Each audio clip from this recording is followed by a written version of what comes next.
The roses are wilting, they're struggling to breathe. The ice caps are frightened, they're starting to retreat. Kids are protesting, we should be at school. The leaders won't listen, so we break the rules. They say we're making heavy weather out of this. We won't just stand by, you'll have to watch us resist. Say we're making heavy weather out of this. We won't just stand by, you'll have to watch us resist. Nature is stronger than any politics. Why are some still so damn apathetic? It can't last forever, or else we'll drown. With us, we'll take Mother Nature down. They say we're making heavy weapons of this. We won't just stand by, you'll have to watch us resist. Say we're making heavy weather out of this. We won't just stand by, you'll have to watch us resist.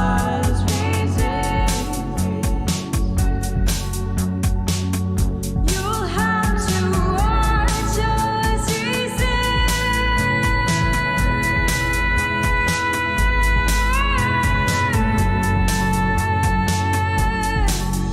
They say we're making heavy weather out of this. We won't just stand by, you'll have to watch us resist. They say we're making heavy weather out of this. We won't just stand by, you'll have to watch us resist. I shouldn't be up here. I should be back in school on the other side of the ocean. Yet you all come to us young people for hope. How dare you?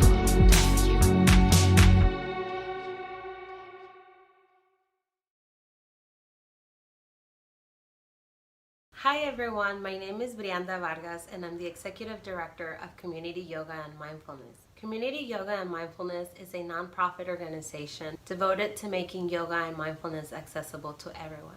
We believe that yoga and mindfulness are a vehicle to nurture our healing at an individual and community level. We're participating in the climate uprising because we want to help people tap into their own internal resources in hope that we may raise our consciousness together.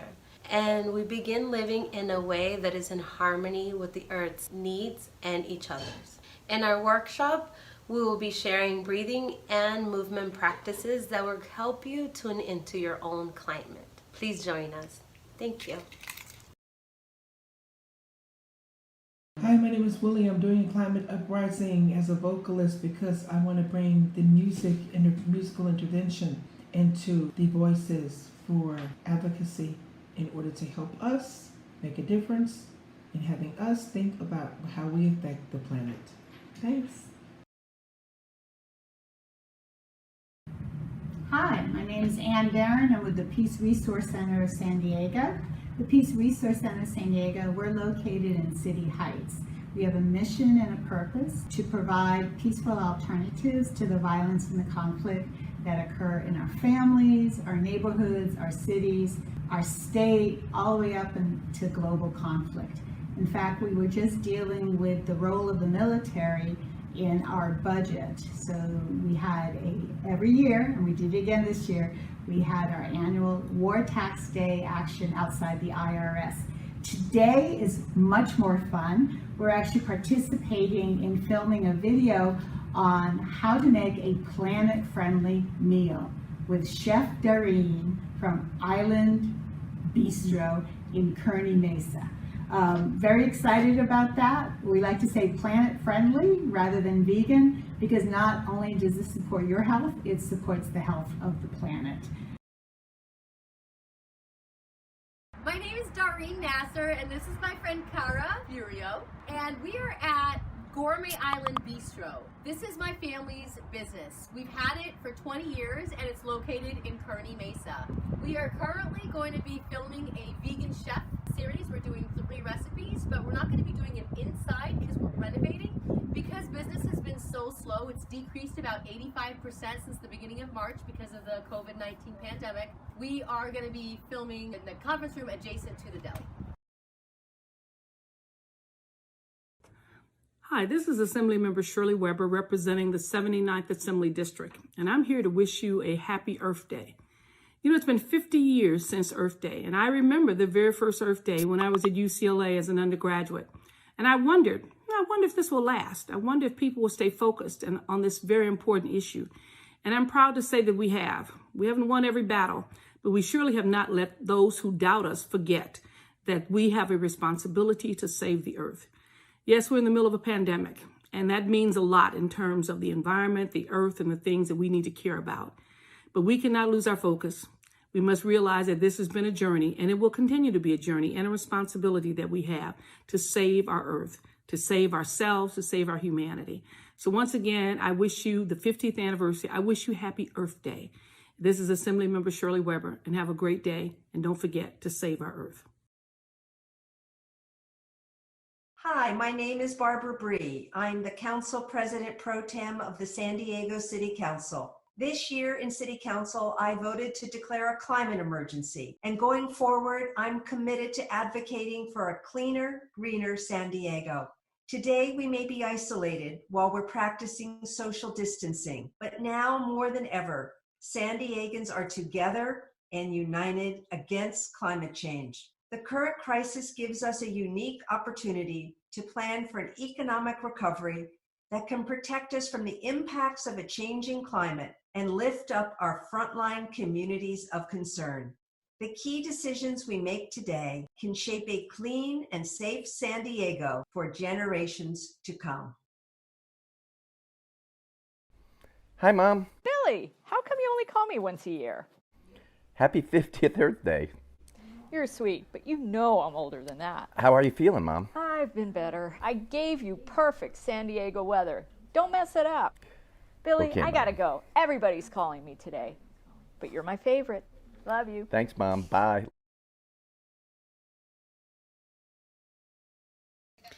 Hola, ¿qué tal? Soy Montserrat Hernández, vivo en Logan Heights. Hola, mi nombre es Antonia García. Mi nombre es Lilia García. Hola, ¿cómo están? Mi nombre es María Hernández. Hello, my name is Daniela Villanueva. I am a San Diego, California resident. And we support mothers out front because we want fresh and clean air every day for our families, and we want for pollution to end. Y estoy hablando para apoyar a Madres al Frente este 22 de abril. Estoy aquí este 22 de abril en apoyo a Madres al Frente. Apoyo a Madres al Frente este 22 de abril. Me gustaría un clima más limpio. Y yo apoyo la justicia ambiental y la justicia social. Queremos tener comunidades con aire limpio. Queremos que nuestros niños puedan respirar mejor. Agradezco y reconozco a Madres al Frente por su enorme labor en esta lucha, para que las familias, nuestros hijos, puedan tener un clima, un aire limpio para respirar. Hi, this is Jacob with the Democratic Socialist of America San Diego Chapter's Eco-Socialist Working Group. We support the virtual climate uprising because we need to keep the pressure on for transformative action to address climate change, especially during this global pandemic. We need a COVID-19 response that bails out people and the planet, not profit. We need to help people through this crisis by guaranteeing health care, housing, food, childcare, a healthy environment, and other necessities for all. We should put people back to work in the aftermath of this pandemic with a Green New Deal. We must nationalize fossil fuel companies instead of giving them no strings attached bailouts, so we can phase out fossil fuels within the next 10 years and ensure a just transition for all affected workers. Sign our petition demanding a COVID-19 response that puts people over profit. Get involved with our local mutual aid efforts and join the DSA today to organize for a better tomorrow.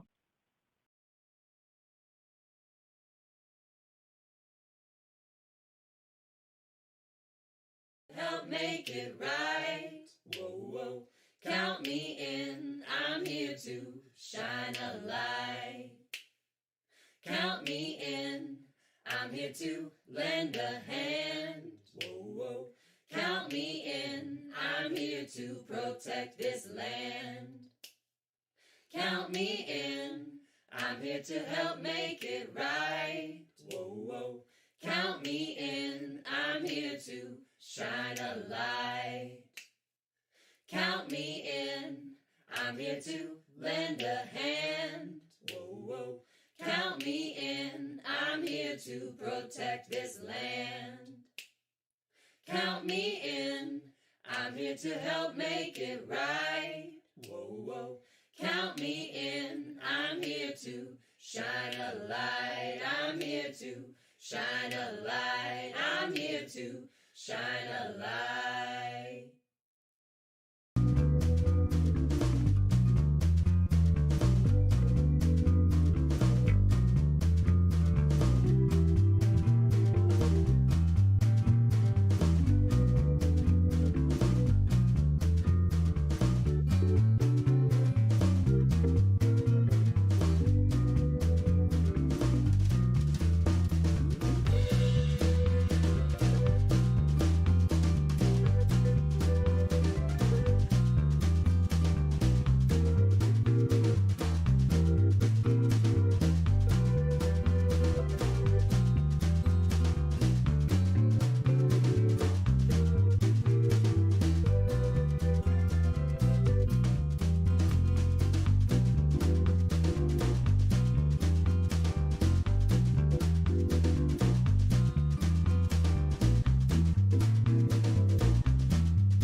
And Leah, you are live.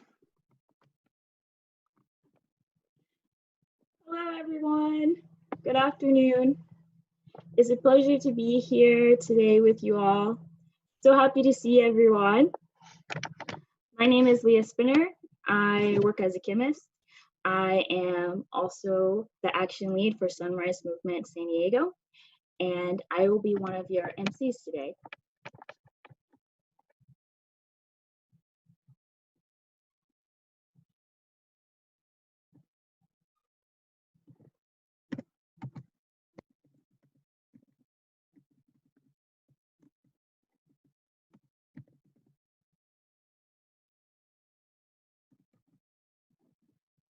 We're just waiting for our other MC to come in, and then we will begin.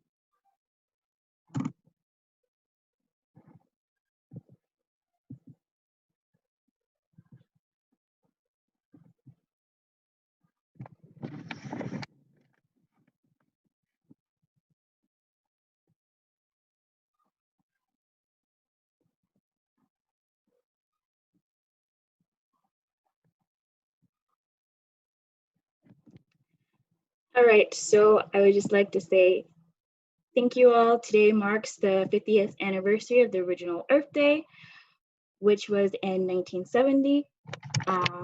There are people right now taking action all over the world online, which is amazing how far technology has come to allow us to do this. So we're just building our community and building our resiliency. So I would like to introduce Bobby Wallace. He is on the band of the Barona Band of Mission Indians, and he is from Kumeyaay Nation. Bobby Wallace is the longest walk chief. So he has trekked coast to coast, visiting many Native American nations along the way, bringing awareness and solutions to stop drug usage and domestic violence. As chief, Bobby has visited a vast majority of tribal nations and walked with the most youth, inspiring them to love themselves and Mother Earth. Here's Bobby Wallace. Hey, you guys, what a pleasure it is to be here with you guys. You know, first I'll start with my introduction. My name is Bobby Wallace. I'm from the Barona Band of Mission Indians from the Kumeyaay Nation. And,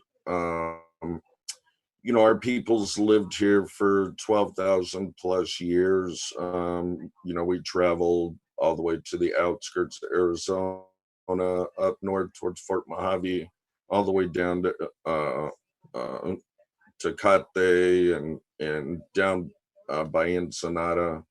I would like to start out with a little prayer first. You know, prayers are always good. I've seen the power of prayer work before, so I want to thank the Creator for us today for all being alive and being here to do this for this 50th anniversary.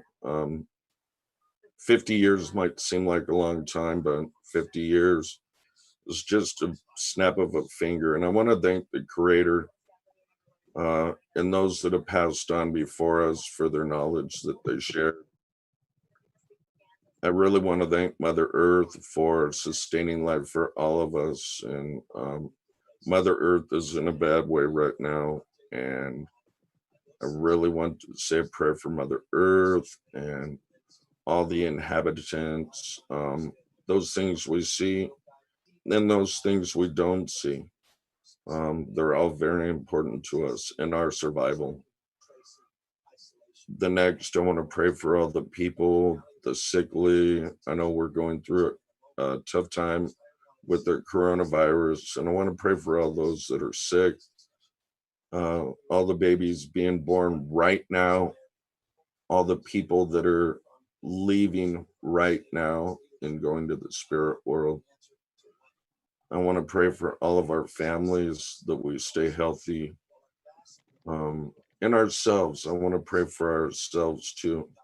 And back to being healthy, you know, we all need Mother Earth to sustain life, and regardless of what or who your God is, we all want a few special things in life, and we want to be healthy. We want to be able to watch our families grow. We all want to be able to help one another. And I think a lot of that is falling out the door as time goes on. You know, it's the people that can make change in this world. And I've seen the power of prayer work before, and I'd like to say that I did a climate walk last year, and we started May 4th to June 4th, and we started in Needles, and that's in Fort Mojave. So we went out there and started the walk. But the reasoning behind why we started it there is the previous year we went to the No Regatta, and we got invited by the Mojave people. So a few of us went out there and stood with the Mojaves against the No Regatta. And I don't know if anybody has seen that, but everybody gets on their tubes and, you know, are drinking beer and smoking cigarettes and whatever, just having a great old time. So we showed up at sunrise. We went and actually stood on the bridge. And we were at the corners too before that. But, you know, we had the rudest people, you know, yelling at us, cussing at young kids, cussing at the women, you know, just showing bad disrespect. So when we were on the bridge, they were trying to squirt water, and one of my good friends was singing some songs up there, and they were kind of like the people on the water, the patrol people were actually watching us to make sure we weren't throwing stuff at these guys. But you know, the disrespect that they showed us and just throwing trash around and butts in the water was just beyond me. um we ended up getting done. We went and ate dinner. Then we started traveling home. We started talking about all the miracle things that we've um, seen on the walks. And, you know, I believe it's a power of the creator that shows sometimes that, um, you know, that the creators there, our God, our Buddha, our whatever somebody prays to for the good of people. And about the time we were talking about that, a freak storm came in. Lightning struck the Colorado River bell. It shut out the power in Bullhead and Laughlin. And where did all those people go once they got scared and had to run off the water? The place with the only lights in AC and everything was the Avi, and that's on the Mojave Indian Reservation, which is just amazing to me because they went from disrespecting to flocking over there so they could get reprieve from the heat and have somewhere to stay. So the power of prayer, I've seen it at Standing Rock. I'm a veteran of Standing Rock 5 times. I've seen the abuse of a protest of some crazy people putting a pipeline under the Missouri River to make money. And there's 20 million people that live below that river and all the tributaries and everything. So, you know, I can't stress enough the power of prayer is strong, but also the power of using your mind and figuring it out and thinking, hey, you know, we can all come together as one people. We can all change the future for a better way, because without air, without water, um, we will surely perish. And that's just it. Right now, we're entering the back half uh, for we're on the back half of survival for our people, and things are changing so rapidly. And I have seen places to where they're scared of drinking water. I've even seen it here in San Diego. You know, on the news said that San Diego water could possibly cause cancer. Um, I've seen a lot of changes in my life here in this territory where it used to be hazy and it used to be drizzly, and now it's just full on sun. The oceans are acting different, and our people used to live where the ocean is now. and the water's rising, and just a whole bunch of crazy stuff. If you notice, I'm wearing the Save the Bees shirt, and it was a walk for the climate justice. And but not only talking about the bees and the climate justice, we talked about the people, because we as people, we have to have sane minds. We have to think accordingly, and it doesn't take a genius to figure out we're in a bad way, we're doing bad Yes, stuff to I Mother Earth. completely agree with you, Bobby. Thank you so much. And it is so wonderful that we as people really need to come together and realize that we are all on this earth together. So we need to go back to those roots and really dig deep and be one. And yeah, I must say this to you guys too. It is awesome and it's fabulous to see younger people catching on and catching the drift, uh, like Aisha, or you, or whoever it may be, that are recognizing we're on the back end and we need to make changes. And Leah, thank you. Thank you, Bobby. And now we will hear from Aisha, our other MC. Hi, everyone. I'm so happy to be with you guys today, even though it's just virtually. But I'm super excited for this amazing day that we have planned out. And, we'll just get this started. So, Leah, do you want to talk about the pandemic? Yes, so as you know, we are in scary times right now. We're going through a pandemic. So first, I would just like to thank all of you for being on this call today. The coronavirus has really exposed many holes in the systems and structures that we have known are not working for a lot of us for a long time now. But this has only brought further proof that if we come together and distribute our resources and are intentional, we can tackle any crisis that comes our way. And this is true for the climate crisis. So coming out of this pandemic should lead to new ways that we can restructure our systems so that they can begin to work for all of us. Yeah. So this is the first virtual climate action in San Diego, and we are adapting to our ever-changing circumstances and showing the resiliency of our San Diego climate community. 30 organizations were part of the coalition to put on today's action. Today, communities worldwide are coming together virtually to confront the converging threats we are facing: climate change, COVID-19, and the economic recession.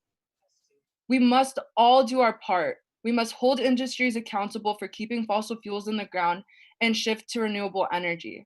We must prioritize justice for communities of color and low-income regions that are disproportionately affected by these converging threats we are facing. The moment we are living in has shown that together we can overcome and that global action is possible. And that is why we are here today, marking the anniversary of the 50th Earth Day.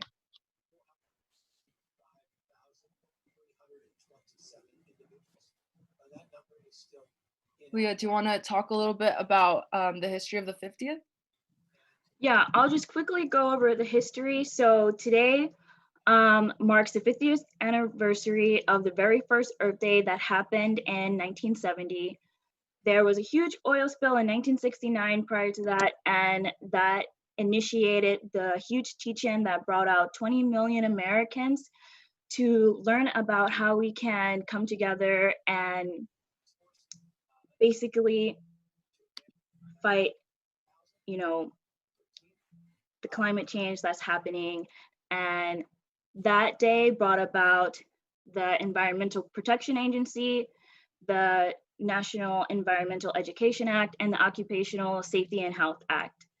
And so from that day, a lot of power has been there, and I want us to really use that power to propel us forward to a better future. Mm-hmm. Yes, and a simple action you can take today is share a photo of yourself holding your sign on social media, and make sure to tag at Climate Uprising SD on Facebook and Instagram, or at Climate Uprise SD on Twitter, and add the hashtag Climate Uprising SD. And just for a quick overview of today, you can view that at climateuprising.sd.org/event. So please go check that out so you can see all the amazing informative panels and fun workshops that we have planned for you all. Yes. And I'm super excited to introduce our next wonderful speaker, who is County Supervisor Nathan Fletcher, representing District 4, City of San Diego. Among his many accomplishments, he chairs the Metropolitan Transit System Board and was appointed by Governor Gavin Newsom to serve as member of the California Air and Resources Board. In addition, he is also a member of the San Diego Association of Governments Transportation Committee. We are proud to have County Supervisor Nathan Fletcher here with us today. Hey, thank you. Thank you for having me. It's a pleasure to join you all. I think certainly none of us ever imagined we would be celebrating Earth Day inside, that we would be celebrating it virtually.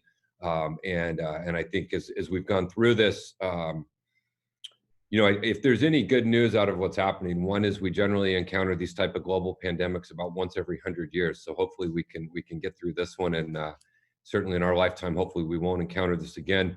But the second thing is it really has shown the impact of collective action.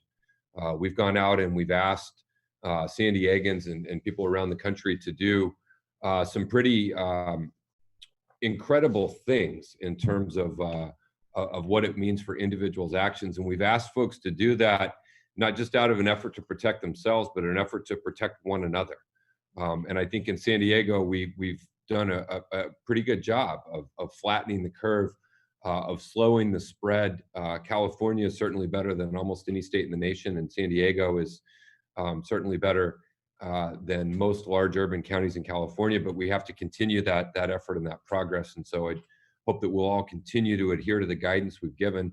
We are not out of this yet. We've got a ways to go, and we don't want to throw away the sacrifice and commitments that have been made thus far by coming out too soon. But I think as it relates to Earth Day, it's been really I don't know if I want to say interesting is the right word, but to watch how much folks, the demonstration of how much the outdoors means to folks, of our parks, our beaches, our bays, our trails, the ability to get out in nature. And so I hope that as we come out of this, that greater appreciation for what that all means will translate into a sense of action. Both from a preservation standpoint, from a conservation standpoint, from an activist standpoint, from a funding issue around the vital importance that those play. And I think that there's a significant opportunity coming out of this for those of us who care deeply about our environment to channel that emotion into action. The second thing that I really hope comes out of this is a greater awareness and appreciation of environmental justice issues. A recent Harvard study pointed out that folks who live in environmental justice communities negatively impacted by air quality are 15% more likely to die from COVID. And COVID and the entire coronavirus issue are raising huge inequities in our society, whether they be inequities in access to healthcare, inequities in access to testing, or the inequities that come from living in polluted communities. I know that the American Lung Association, again, is releasing its report, or was just released this week, and it showed that once again we continue to be in the top 10 regions for unhealthy air, and that has to change. And I think that there's some opportunities coming out of this. We've obviously seen a drastic decline in VMTs, and greenhouse gas emissions and toxic air quality. As we come out of this, some of that will come back, but I hope that there will be some enduring and lasting commitments to telework, telehealth, teleeducation, some other types of things that maybe we can see some sustained reductions there, and really commit ourselves not just the 50th anniversary of Earth Day, but the 50th anniversary of the Clean Air Act and everything that's in front of us. For all of those opportunities, we also potentially have some challenges. We'll really have to reimagine and recreate what transit means. As the chair of MTS in February, I was so proud. We had a 9% jump in ridership in February, our single greatest month-over-month increase. We had done tremendous work to lay the foundation for the Elevate process and going to the voters about an investment in transit.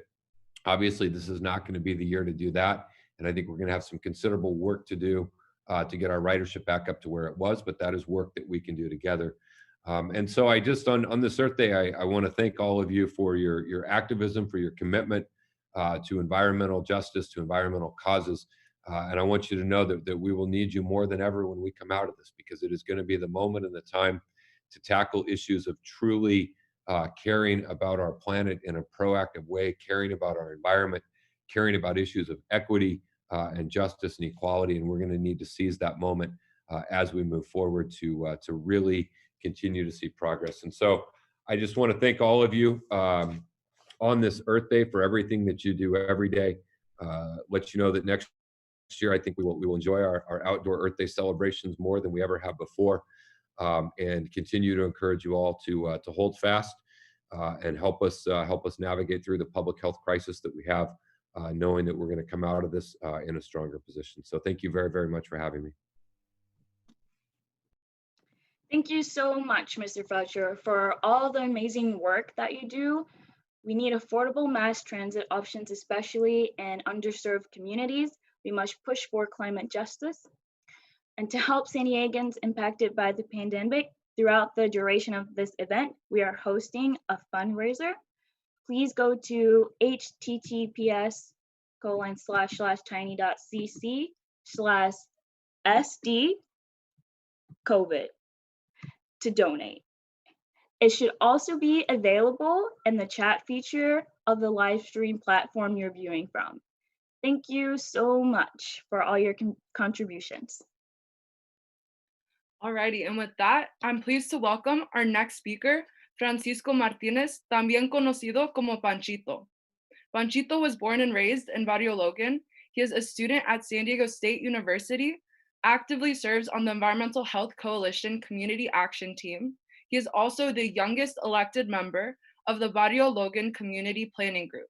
Panchito attended the Rise for Climate March and Soul to Soul events in San Francisco as an EHC delegate in 2018, and he currently manages a community air monitoring partnership project with Barrio Logan College Institute and EHC. Hi, good afternoon, everyone.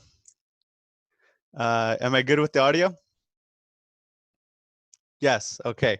Well, again, hi, my name is Panchito. I'm a resident of Barrio Logan and member of the Community Action Team for the Environmental Health Coalition.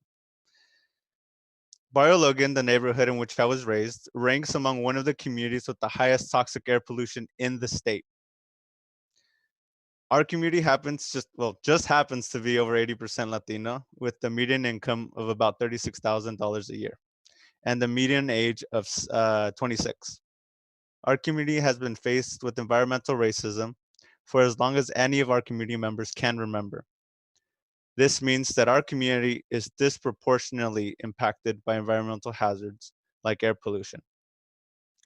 This, among other factors, leave our residents to face the health consequences and financial consequences that come with asthma, cancer, obesity, depression, anxiety, just to name a few. Our communities, as you can see, are not healthy by any means. But what we do have, and what does work for Barrio Logan and many other communities, is that we have resilient, dedicated, and educated community members, which we're very proud of. Change can be slow, as we know, too slow at times, but there are more like-minded community members in our community planning group, members that are giving testimony at city council meetings and advocating for environmental justice. We may not have all the resources we need, but we do have people power. And with people power, we can show our community that we demand the right to live, work, and play in a healthy and safe community. The first step is to get involved. If you want to make any change in the world, you have to start somewhere. And there is no better place than starting in your community. Rise up for climate change, rise up for climate justice, rise up for environmental justice, rise up for your future, our future, today. If not now, then when? Thank you. And now for the Spanish version. Hold your applause, thank you. Hola, me llamo Panchito, soy residente de Barrio Logan y miembro del equipo de acción comunitaria para la Coalición de Salud Ambiental.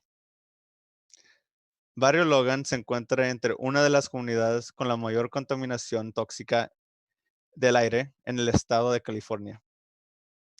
Nuestra comunidad es más del 80% latina, con un ingreso promedio de aproximadamente $36,000 al año y una edad promedia de 26 años. Nuestra comunidad ha enfrentado el racismo ambiental más de lo que cualquiera de los miembros de nuestra comunidad pueden recordar.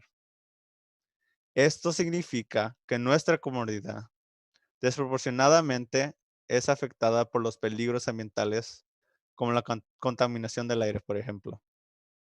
Esto, entre otros factores, hace que nuestros residentes se enfermen de las consecuencias financieras y de salud, por asma, cáncer, la obesidad, la depresión, la ansiedad, etc. Nuestras comunidades, como han notado, no son saludables. Pero lo que sí tenemos en Barrio Logan es que tenemos miembros de la comunidad resistentes, dedicados y educados. El cambio es lento y a veces es demasiado lento, pero hay muchos miembros en nuestra comunidad con las mismas ideas. Están en nuestro grupo de planificación comunitario dando testimonio a la ciudad y al consejo de la ciudad y abogando por la justicia ambiental. Es posible que no tengamos todos los recursos que necesitamos, pero tenemos el poder de la gente. Y con el poder de la gente podemos demostrar que nuestra comunidad exige el derecho a vivir, trabajar y jugar en una comunidad sana y segura. El primer paso es involucrarse, como lo han hecho ahorita. Si desea hacer algún cambio en este mundo, debe comenzar en algún lugar, y no hay mejor lugar que comenzar en su propia comunidad. Levántate por la justicia ambiental, levántate por la justicia climática, levántate por tu futuro hoy. Si no ahora, ¿cuándo? Gracias. Muchas gracias, Panchito. Como él dijo, tenemos el poder de la gente. La gente unida jamás será vencida. Thank you, Panchito, for sharing your insight on environmental justice, how it's impacting communities now, and the importance of taking climate justice. Voting is one of the most important ways we can participate politically in this nation. In our vote lies the ability to choose the trajectory of the future, to, for example, choose a representative who supports a Green New Deal. Democracy is dependent on political participation of the public. If you are old enough to vote and have not yet registered, please take time today to register and make sure that the people around you are also registered. Go to https://tiny.cc/SD vote. On this website, you will be able to check your voter registration status, register to vote, of course, change to a mail-in ballot, and request translated materials and a bunch of other resources. The link will also be sent to the chats of the live stream platforms you are using. Thank you. So I would like to now introduce Shannon, who is an ICU nurse. She has a role with the California Nurses Association, and she was joined in protesting Susan Davis to get her to sign the Green New Deal. And nurses, as we know, are such a great supporter of climate action. They started with opposing the Keystone Pipeline and educating their own members on climate change. So here is Shannon Kahn.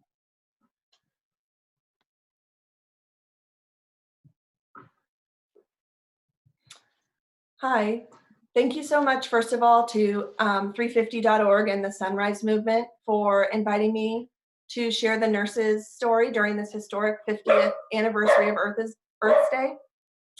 Earth Day holds a special place in my heart because my son's birthday is today. He's turning 6, so after this, we're going to celebrate. The climate crisis is a real threat to our health and our lives. Nurses have joined with California Nurses Association and National Nurses United, the largest union of registered nurses in the country, to raise awareness about climate change and the threats to our health, lives, and well-being. The effects of climate change will continue to negatively affect our health and the health of generations to come if we don't change our course now. I'm not here claiming to be a public health expert, but I am an ICU nurse in San Diego on the front lines of COVID-19. I am a patient safety expert, and I am a patient and community advocate. Heat waves, droughts, and wildfires are all too common in Southern California. This is extremely concerning to nurses and frontline healthcare workers because extreme high air temperatures contribute directly to deaths related to cardiovascular and respiratory disease. We see patients all the time during flu season and even during the extended pollen season that goes to fall and winter, who come in saying, I'm healthy, I don't have any medical history, but when I was a child, I had childhood asthma. Well, guess what? It's back. They have this asthma flare-up tied with this maybe mild flu or severe flu case and end up with breathing tubes on artificial respirators and a small disease and acute illness that should be able to be cured takes a while. At the other side of the heat waves and droughts, we all know about the superstorms. Formerly few and far between, superstorms like Katrina, Maria, Harvey, and Sandy, as well as deadly typhoons in Southeast Asia, cause life-threatening injuries and devastate homes and communities. Some or all of these are caused by rising sea levels. This is so dangerous because in San Diego, some of our homes and communities and across California are at sea level. This can affect us deeply. We need to change it now. Another way climate change affects public health is the prevalence of tropical diseases making their way to the US. This is extremely anxiety-provoking to nurses because diseases that we've never seen in our lives, such as dengue fever or malaria, they're going to make a comeback and could possibly have small, contained, or huge outbreaks across the US. We've already seen small outbreaks, even in California, of West Nile virus, Lyme disease, Zika virus, because these various species of mosquitoes, ticks, and other organisms expand and move north as the climate warms and turns tropical. Changes in climate also lengthen the season of transmission of the flu, one of the deadliest viruses around the world. And this could potentially lengthen the season of transmission for COVID-19, which is really scary. Through all of this, we have high-ranking members of the federal government trying to dismantle and undermine the EPA. As global warming accelerates the extinction crisis, we have got to protect our public lands. We have to keep fossil fuels in the ground and attain 100% renewables. This is critical for everyone's health. Despite these dire warnings, the Trump administration continues to sacrifice those habitats to the fossil fuel industry. Through all of these roadblocks, nurses have joined the fight. CNA is committed to providing relief for communities impacted by extreme weather events and environmental injustices in the US and around the world. We are committed to supporting policy measures to protect air, food, and water for all people. We fully support the Paris Accord, something that our current administration can't seem to grasp. And we support the transition of fossil fuels to a clean energy sector. CNA and NNU supports the concept of just transition for workers to transition out of the fossil fuel sector and into green jobs with full labor and bargaining unit rights. We also believe that any economic recovery package after COVID-19 should contain some or all of the Green New Deal. Specifically in California, there's AB 345. This is a bill that would electively create a buffer zone between all oil pumping rigs in schools, public spaces, and healthcare centers, essentially banning oil drilling in our communities.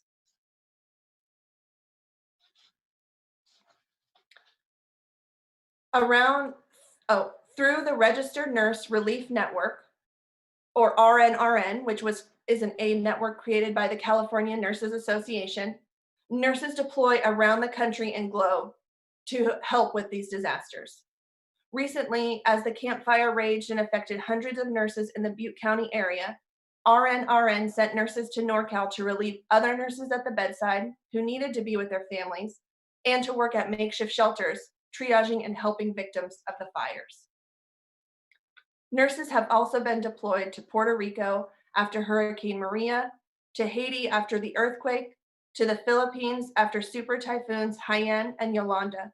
and we continue to stand by waiting for the next disaster. As nurses, it's in our DNA to run towards disaster and not away from it. However, the frustration is felt throughout the nursing community because we know some or all of these climate events could have been avoided. We continue to fight through celebrations and rallies like Earth Day, the Global Climate Walkout. We participate around the country and around the globe. As nurses, we continue to show up to work every day caring for people affected by climate change. These people affected by climate change are the same people who are getting COVID-19 and becoming extremely sick. COVID-19 is showing the community and everyone how much injustice there is throughout the climate crisis. Together, we all stand united with one vision, a world that no longer relies on fossil fuels, but thrives on renewable energy sources. Together, we can win this fight and pass on a healthy Earth for generations to come. Thank you so much for inviting me to speak today, and happy Earth Day to everyone.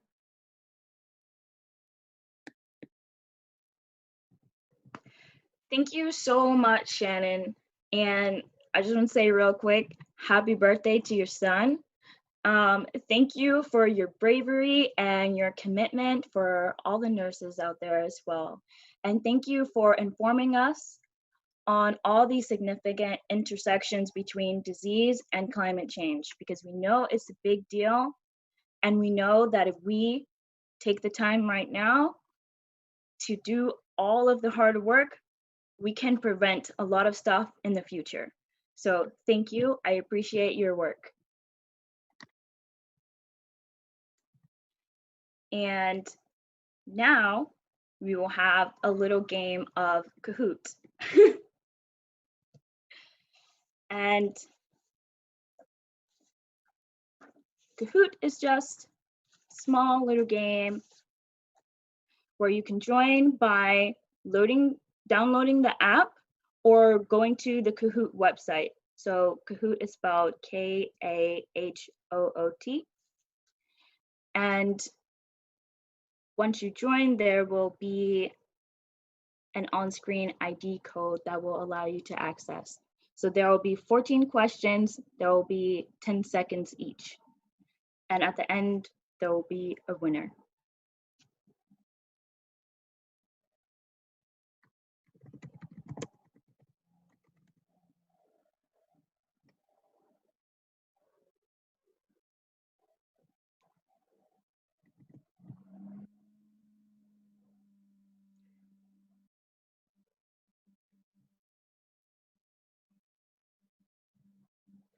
So that ID code is 9472231. Again, it is 9472231.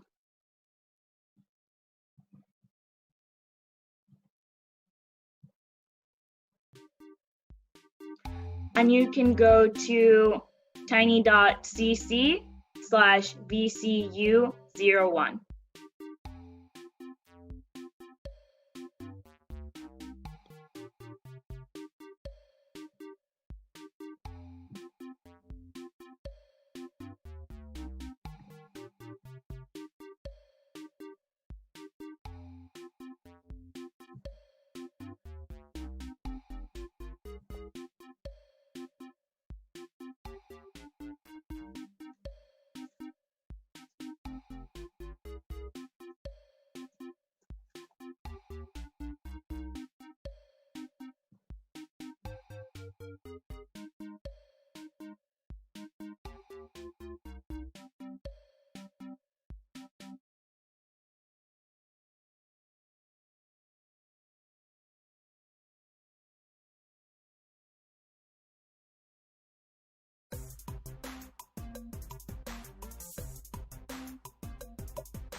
Congratulations to all of our winners. Congratulations, Happy Quo in first place, Joyful Yeti in second, and Dynamic Bee in third place. Thank you all for playing.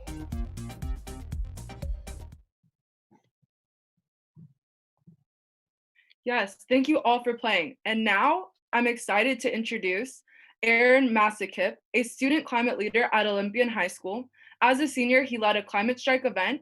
In addition, as president of his high school eco club, he educates students on environmental issues and encourages his peers to take action within their own communities. Hello, everyone. Thank you guys for having me today. There is no denying that the younger generation has been at the forefront of the most critical social movements throughout history. These social movements were not simply groups of people with ideas. Social movements were groups with resources, organization, and leadership. A social movement exists as a direct result of the actions of those who are a part of it. In other words, we drive social movements. In a world more technologically advanced than any other time which precedes it, the younger generation has the potential to make global change. For me, all it took was one headline which caught my attention. 16-year-old Greta Thunberg is leading kids and adults from 150 countries in a massive Friday climate strike. Her vehement outcry for one of the most important issues of our generation gaining traction on such a global scale is a clear sign of the power that we have. Greta was the catalyst for my journey in environmental action to begin. This ranged from joining Eco Club at my school, learning to compost, volunteering at cleanups, working with environmental action organizations like San Diego 350, and even doing a weekly day of silence inspired by Aisha Wallace, where I wore a poster board describing pressing environmental issues every Friday at school. Use your talents, use your passions. Change can be fostered in multiple ways, and everyone has the capacity to make it. For example, March 15, 2019, the day of the first global climate strike led by Greta Thunberg. 1.6 million students in 120 countries. September 20, 2019, the second strike led by Greta. 7.6 million students, 150 countries. And now, April 22, 2020. The collective action of students across the world, such as Greta, in climate action has encouraged the global conversation of environmental issues. This day, a defining moment as the 50th anniversary of Earth Day, is not where climate action ends. Rather, this should inspire a continuation of the work of the adults that have strived to create a better future for us. In this unprecedented time with COVID-19 impacting the lives of many across the globe, it is important to highlight the positive aspects of the situation. What we can learn from the responses to coronavirus is that strong governmental action has the power to mitigate the negative effects of the world's most pressing issues. While the effects of climate change may not be as sudden and direct as COVID-19, they are just as prevalent. So what's to say change is impossible? It is time for us to invest in the Green New Deal. It is time for us to divest in fossil fuels. It is time to invest in us. It is time for us to invest in a world that has given us so much. Because if we don't, who will? The torch is being handed to the youth. The question isn't whether we will take the torch. The question is, will we let the torch burn brighter than ever before? Thank you.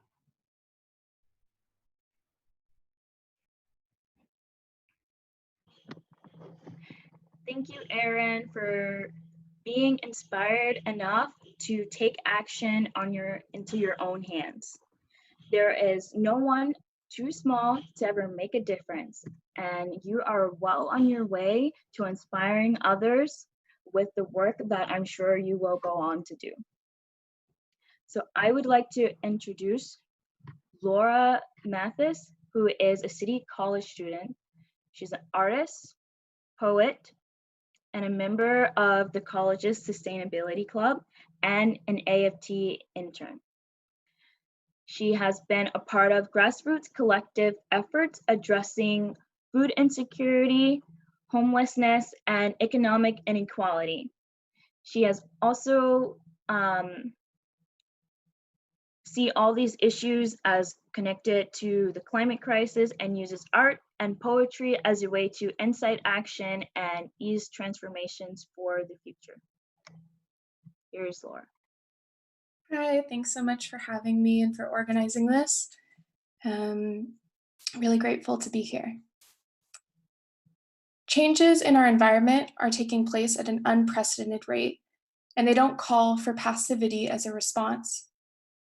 In the face of the pandemic, we are all being called to look at our social systems with a closer lens. And through this crisis, it is the poorest and most vulnerable who are bearing the brunt of the burden. Working families, immigrants, lower income people, and people of color. These are the same groups who are most affected by climate change. Climate change is not divorced from other issues. It is a place where they intersect. I understand that talking about climate change often brings on an overwhelming wave of fear and a desire to ignore the problem, to pretend that it will simply solve itself. I remember being 13 years old and watching An Inconvenient Truth, then coming home as a puddle of tears. It felt so overwhelming then to attempt to confront the future when the stats and the facts stated, it looks bleak. That fear has not left me, and I think this is the case for many young people. We are not separated from the terror, but we recognize that for too long, fear has bred immobility, avoidance, and excuses, and we need large-scale action. The desire for action is as much rooted in necessity as it is in hopefulness and a belief that systems truly can be reimagined.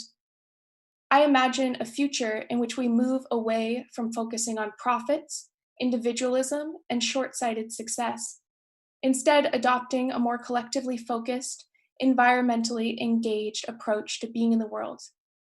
I imagine empathy and compassion at the forefront of such a future. Further, Indigenous people have long been stewards of the natural world and have been criminalized for their advocacy and protection of the environment. I look to them as leaders in climate change. This is not solely work which exists on the individual level.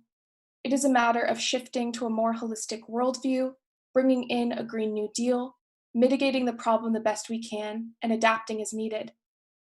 Now, through this pandemic, we are being called to address flawed systems. The Indian novelist and activist Arundhati Roy wrote in her essay, "The Pandemic is a Portal." Historically, pandemics have forced humans to break with the past and imagine their world anew. This one is no different. It is a portal, a gateway between one world and the next. There is a reason young people are walking out of school to strike for climate. There is a reason we are shouting. We are asking to be heard. We have read the statistics, we have listened to the scientists. We understand people are afraid. We are terrified. And this is why we are shouting with such urgency. We are asking conversations on the effects of climate change to move into large-scale action, and calling from a place of hope and urgency for the world around us to be reimagined, for this is what is needed to bring a future for all of us. Thank you.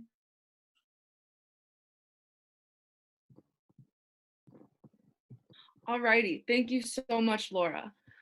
Thank you to all the volunteers and organizations who made this event happen.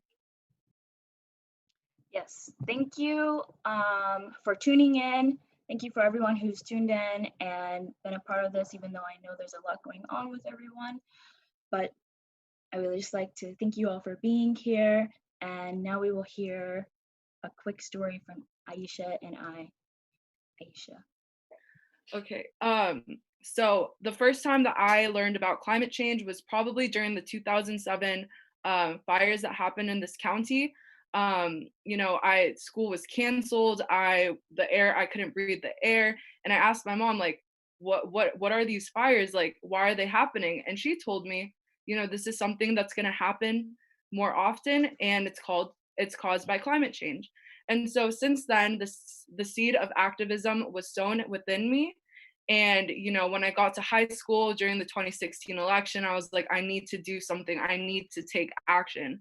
I can't just sit here and, you know, have and watch this president who like says climate change is a hoax. So I mobilized myself into action. I started a high school I started a club at my high school. I joined San Diego 350, and since then I've worked to mobilize my peers and build a youth climate activist community here in San Diego.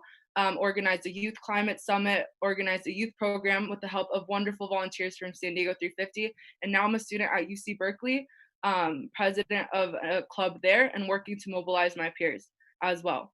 And so this just goes to say that no matter how old you are, you can still take action. You can participate in community organizing. You can talk at your local city council meetings. You can take action. You can get involved. So don't wait. Start today. Start tomorrow. But we just need to take action. Leah? So I got into activism because when I hear the words frontline community, I think of the neighborhoods that I grew up in rural North Carolina and Paludan, New Jersey. I think of where some of my family still currently live back in New Jersey, near the Newark Airport, where there's heavy air, noise, and light pollution.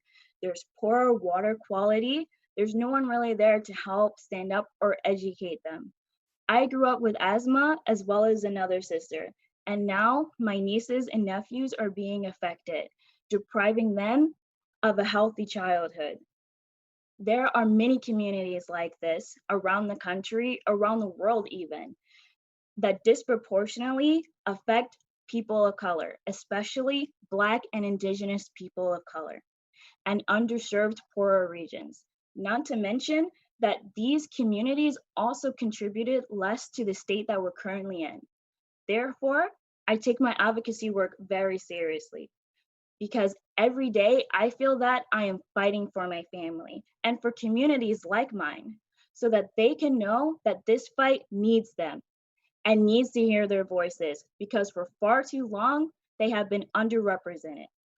And for everyone on this call, please understand that this is a privilege. Being involved and having the time and resources to volunteer and advocate is a privilege. And it is our duty to not only uplift these communities, but to center them and every movement forward, because we will never reach a just society if we keep leaving others behind. But I know we can do it. I have hope that if we stay intentional and pure and true with our actions, all of our hard work will pay off. And we can all feel like equal members of society on a planet that is livable for all of us. Thank you. I would just like to now introduce our next speaker, Kisi Apak, who will be performing a short spoken word piece. Thank you all.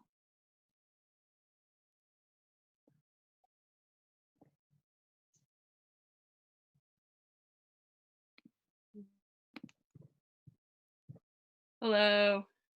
Yeah, I'm just going to be performing a little piece that I wrote called Comments on Mother Earth. I'm so happy to be here. I just wanted to thank everyone who's been able to put this together and make this possible. I'm just really excited to be a part of this effort. All right, it's called Comments on Mother Earth. We think of our mother as strong when we want to, and only as weak when we have to. It's simple. There is an undeniable harmony to life. It weaves itself through tides and stars in the center of your chest, and we're still for a moment. So her singing is becoming a bit clearer. And when I sit at the window, the blue of the sky looks that much deeper. I sit here in my solitude and I wonder how we have traded green trees for envy and money for meaning. Have we forgotten that the meaning of life is to give it away to our children, lest we let crystalline waters turn crimson? Mother, I'm sorry we had to hide you so you can breathe again. Spread your arms wide and walk with pride again. Thank God you are resilient because we are ignorant to your pain until it outlines our days. My only hope is that in our return, we will find softness and compassion for the only things we'll ever truly need, the things we will never lose and never find. And as we sit here helpless at our own mercy, let us think of her and remember how she was here before us, and she will be here long after the memories of us are swept away. Let us remember that it is her who is strong when we are weak, So when she is weak, we must be strong. Mother, in our silence, I ask you to lead us away from the path of profit and destruction, to find the strength to trust in one another and build ourselves a world we will be proud to give to our children. Thank you. Thank you so much, Casey. That was a really great piece. Really appreciate it. Now we will be starting the COVID-19 panel. So if I could have all the panelists turn their screens on. So I will be moderating this panel, and basically the format is I will ask questions and we can go around, answer them. And if you want to comment on anybody else's answers as well, support them, that kind of thing, feel free to do so. So the first question will be, what is your name, your organization, and what you do in one sentence? And once you're done, if you could just choose one of the other panelists and say their name, and they'll do their introduction. So if we could start off with Christina. Good afternoon, everybody. Thank you for having me here. My name is Christina Griffin Jones. My pronouns are she, her, hers, and I'm representing We All We Got, San Diego. My role there is as a volunteer and member of the Harmonizer team. The next person I'd like to ask to go is Yessie and Matt from San Diego DSA. Hey, Yessie. Hi, Christina. It's so good to see you. Thank you all for having us. My name is Yessie. My pronouns are they, them. Our organization is San Diego Democratic Socialists of America, and I am the co-chair of the Libertarian Socialist Caucus, which is spearheading our project, and also one of the coordinators. And I'll pass it to Matt. Hi everyone, I'm Matt, he, him, his pronouns. As Yessie said, I'm also a member of DSA, and I'm one of the coordinators for our mutual aid program. And I will pass it to Shannon. Hi, my name is Shannon. I am a nurse here representing California Nurses Association and National Nurses United. And I will pass it to YL.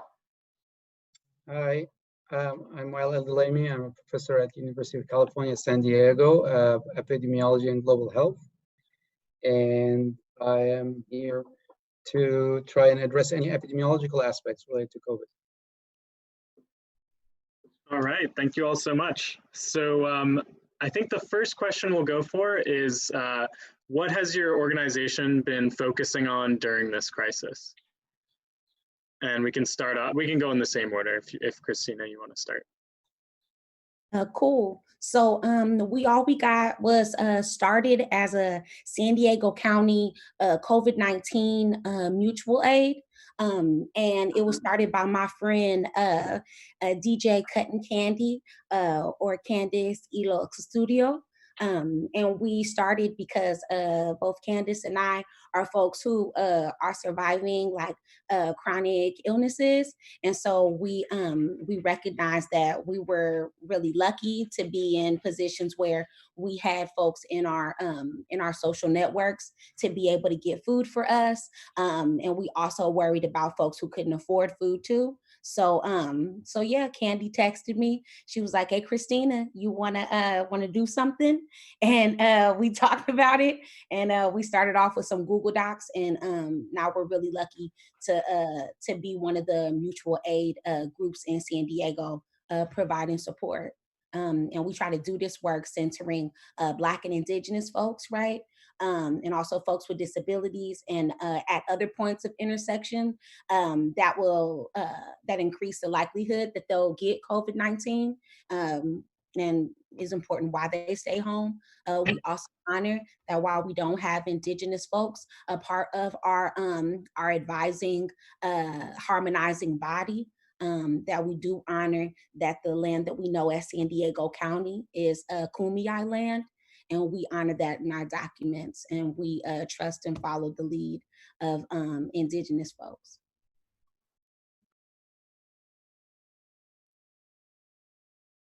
All right, Yessie and Matt, you want to talk about some of the work y'all have been doing? Sure. Matt, I can start and then pass it to you if that's okay. Cool. This project came out of again very similar to the to Christina in response to COVID-19 issues. Many folks in our community, myself included, are high risk and can't leave our houses and go grocery shopping. And so we started it in the spirit of necessity, but also in the spirit of creating substantive solidarity amongst ourselves and others. That's a key component of socialist organizing, is to build institutions that promote agency, autonomy, and again, solidarity. So we started with a grocery shopping project where we were just pairing people kind of in a really ad hoc, on the fly way, with folks who needed support. And then we started a fund. And with the fund, we're able to fund grocery shopping for folks who request it. We don't means test or anything. It's just if you request it, then you get it. Because again, that's part of mutual aid and solidarity, is building these connections. And to date, Matt, do you know off the top of your head how many people we've helped today, or the amount of money that we've been able to provide? So we've distributed a little over, I believe, 3,500, close to 3,600, I think, so far. And I think we've distributed to about 45 different individuals, and some people have gotten a few installments, and that's at $50.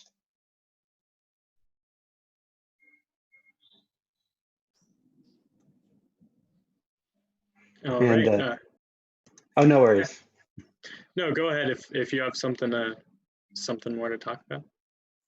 No, in terms of like the logistics of the program, I think I covered it. Sweet. So Shannon, you are part of the Nurses Union, correct? Yeah, I'm part of California Nurses Association and National Nurses United. And when COVID-19 first came out, what we were really focused on was nurse, frontline healthcare worker, and patient safety.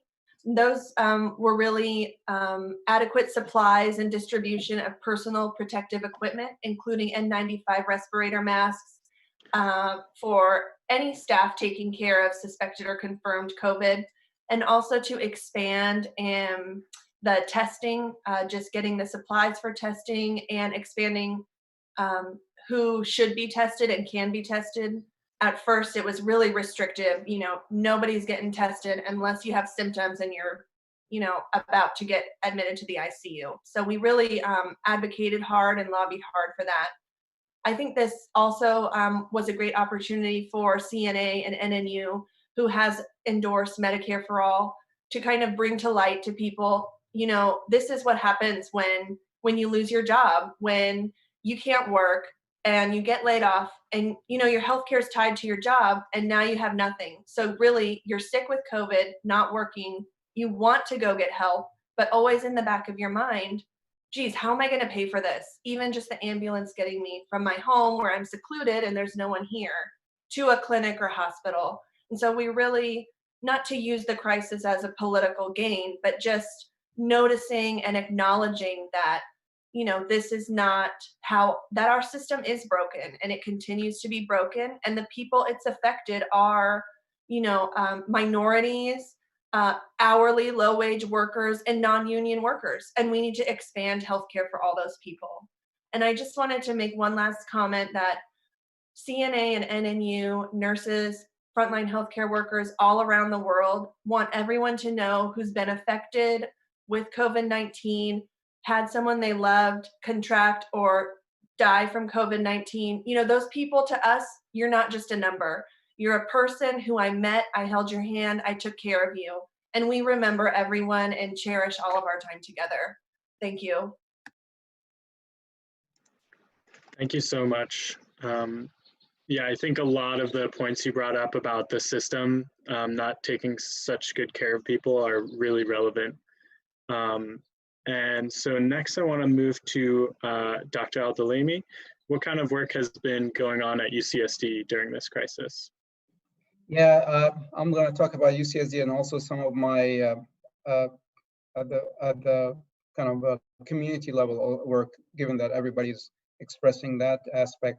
But at UCSD, I actually the epidemiologist on the UCSD wide safety and environmental safety committee. So when this happened initially, we had the meeting, and there was a lot of let's say disorganization because it hit very suddenly. And you know, UCSD is almost like a little city with more than 35,000 students and faculty and everything, and the healthcare system. So we kind of suggested that there should be one coordinating center that deals with everything. I mean, one coordinating committee oversight, because not so that people work together. And we also recommended that students be given the option of staying in the home, in the dormitories, or and provided all the needs, or allowed to go, but not to go back and forth, because that's going to spread the disease. This was very early on, and it was clearly the testing, the kits were a problem.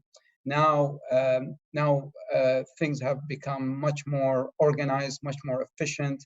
The healthcare system, UCSD Health, is really taking a lead in terms of providing its own data on who's getting sick, what are the ventilators used, and policies on using of masks, and getting all updated on daily basis. And so that was one of the good things, is that there was organization, but it took a little bit time. I think from my perspective, I live in Claremont, and I'm part of the Muslim community, and there was also a lot of confusion in that community and what's going on, you know. So I advised the community that they should really shut down all religious activities. This was before the shutdown came from the state, because I knew this is going to spread very fast and through congregations. And so it was the first actually religious facility that was closed before everything else. And then the things that, at least from my part, I created some videos, 12-minute videos about COVID. And I also speak Arabic, so I put it in Arabic, because there are a lot of refugees here who are not well versed in English, and I'm sure there are other communities with the same problem, and so they were at loss. And so that was also my part. And then the Muslim Leadership Council decided to help those who are in need and cannot go get meals, so they partnered with two other organizations locally. And my 15-year-old son, he can't drive, but he did coordinate delivering about 2,500 meals to those who are in need, and it was all paid by the community. So I think this is really the silver lining of all of this, is that the communities have come together. And that there is a feeling that we're all in this together, and globally, not just locally. And it also highlighted the needs and the disadvantaged and underprivileged community members. So that's, if there's anything positive, is that is probably it. Yeah, I think your point about the language barrier for a lot of immigrant communities in San Diego is super important. And we need to make sure that, you know, we're communicating safety and resources to those people as well. And speaking of resources, I think the next question that we'll go to for each organization is, what is the best way for our viewers, our audience, to help support your organization? And we can start off with Christina. Okay, well, folks can go to weallwegot.sd.com and press the donate button. You can donate. Right now, we get in between about 12 to 24 requests each day. And folks can like apply, you know, online, and just like Yessie and Matt at DSA are talking about, we trust that our folks know what they need. So yeah, people can donate. That's super appreciated. We've raised, and I was checking the numbers right now, and I need to check again because I got sidetracked. Sorry, don't judge me. A lot of windows open. um, but we all we got has helped. I think about a little over, I think about 350 community members, and then we also have about 130 to about 200 back requests that we're still filling. And again, we get in between 12 to 24 requests. If folks want to volunteer, we're totally down for that too. We just turned like a month old with our efforts that we started in March 12th. And we have so many like awesome volunteers that signed up. But like, you know, the group is a small group of us that are like doing this work, and like all the organizers on the call know, you know, you got to get that infrastructure set up, and then you got to like, you know, build out, right? Getting more volunteers and stuff involved. And we have like a really dope crew of volunteers, and we're hoping also to grow that. So if folks want to assist that way, they can too. And then also, if I can do like a real quick shout out to Shannon and the nurses, like Shannon, like I was just sending all these clap emojis your way and private messages and stuff, because like I appreciate so much what you said about like, you know, you were like, yo, this isn't political, but like, you know, it lightweight is. You feel me? Like our nurses year round, all the time, have to advocate for like patient to nurses ratio, have to advocate for getting paid right, have to advocate for, and their unions, right, have to advocate for safety in the workplace. And it's so messed up, right? You know, my partner, he's an essential worker at a grocery store, and like, you know, the frustration, right, that you get when it's like, yeah, my loved one is doing their job, but you know what? It's important that their employer shows up in a big way to protect them. So like shout out to the nurses, right? The bus drivers, the grocery store workers, the delivery folks, the folks doing the gig work economy, making sure that they're doing these deliveries. And yeah, this is like, I heard a saying once, it was like, you know, it's not, you know, politics are personal, but it's just that the politics are personal. You feel me? Like, and like COVID-19 has exacerbated what's happening right now, you know, in our country, right? Black folks are the highest amount of folks being diagnosed, you know, with COVID-19 and dying of it. And that's no coincidence, right? Because of the way in which Black folks are treated when they go to like the doctors and healthcare places. Our low wage workers, right? And like, yeah, folks right now, you need to try to get you in a union, because a lot of places you go to that do have a union, you know, hashtag organize, call the union right now and be like, look, I want you to represent workers at my workplace, because you go to union grocery stores, those workers are more protected than in other places. You feel me? So I think this is a time when like the politics that have always been personal are teasing out and exacerbating the needs that are already exist in our communities, right? So please donate and also volunteer, and also like, you know, honoring too that there's other mutual aids and stuff happening and other work happening in San Diego. And also like, if you feel like your part of the community isn't being served, I'll figure out some way to get my contact info to folks. Like people can Yeah. just hit us up on the We All We Got website too. If you feel like there's a part of your community that's not being represented, and you know, and you need support and stuff, and creating your own mutual aid, you know, we got to be down to help you. But you know, asterisk, if you are okay with working with the police and border patrol and ICE, we can't we won't help you. We can't, because we want to keep our folks safe, and safety to us does not look like working with ICE, the police, or border patrol. All right. Yeah, for sure. And I dropped your website link in the chat, so people should be able to see that. Thank you so much. We'll move on to Yessie and Matt. Yeah, so thank you so much, Christina, and also Shannon, for uplifting those points. That it is intensely personal, but it's also there's an element too, like that we, at least speaking from the democratic socialist perspective, that we see as incredibly politicized too. This is a moment where the state is failing. The state is failing its constituents, right? Like a flawed state run by an administration that is trying to institutionalize hateful rhetoric is now failing the people. And so it's mutual aid. The crux of mutual aid is creating the reciprocity, right? Like that back and forth give, that symbiotic nature, that giving support that is going to lift us out of that. So we like to say socialism or barbarism, right? Socialism is girded by mutual aid.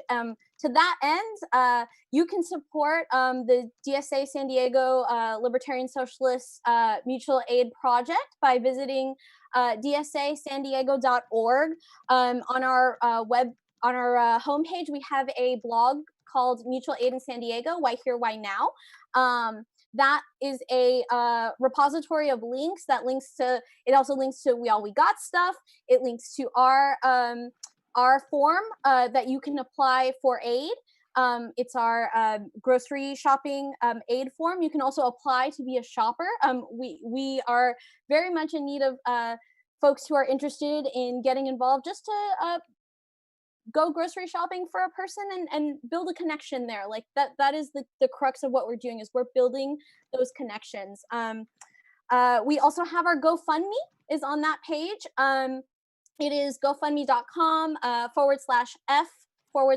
/F/DSA-San Diego or San Diego mutual aid fund. You can help support folks who are requesting financial support through that. Matt, am I missing anything? No, you covered it. You covered all of our resources, yes. Yeah, and oh, sorry, go ahead, Matt. Oh, the only thing I just want to add is, as socialists, we're also internationalists, and I want us all to think about, given that it's Earth Day, to think about giving to any organization. We can look them up that are giving to, particularly the Global South, help those there, because they're not only facing devastation from the pandemic itself, but also the economic fallout will affect those countries tremendously. They were already indebted and owed unjust debts. So I think we need to look at that situation over the next year or so and make sure we do all we can to support them. Yeah, thank you, everyone. Yeah, thanks so much, Yessie and Matt. Shannon, how can we support nurses in this time?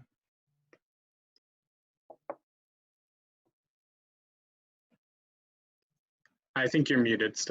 Sorry. Okay, I'm unmuted. Thank you, Riley.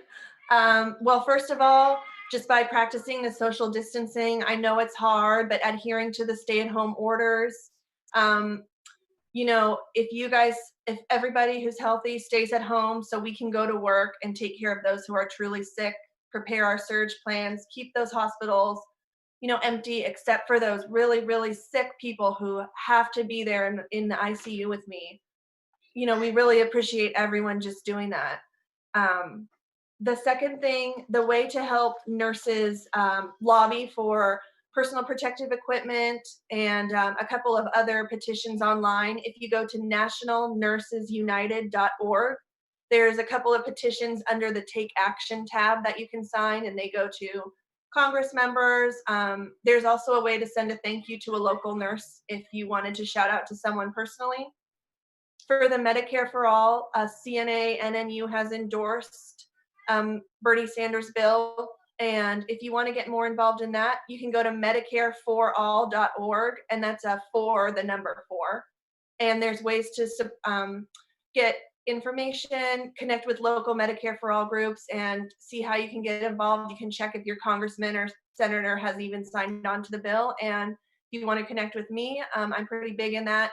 and we can coordinate a visit to your Congress member. So if that sounds like something you want to do, I'll go with you. Thank you so much for the panel, Riley. I really appreciate it. For sure. Thanks for letting us know about those resources.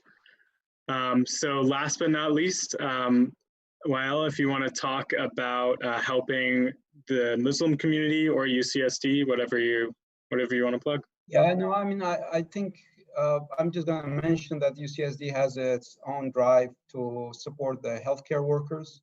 And so we, as members of the UCSD community, are donating to support them. There are a lot of kindness coming out. I mean, even some of the hotels have offered, just in case you don't know, I think they offer healthcare providers free room. That's maybe something Shannon could look up into, because the problem is that the healthcare providers, they are afraid to bring the infection to their households. So they're being, isolating themselves and so on. So this is a good gesture by some of these hotels.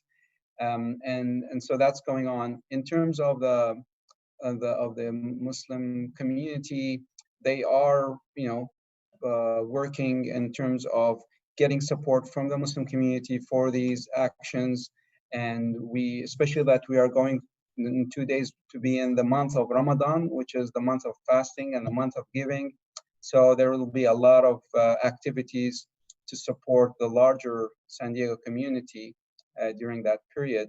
And if anyone is interested, I can ask my son. He's doing that for the contact, and then send it to you through Riley. Sounds great. Thank you so much to all of you. If you have any resources, just drop it in the chat for me, and I'll make sure that it gets pushed out to the chat for the audience.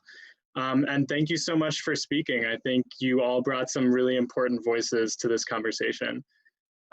So now we will be moving to a lunch break video with Doreen Nasser talking about an earth-friendly diet.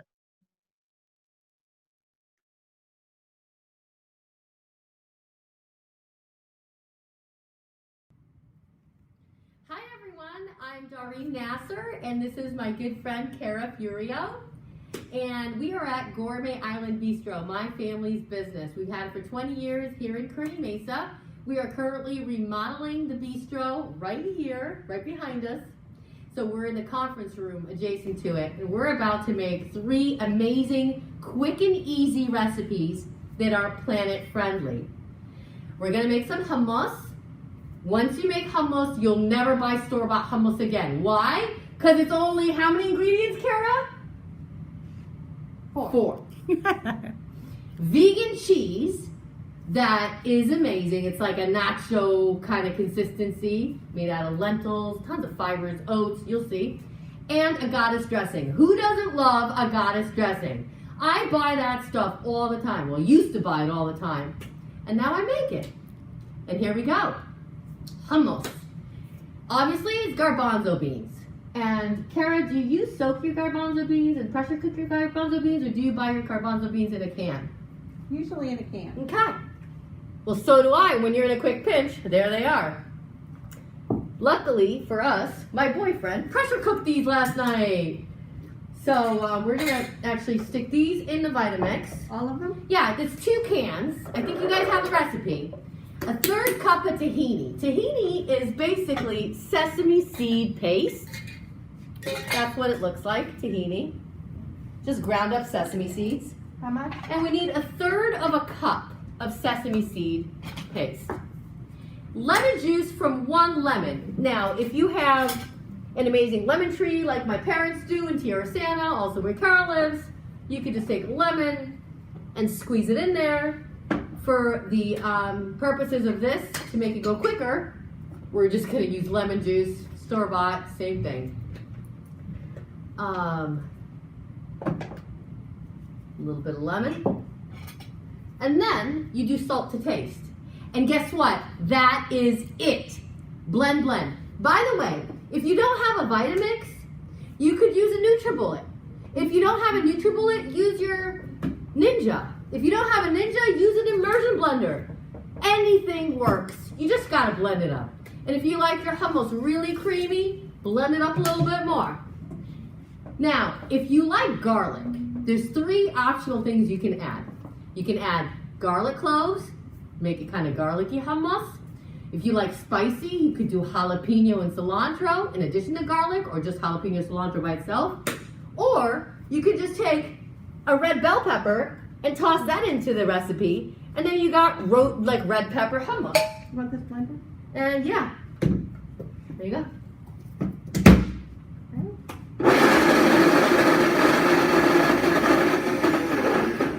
Oh, and also I forgot to say, it needs a little bit of water just to make it go. And I got a water bottle here. I don't know how much water. It all depends on the size of the bean, and you just add a little bit of water and then mix it up again. And you'll know it needs a little bit more water, you know, to mix it up. You don't want to put too much water because you can't take out water, but you can always add water. All right, and once you are done blending it, ta-da! That is what it looks like. People often ask, well, what do you do with the hummus afterwards? You can dip veggies in there. Oh my goodness, carrots and cucumbers. You're so funny. Steamed broccoli and cauliflower are really delicious to dip in there. If you like, I love these gluten-free cauliflower crackers because I'm gluten-free in addition to being plant-based. Or you could just like make a wrap, make a sandwich and use it as a sandwich spread. You get the fiber in there and all of the tasty flavors. And that's the first recipe. All right, so let's do the second recipe. And that's gonna be the vegan cheese. You guys have the recipe in front of you over there.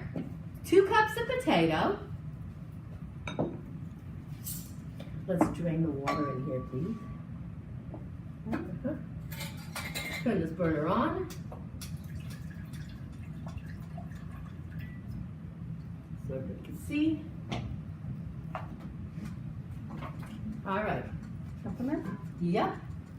2 cups of potato, 1 cup of carrots. Awesome, thank you. 1 cup of carrots, 1/3 cup of red lentils. And I didn't have a 1/3 cup, no big deal. Use a different kind of lentil that's similar. I got green lentils, so I figured 1/3 cup of lentils, we could do, that's 100 grams of those, and then 28 grams of those. There you go. Now, 1/3 cup of rolled oats. Everyone knows what rolled oats looks like. I already measured it, that's a 1/3 cup. And, 2-3 garlic cloves. I got some garlic right here. 2-3 garlic cloves. 1/3 cup of raw cashews. Just throw them in whole? Yeah. Here's the raw cashews, and here's a 1/3 cup. Okay. We need 4 cups of water. Did you soak these first? Yeah, I soaked them. Yeah, soak them. But they don't have to be because you're cooking them. Okay. But it's for the goddess dressing, I soaked them, so I might as well have soaked them for both. It's just faster. We need 4 cups of water. Okay. And you don't want that water? No, you want clean water. There we go.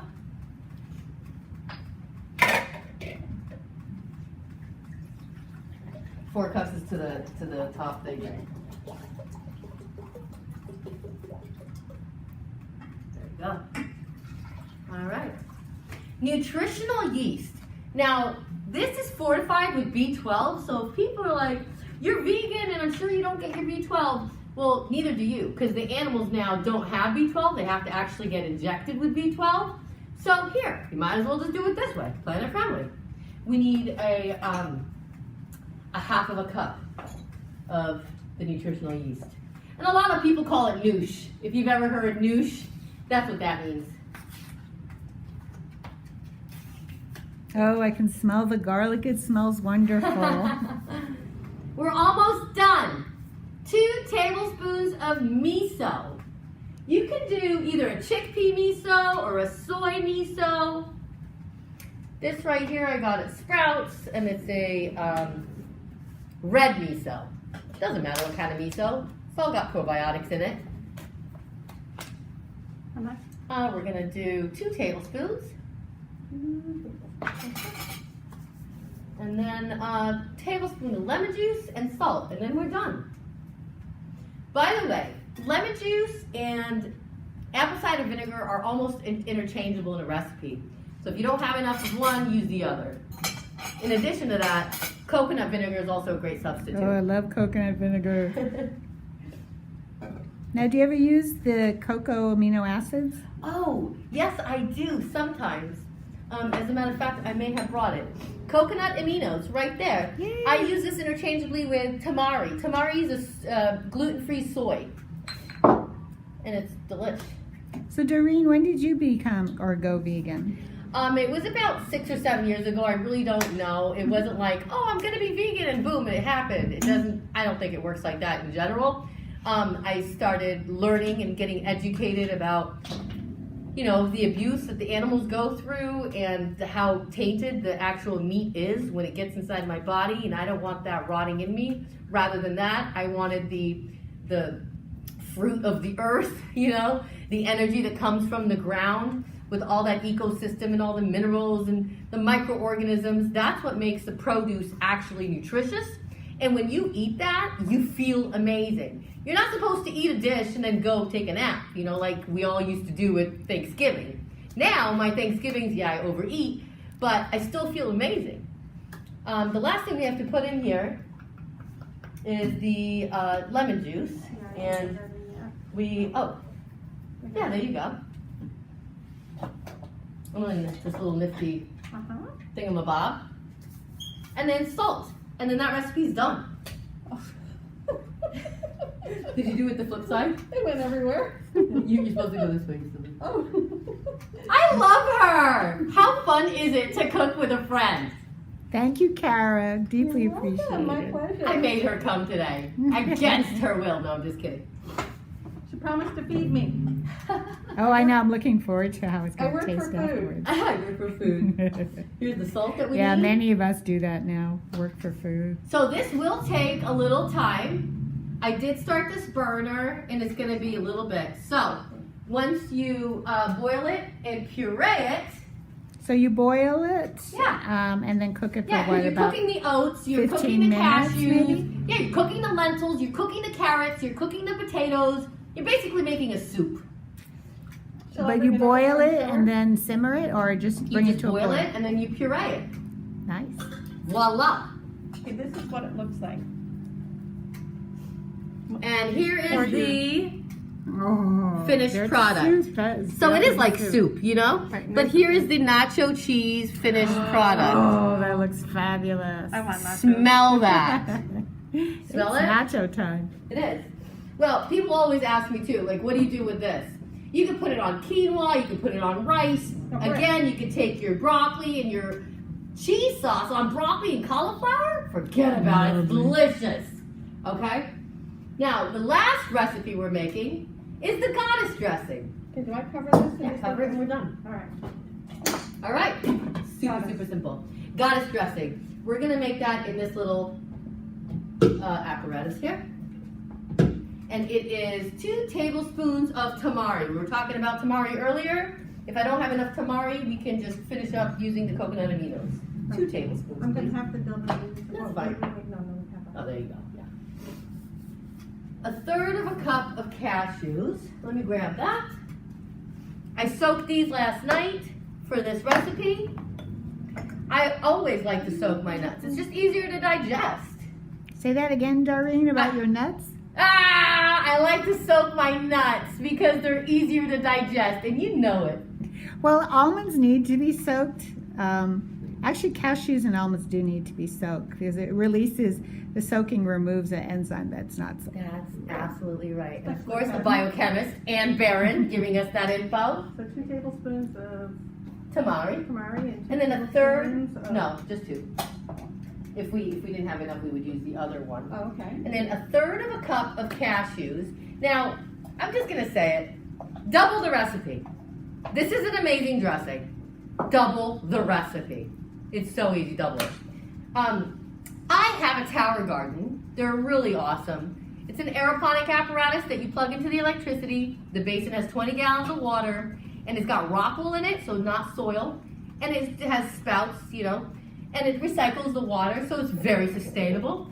But I got this parsley from the tower garden this morning. That's your parsley. I harvested this parsley from the tower. We're just going to stick this whole lot in there. The greener, the better. Yes. Green is good. So, and the green goddess, of course, has green onion. And the green onion is somewhere. Oh no, we forgot the green onion. No, is it in the corner? Is it in the corner? Did you get it? Oh, here it is, here it is. You know, I reuse mason jars, so voila. There it is. Hey, we're really cooking over here. What's the next ingredient on there? Oh, sesame seeds. 1 tablespoon of sesame seeds. Yep, I just reuse my, spices. You know, like when you buy spices and it's empty. I just buy bulk when I go to People's or something, and then I just refill it.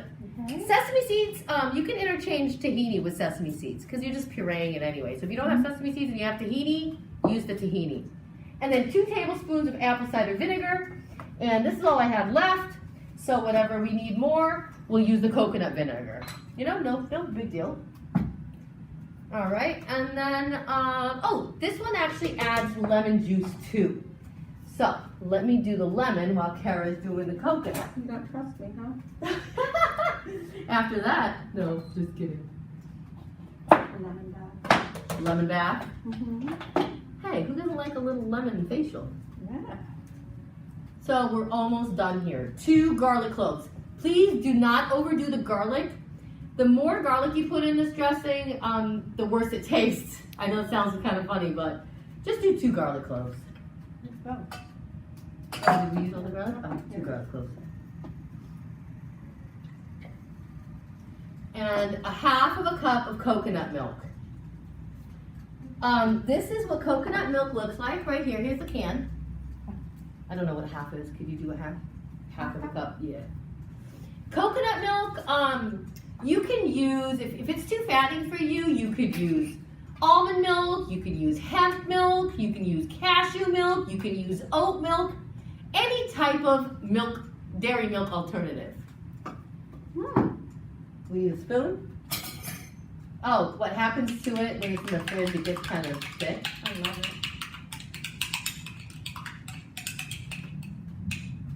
There we go. That's the creamy component. Mm-hmm. So adding the coconut milk, that's the last ingredient, I think. Salt and pepper to taste. Need salt. And then let's blend. I always wonder why we need salt, but It makes things pop. It does. enhances the flavor. And believe it or not, my dad just told me yesterday, because I was telling him I was going to do this thing. He said, well, if you're planning on roasting any carrots, do a little lemon juice before you put it in the oven. And I was like, what? Dad, that's an acid. He says, no, it brings out the caramelization and they'll become sweeter. Yes, put lemon juice on your carrots before you put them in the oven. a friend taught me recently, put lemon juice on cut apples. Yes. Fabulous. Yes. Fabulous. All right. And then once you blend it,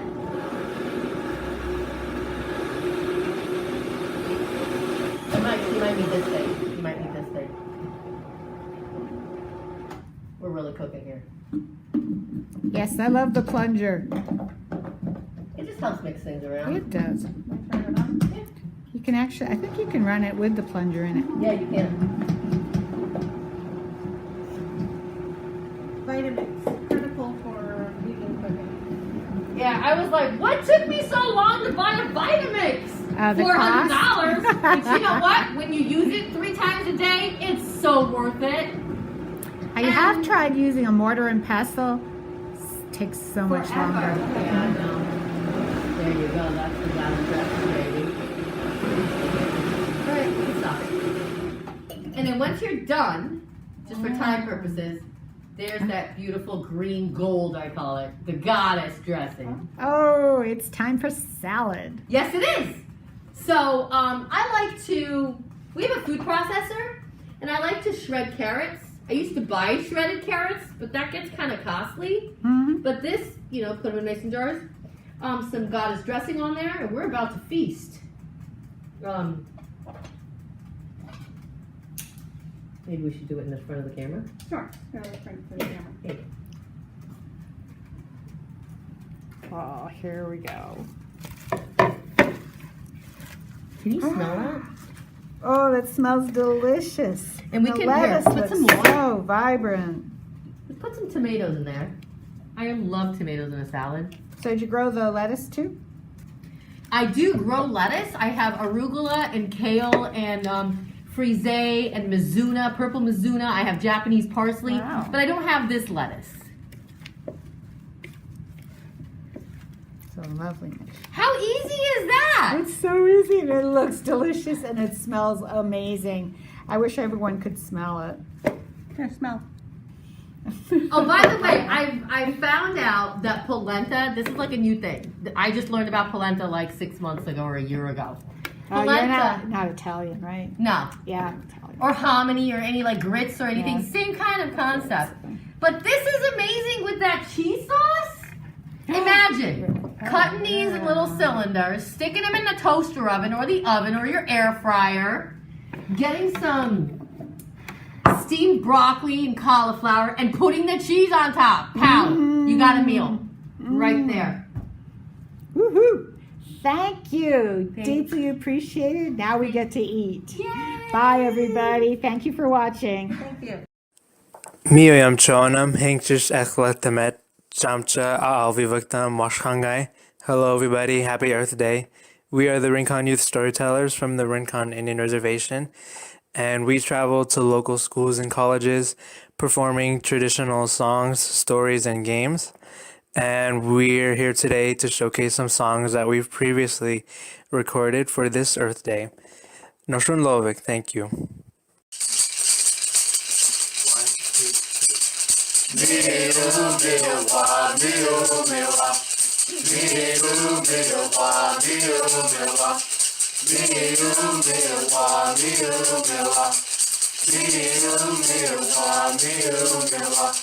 Naki naki naki naki naki naki naki naki miu miu wa miu miu wa miu miu wa miu miu wa miu miu wa miu miu wa miu miu wa miu miu wa naki naki naki naki naki naki naki naki miu miu wa miu miu wa miu miu wa miu miu wa miu miu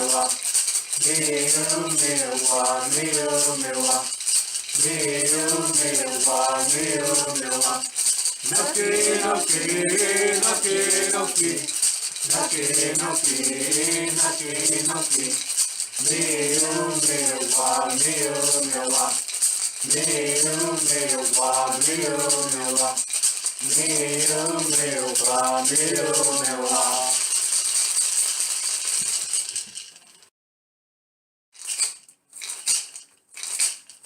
Islet moonlight ashlet Ivi pampa Achi Chantewen Munya maneka Aya aya aya Munya maneka Aya aya aya Munya maneka Islet moonlight ashlet Ivi pampa Achi Chantewen Munya maneka Aya aya aya Munya maneka Aya aya aya Munya maneka Iswar hunwar ashwar Viviam pomka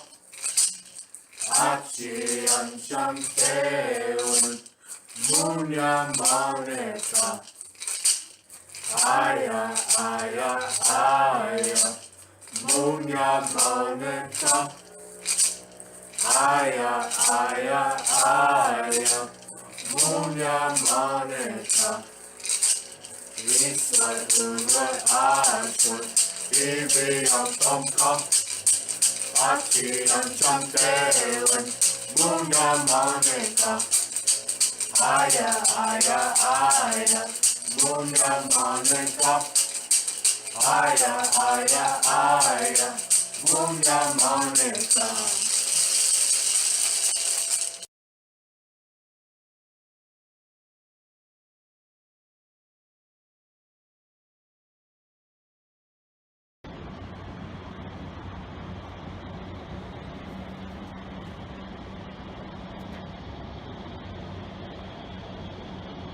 Why are you a war tax resistor?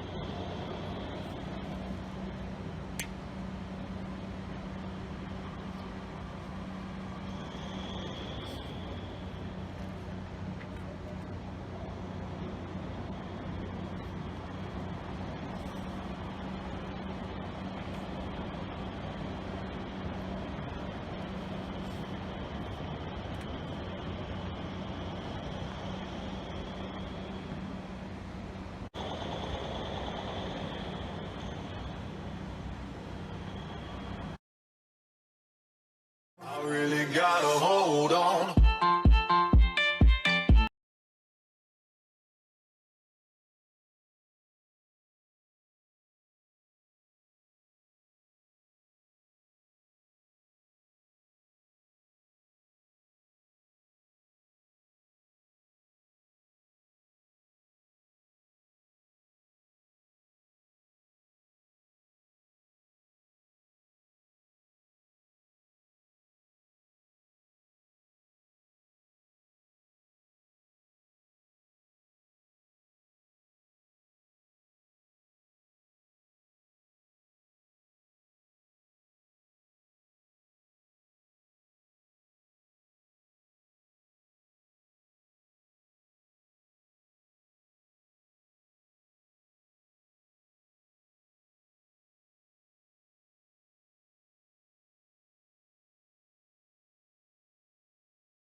Hi, I'm Nico Demers. I'm a senior at Point Loma High School, and this is a piece I wrote trying to express that together as a community, we need to come together to make our planet green again. Thank you. I gasp for a breath of fresh air. In and out, my lungs fill with this fresh pain of a crippling planet, my esophagus now stained with oils, carbons, acid, trash, and tears of those who love her, reminding me that soon my dying home will leave its nesters suffocated in an ignorant atmosphere. I feel my voice become static, my screams only echoing in a large room. No listeners, no changers, no lovers, no children to stop our mother from dying. Only spectators to watch her slowly lose color, slowly rot from a corrupted, constructed world. The trees not weeping in wind, but whimpering from fear of what man will make of them next. Monkeys no longer climbers, solely migrators. Fish no longer swimmers, only a full dinner. Our mother as the creator, no one wanting to fix her. Our race greedy for green paper, not greedy for green planet. No one there to stop our planet from bleeding all over. We all are here to drown in the faults of a broken society. No bandages will be left to heal helpless wounds from inability to clean our home. We swim in oceans of lies. We walk in deserts of dying truth. Together, though, we must navigate a world overpopulated by human mistakes. Together, we must take this last chance to make our earth, our home, our mother green again. Thank you. Our goal at Interfaith Coalition for Earth Justice is creating the conditions for what we will need in order to adjust and adapt to climate disruption, building communities of resistance, resilience, and transformation.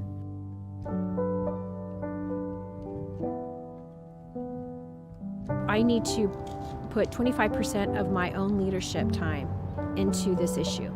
If we saw more clergy and people of faith doing that, I think we could really multiply our efforts. But we have to make that tie, that connection between the spiritual growth and the activism. And that way we'll have a stronger product. More than an activist, I guess I'm a trench worker. I mean, it's just people sitting and talking to each other, you know, and deciding what is good to do.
Howdy, folks.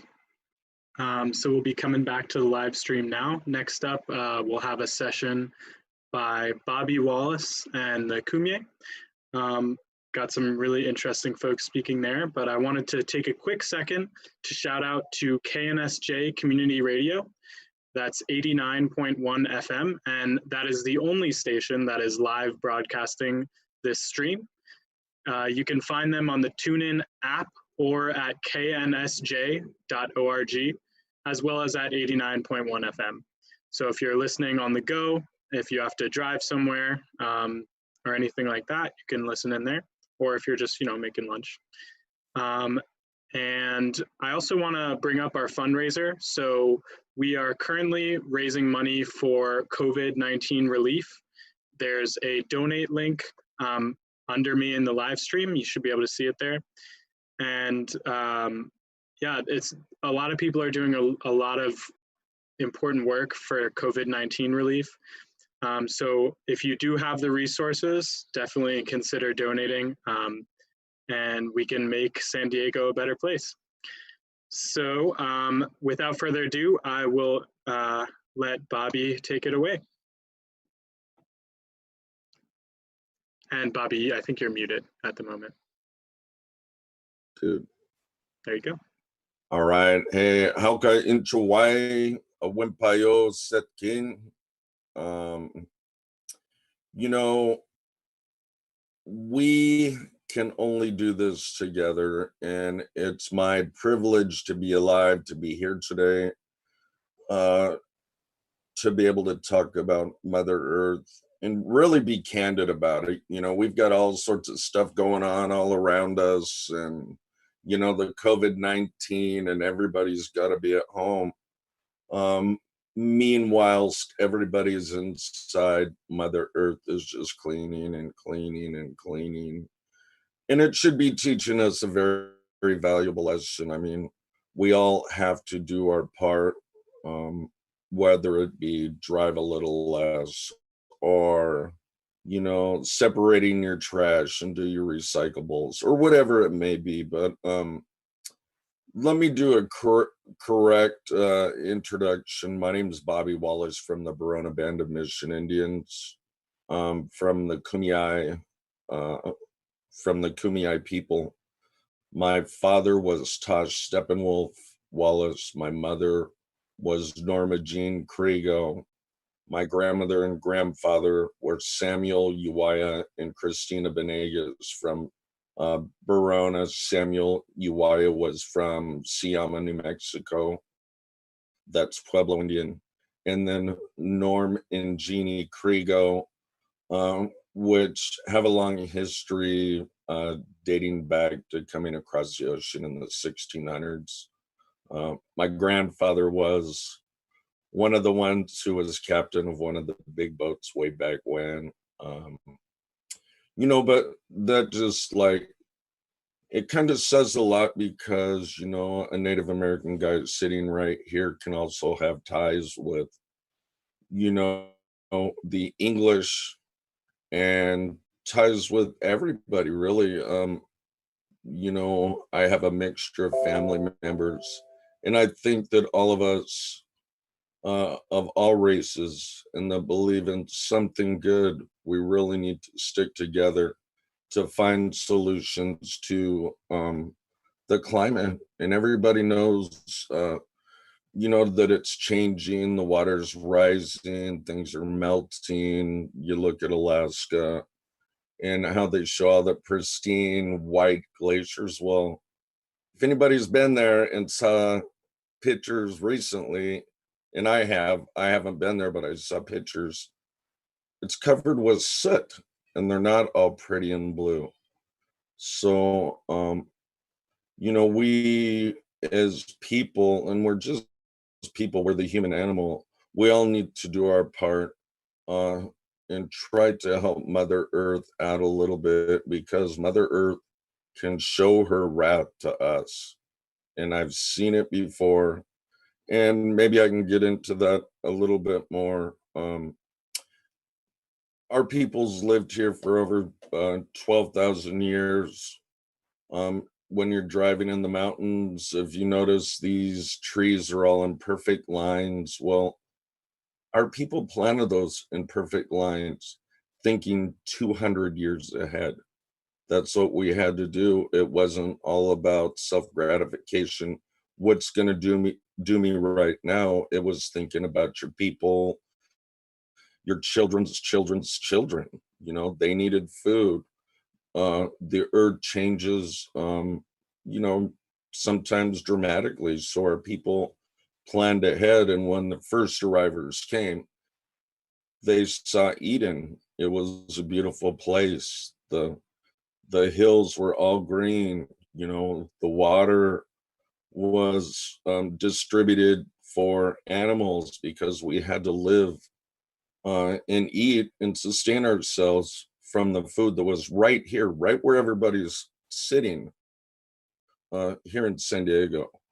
You know, so it's an honor for me to be here and show a little bit of perspective of kind of how it used to be, but also I have a youth from the Kumeyaay Nation, and I'm really, really, really honored for her to be here.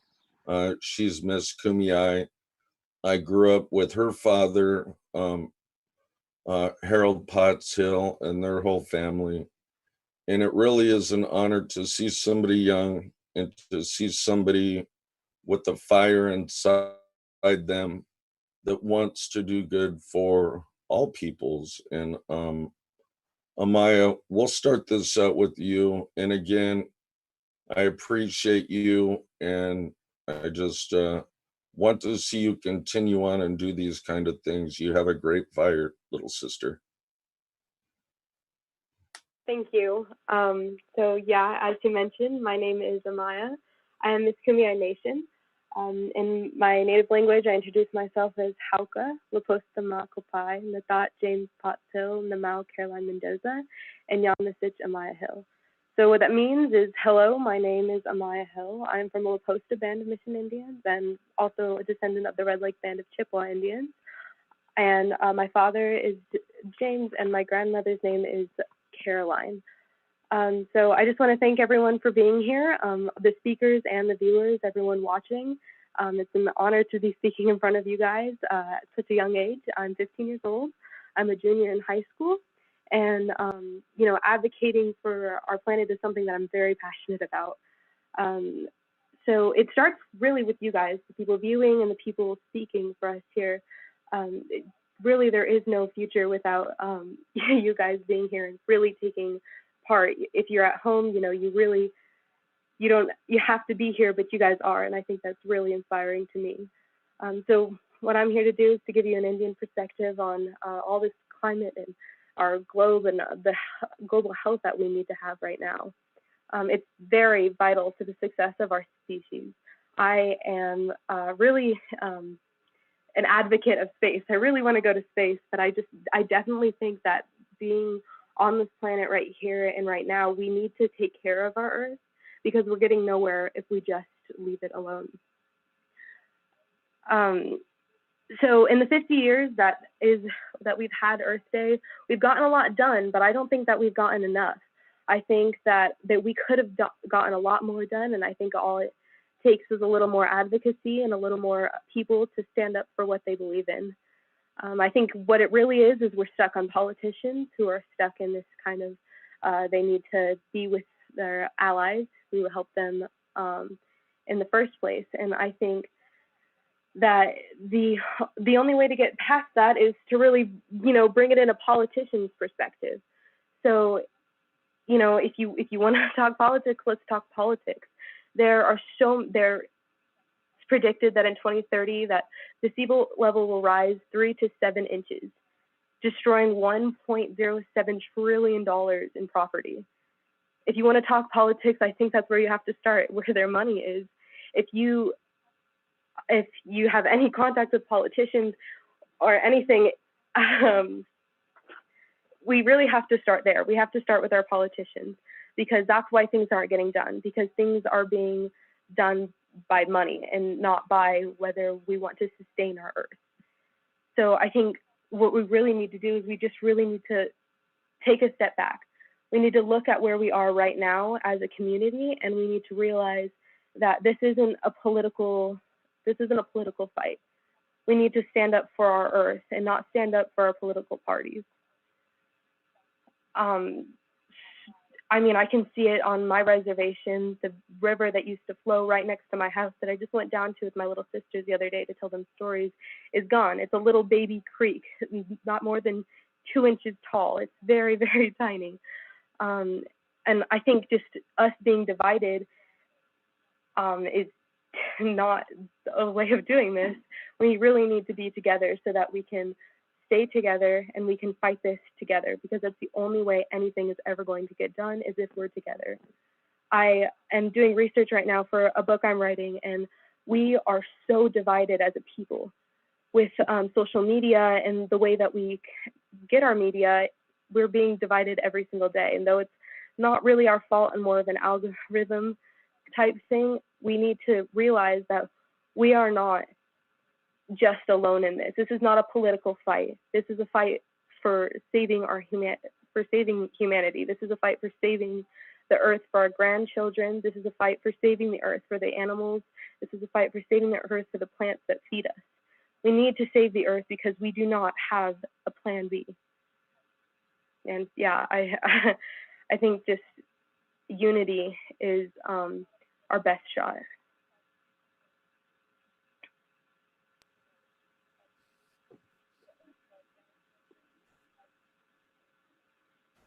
Okay, so you know, Amaya, that was really great, and you really did hit it off. You know, politicians, and you know, it's all about money. It seems like everything's about money, and we do have a new breed of politicians out there, you know, who see things a little different than the old school guys, and we do still have the old school guys, but we need these new guys, you know, the ones that aren't afraid to jump in and get their feet and their hands wet, so to speak, and make a stance. And you know, our next speaker, she just passed her exam yesterday, in fact, and I call her the smart girl, and she and Manuel actually helped me out with the Save El Monte Valley, where they wanted to tear up a valley that has valley fever. But you know, it's my blessing to have Jessica here, and then we'll go to Manuel, then we'll go to Chelsea. But first, Jessica, Miss Smart Girl, can you talk a little bit for us?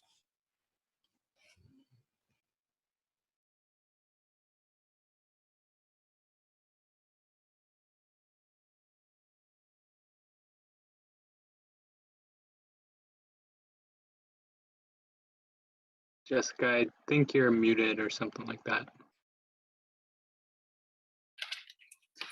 Is this better? Yeah. Okay. Thanks to the organizers and thanks to Bobby for the invitation to be here and speak with everyone.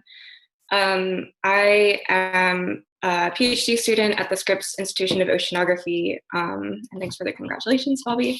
Just passed my qualifying exam. And I'm also part of the Center for Interdisciplinary Environmental Justice, which is a group of natural scientists and folks who study in ethnic studies and social sciences, and have a critical social and political analysis of the situation and the things that we study from the natural science side of things. And so I really appreciate your message of unity, Amaya, because I think that's something that we really need to keep in mind as we are developing climate solutions and pushing them forward in things like the Green New Deal and these climate actions that are gaining more and more momentum. And in the sense of unity, I mean that we need to consider everyone in the world, the most marginalized, and especially the indigenous people all around the world, the folks here, the Kumeyaay, and the folks who are being impacted by extraction, not just for fossil fuels, but even for the things that we are promoting as things that we think are climate solutions. So the research that I do, I'm really lucky to be able to do this kind of research that I'm really passionate about. I work with indigenous peoples and communities in the high desert of northern Chile and Argentina, the Atacama Desert of northern Chile, and the Andean Altiplano. And these folks are in a struggle to protect land and water and their agency and livelihood against lithium mining. This is lithium mining for electric vehicle batteries and other renewable energy storage technologies. So the area that they live in is amazing. It's this super high, dry, sunny desert, and over thousands of years, water has brought minerals from the volcanic mountains into the basins where people live and where there's salt lakes and these rare ecosystems, and they've accumulated minerals over long periods of time when the climate was wetter than it is today, and now it's the driest desert in the world. So water isn't a renewable resource here. And so then these mining companies come and they take out the groundwater and let it evaporate so they can take the lithium out and make these technologies for us to use for what we call climate solutions and renewable energy. But if it's coming from something that's not renewable, then it's not really ultimately the clean renewable technology that we think it is. So this is something that, along with the research work that I'm trying to do with the science side of things, trying to introduce that into these conversations about climate action and climate change and what that means for us and how we can think beyond these technological fixes, switching from a fossil fuel economy, which we all know is extractive and horrible in many ways, not just switching that to a renewable energy economy that's run on lithium that's coming from another part of the world, but how we can transform the way that we live and relate to each other and to the planet. So that's something that I would like to propose to everybody listening here in your circles, in your groups, friends and family, and in your activism. Sure. Jess, what do you think about the water system that's coming down from, let's say, down the San Diego River? Is there any hope as you get down towards the estuaries, down towards Ocean Beach and Dog Beach?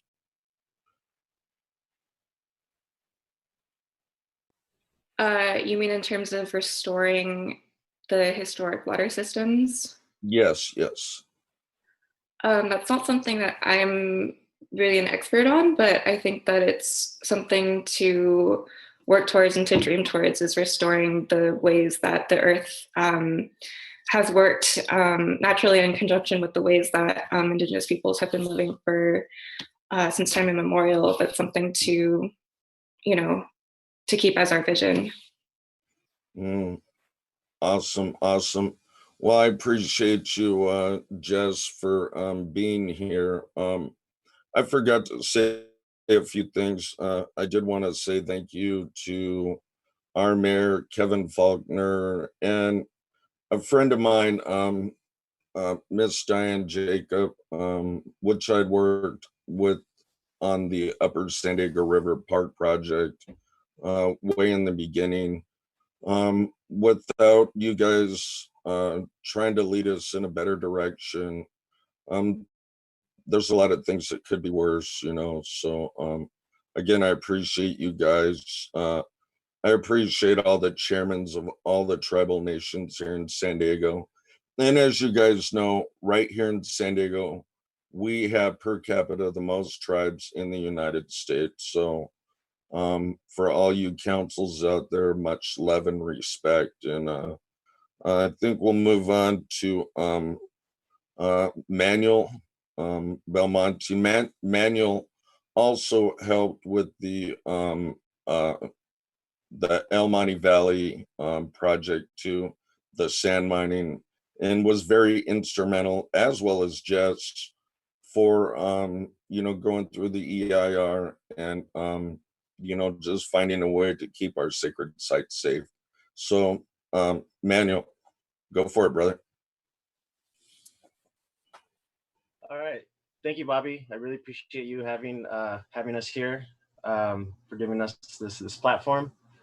I want to thank the organizers for setting all this up and the production team. It's been looking great. Happy Earth Day, everybody. My name is Manuel Belmonte, and where do I start? Let me see. Jessica already summarized some of the work that we've been doing pretty well, so I'm gonna try and be a little more intentional with the message that I'm trying to relay, partly on behalf of Siege. So I'm a firm believer that everything is connected, and from a basic level, where the carbon in my body at one point came from veggies and food that fed my parents and manifested into who I am now, this physical, living, walking human being. And when I die, my remains will be, put in the ground and it's going to feed other organisms, and it's going to continue to feed the food web. And on a different level, our industries and our ways of living that depend on our industries, our supply chains, those are also interconnected. The fuel we burn comes from living organisms that lived, you know, a long time ago in ages of the dinosaurs. But more relevantly, the fuel requires refineries, and these refineries pollute. These pollutants cause things like cancer, and kind of the people that benefit from the oil industry are rich people. The people that bear the brunt of the pollutants tend to be people of color. If you look at Cancer Alley in the Mississippi River, it's a majority of Black people.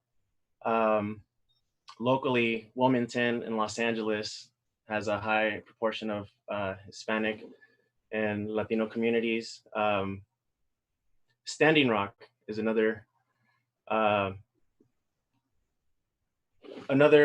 struggle in which rich people get to dictate who is going to be bearing the brunt of their waste, and who is going to be benefiting from them, which is in part because of our racist history that continues to move into the future.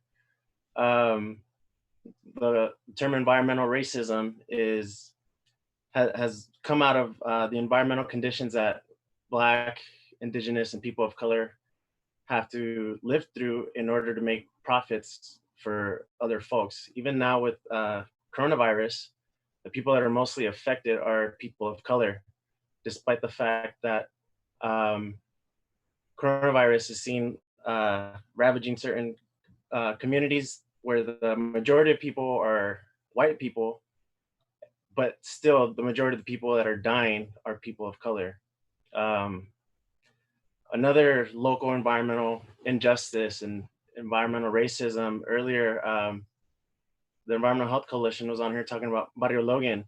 The respiratory disease rate in that area is because of racist city planning. People in the past were, and in the present, continue to be careless, you know, with certain types of people. And I, first of all, I commend all the people involved in environmental justice struggles. Bobby, you mentioned you were at Standing Rock 5 times. Thank you. The Coronado Bridge itself here locally in San Diego is another racist project that decided that convenience for the rich people in Coronado was worth more than the health of the people in Barrio Logan for generations. So what environmental justice seeks to do is right the injustices of our racist past and present. So I'm really glad to see folks that are organizing now around climate change, centering environmental justice and environmental justice communities. But to continue a little bit on the philosophy of connectedness, everything is connected. Going into the future, Jessica mentioned that some of our climate change solutions might not be as environmentally safe as we thought them to be. I want to remind folks that because everything is interconnected, as we've grown into this globalized world where we're trading goods and information across continents, environmental injustices transcend those borders. And so, I don't know, things like the World Trade Agreements that make it possible for rich companies in the United States to trade with little bit of taxes in between, like, let's say, Mexico and the maquiladoras. They're able to avoid labor laws there, environmental protection laws there, and pollute on the people there. So you have the bigger fish, the richer folks, preying on on the smaller communities that don't have a means to protect themselves. And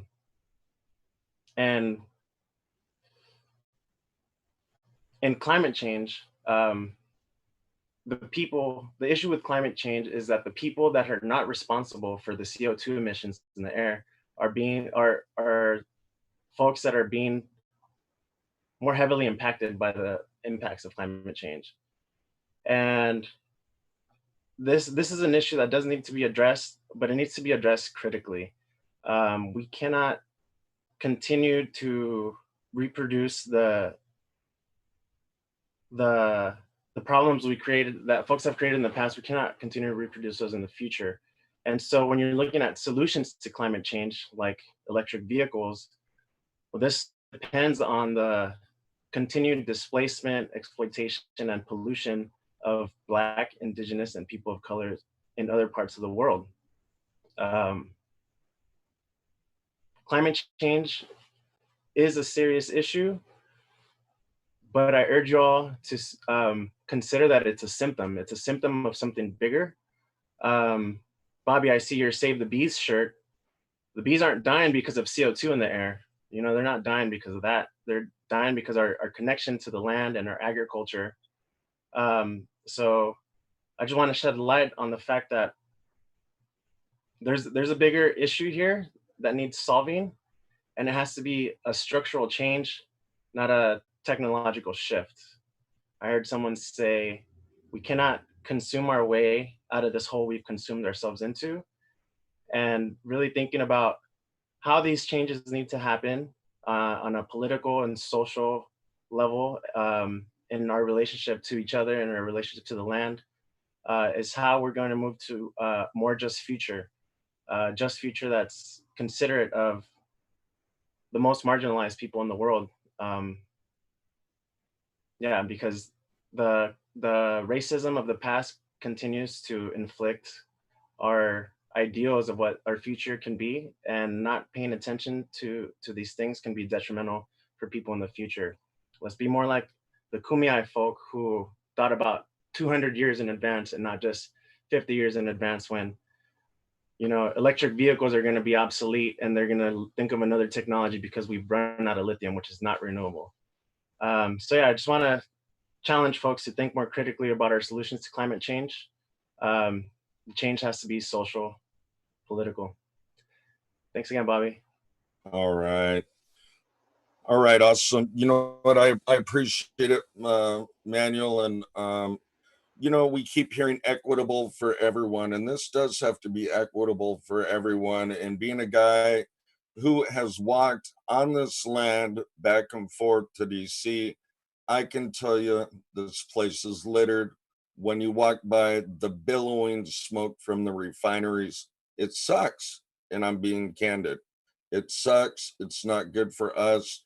And it's not good for Mother Earth, or it's not good for the little babies of the future. So we have one more speaker, and this will dive into our current situation, which is going on up the coast a little bit, and that's Chelsea. And I also want to give out a big shout out to Malika Marsden with the Green New Deal. I'm honored to be on the advisory committee board for that. It's really cool. It's exciting, and there are things we can do in the future. So, Chelsea, it's all yours.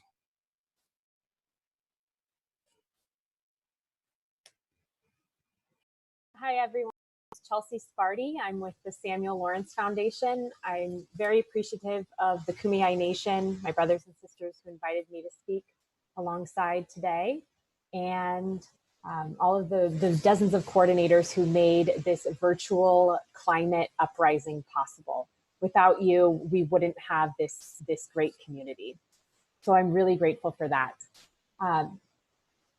When you think about ocean pollution, you might go to oil or plastics, but think for a moment, what are the other items that are polluting our waterways?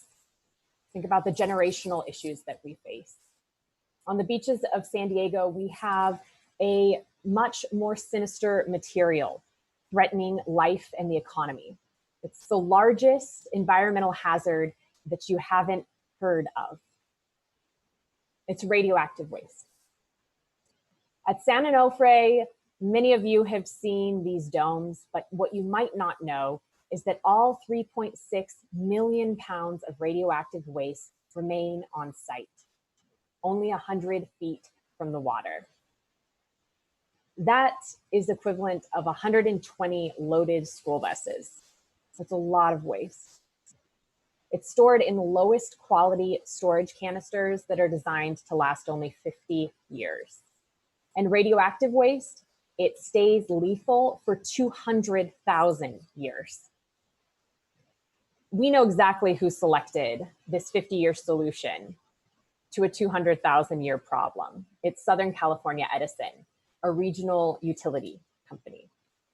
Now, the Kumeyaay Nation and the Ahachiman Nation are well acquainted with Southern California Edison, because not only did they destroy the sacred land by building a nuclear power plant, they're also trying to swindle their brothers and sisters in neighboring tribes with the claims that these First Nations of Nevada and New Mexico want the radioactive waste. And it's just not true. The scary part is there are more than 65 cities and towns who are threatened with this radioactive waste problem. And all of those locations are being affected by these sloppy businesses who are making the storage decisions. We know in San Diego that Southern California Edison, one, knowingly built a nuclear power plant atop several several earthquake faults, that they hired somebody who installed the nuclear reactors backwards, and that they nearly dropped a 50-ton loaded canister of radioactive waste in 2018. Now, these are not people that I would trust to walk my dog, let alone store radioactive waste forever. Their goal is speed and greed. They work so fast so that they can keep the profits. It's happening right before our eyes. And in our lifetime, these thin storage canisters will degrade, and they're only 100 feet from the ocean. There's no validated repair procedure in place right now. And again, this material, it's deadly for 200,000 years. The beach is threatened with a lousy 50-year plan. And what we know from experts is that this material will likely be on site for over 100 years and possibly more. And we're stuck with a 50-year plan that might fail and likely will fail. There's two things that can reverse course. One, rapid deployment of renewables. This is why we need a Green New Deal. We know that renewables are cheaper, faster to deploy, and they pollute less than nuclear power. Nuclear power does not have a place in the Green New Deal. The second thing is our people power. We have great impact when we act together. By pressuring elected officials at the state, local, and federal levels, we can ensure that Congress will fully budget and enact the regulations that we need to keep this material safe for millennia and generations. Remember, radiation leaks are not comparable to anything we've seen in the environmental movement. Human errors, miscalculations, and damage from natural disasters are irreversible. They decimate land, water, and life. And there is no place for nuclear power in our future. Samuel Lawrence Foundation is calling on Southern California Edison to build a handling facility on site so that they can repair and repackage each of these canisters as they degrade. You can help in that process. We're enacting a letter writing campaign. And if you go to the Samuel Lawrence Foundation website, on the nuclear safety page, you'll find a tab that says Take Action. There's all the information on how to write a letter. I encourage each of you to stand with our Indigenous brothers and sisters to protect the ocean by taking action, because together we will solve this issue here at San Onofre and beyond at all of the other nuclear power plants. We can't afford not to. So thank you, Bobby, for letting me speak to this important issue. And I appreciate all that you're doing as well on San Onofre issues. Thanks, Chelsea. Thanks, Bobby. Bobby, if you have any last words, we can just take like a couple seconds. Yep, just a couple of seconds. All you people out there, just remember, Mother Earth gives us life. We need to repay her back and help her out a little bit. We only have a little itty bitty time in our lives to help.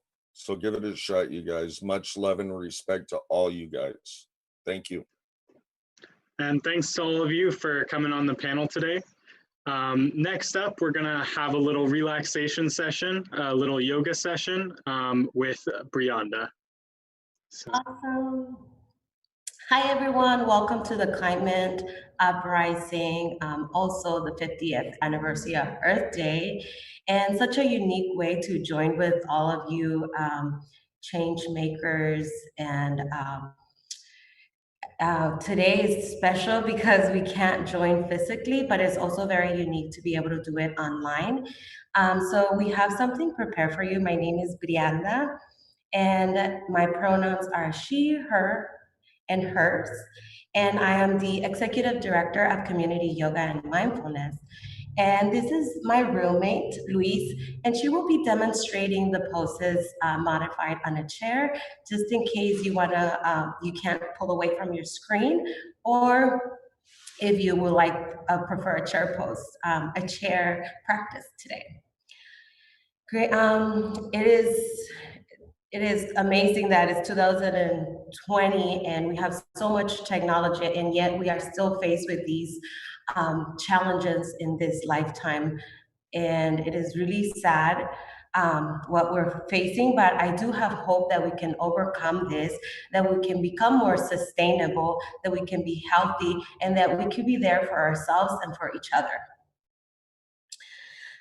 With all of this trauma comes into place, and we're very anxious and very stressed over everything that's happening right now.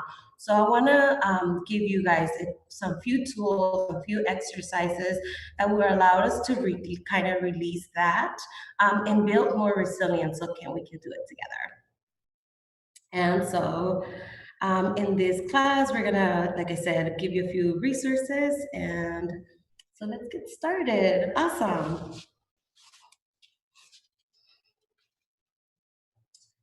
So since we have been talking about heavy topics right now, how about we start either at a comfortable seated position, placing your sit bones firmly on the chair, or if you're welcome, you're more than welcome to stand also.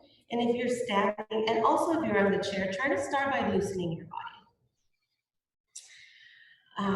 Bending your knees, your joints, yeah. And then as if we can shake off the climate crisis, and as if we can shake off the COVID and the economy inequalities and all of these things. Let's start by lifting one foot and counting to 5. 1, 2, 3, 4, 5. And then the other. 1, 2, 3, 4, 5. 1, 2, and let it go. 4, 5. Shake it off. 4, 3, 2. 4, 3, 2, 5. 4, 3, 2, 5. 4, 3, 2, 5. 4, 3, 2, 5. 3, 2, 1. 3, 2, 1. 3, 2, 1. 3, 2, 1. 1, 2. 1, 2. 1, 2.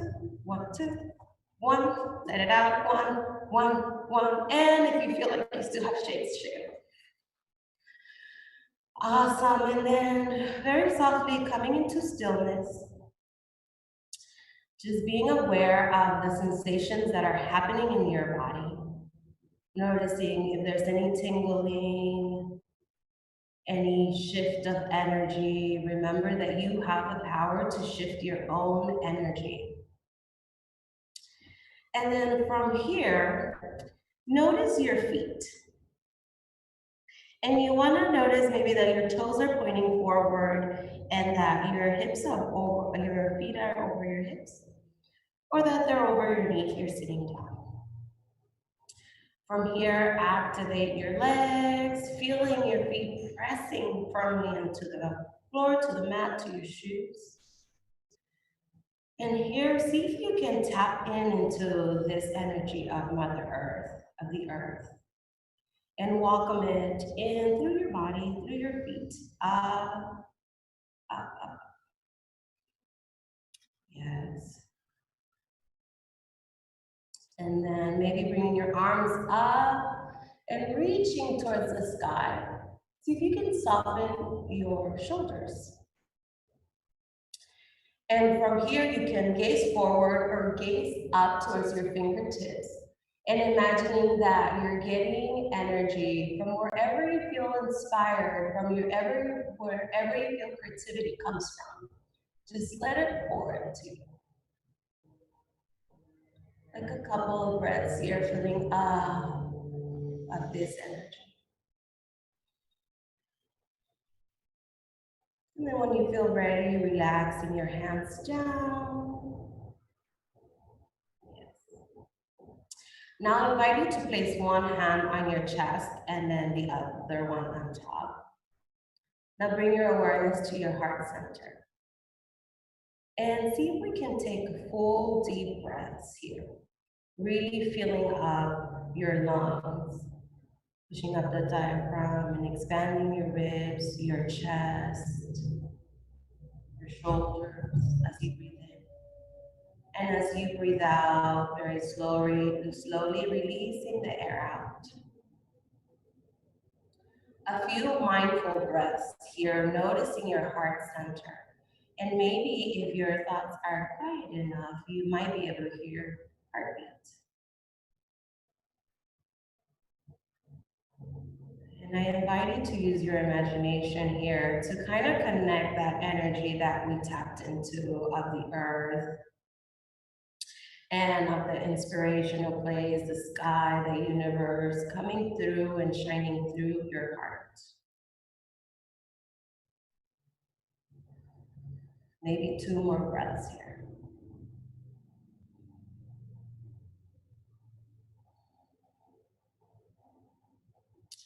And then when you feel ready, again, bringing your awareness to your standing or your seating position. And this time I invite you to reach your hands to a T. And notice how you want to place your hands. It doesn't really matter if you want to face them down, forward, or up. What feels good for you? And now here, we're going to gaze towards one hand and imagine that you're holding someone's hand. Someone from this call, someone that is tapping in here, we're working on this together. And then very slowly, taking in the room in which you're in, looking forward and gazing over to the other hand. And noticing your other hand there. And again, imagining there's someone there, you're holding your hand. And when you feel ready, let's go ahead and face the screen. And you can keep your eyes open or closed. Take about 3 breaths here and expand as much as you can and feel this interconnection between all of us. That it could be bigger than anything, that we can overcome all these challenges together. One more breath. And then softly release, let go. And bring your hands. I'm gonna cue breath work, but at any time where you're feeling dizzy or it doesn't serve you, please know that I trust for you to do what's best for your body. Breathe in and reach up. And then see if you can, if you want to keep your hands facing one another here, or if you want to bring them together. And then also you can bring one hand to your hip. And you really want to press through your feet, your sit bones if you're sitting in a chair, And then from here, we're gonna start arching towards one side, the opposite side. You can keep your hands extended if that's something that feels better for you. Keep pushing your hips towards the opposite side. And then come back to center. And then go ahead and do the other side. About 2 breaths. Extend that side body. Lengthen throughout the ribs at the same time as you're reaching. Or bring your hands together. Back to center. And then bring your hands to your heart. Beautiful. We're going to do it we're going to try to connect that movement to our breath. So breathe in, reach out and out. Exhaling over to one side. Inhale, come back to center. Exhale to the other side. Inhale back to center. Exhale. Breathe in, reach towards the sky. Breathe out and lean to the side. One more time on each side. Coming in and out. In and out. Back to center. And then release your hands. Breathe in, reach your arms up one more time. And with the breath out, bend your elbows, lift your chest towards the ceiling, towards the sky. Inhale, come back up. And then very mindfully, bending from the hips and folding forward. For those who are in the chair, you can rest your thighs on the chair and release your hands. And also for us who are standing, you can bend your knees a lot so that your chest is resting on your thighs.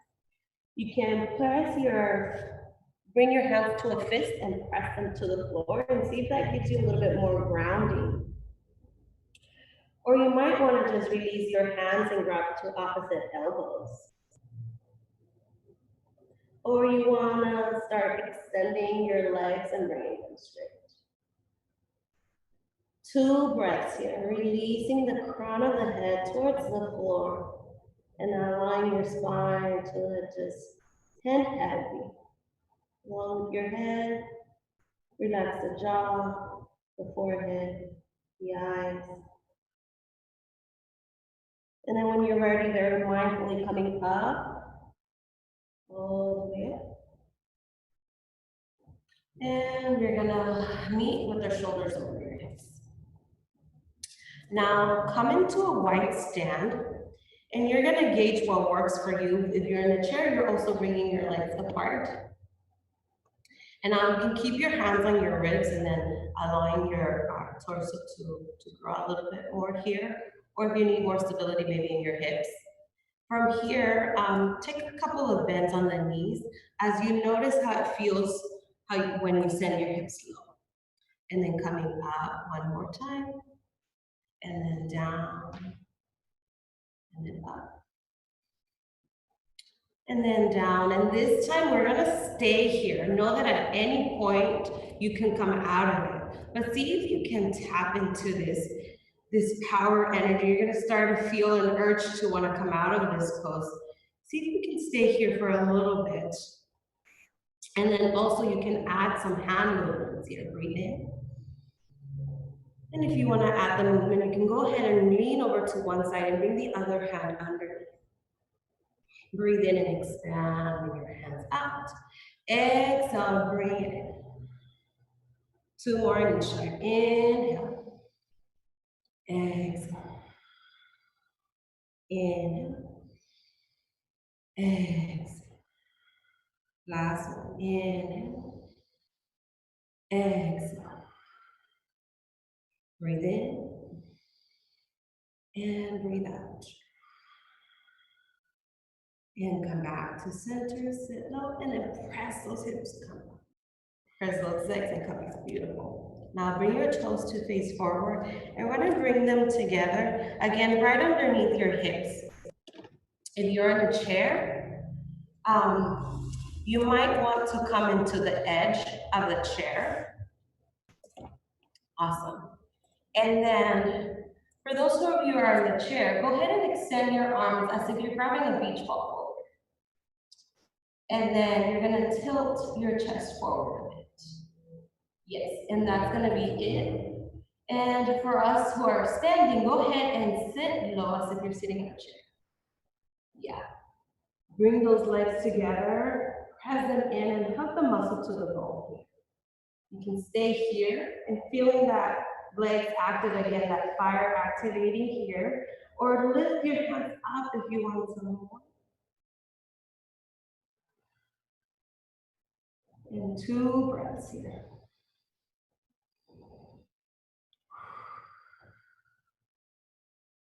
Feeling the strength of your legs, trusting that it has you. And then when you're ready, straighten your legs, shoulders over your hips, come in with your hands to your heart center. Take a second here to just tune into your body, what's going on, tune into your mind, if there's any thoughts here. Take a second or 2. And then when you're ready, meet me reaching your hands out and up as you breathe in. And then release your hands out as you breathe out. This time we're gonna interlace our hands behind our back. And also if your hands can't reach here, you can grab 2 opposite elbows like so. Take a breath in and lift your chest. And with the breath out, going back to that forward fold, resting on your hips. This time extend your arms out.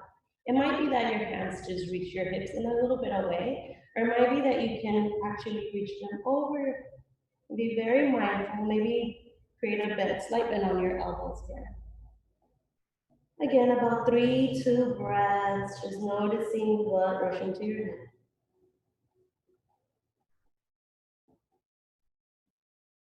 And then when you're ready, releasing your hands to your hips and then coming up. Beautiful. This last pose, you can bring your hands to your hips facing up behind you or facing down if that's too uncomfortable for you. But as you place it here, you can start reaching your chest and leaning back, and your elbows are going towards one another. You lift up. And take a few breaths here. That might be enough, and you can come out of that pose. And if you might want a little bit more sensation, you can come on the floor, on your knees, bent like so, and then press. If you can, maybe grab to your heel. Checking with your body that it's feeling good, and then the other. Lift your chest. Relax. 2, 3 breaths.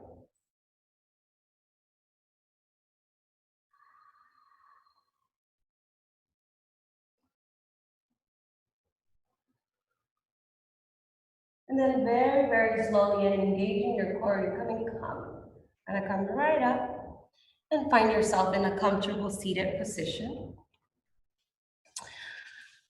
Thank you guys for joining. I hope you like that flow. We're all in this together. We're sending lots of love, light. I know it's a lot, but let's trust each other. Let's trust ourselves. You're powerful. We're powerful. Together we can do this and we can overcome. Thank you for joining us today. Keep feeling the sensations if you still can. And thank you so much. We really appreciate that yoga session. I think it's really important for us to take a moment to, relax in these times. And I really enjoy that you brought this energy to our stream today. I also think it's really important to, care for disabled folks and people who might not necessarily be able to, do the standing up yoga positions and all that. So it's really great that they had that segment as well. So next up, we're going to do a little bit of transition videos just some local art and stuff that people in the community have made. And then we'll have our high school panel. So these will be youth who have been really big in the movement locally. And before we go to that, I just want to talk briefly about the fundraiser again. This fundraiser is in partnership with the San Diego COVID-19 Community Response Fund. And this is a group of community experts in civic leadership, philanthropy, public health, business, etc.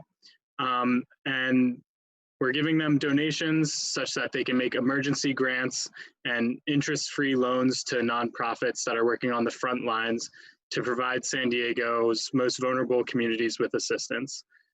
So it's a really important cause, and yeah, we'll be transitioning to the videos, but definitely consider donating. Thanks.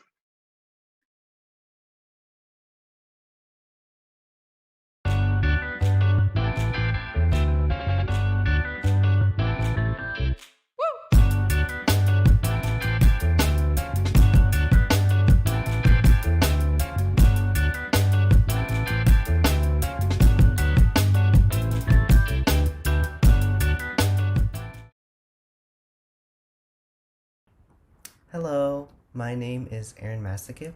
I am a student at Olympian High School. I work with San Diego 350. I led the September 20 climate strike at my school in the South Bay. And I also lead the Eco Club at my school, where we educate students on environmental issues and climate action. Hey everybody, my name is Rosa Lasquaga, and I am the Transportation Justice Community Organizer with Mid-City CAN. One of the ways that we're advocating for transportation justice in San Diego is by advocating for youth opportunity passes. Youth opportunity passes are no-cost transit passes for all youth in San Diego 24 and under. We believe that if we eliminate the financial burden that our youth are carrying in order for them to go to school, work, and internships, we'll be investing in a healthier, greener San Diego. If you're interested in learning more about what we do, please don't hesitate to reach out to me. Also, you can visit us at our website at midcitycan.org/support-YOP. Thank you and have a great day. My name is Harrison Mitsonis. I am a second-year history major at UCSD, and the reason I got involved in climate activism is because I am disturbed about dramatic changes taking place in Earth's climate as a result of human activity and global leaders' indifference to the problem. This is unacceptable and has to change starting now. The Cleveland National Forest Foundation is a nonprofit group dedicated to preserving the plants, animals, and other natural resources of Southern California mountains by protecting the land and water they need to survive. The Cleveland National Forest Foundation is committed to sustainable regional land use planning in order to stem the tide of urban encroachment of our wildlands.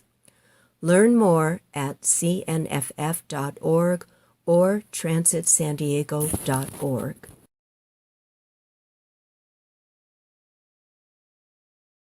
Yusef Miller, and it is my great honor to be invited as a guest speaker to the San Diego Earth Day Virtual Climate Uprising. I will be representing the San Diego area and its North County branches of the NAACP in its Environmental Climate Justice Committee. My topics that day will be environmental and climate justice as it relates to people of color, and the Worship Center's responsibility and efforts working across the table with people of all backgrounds for earth justice. Thank you.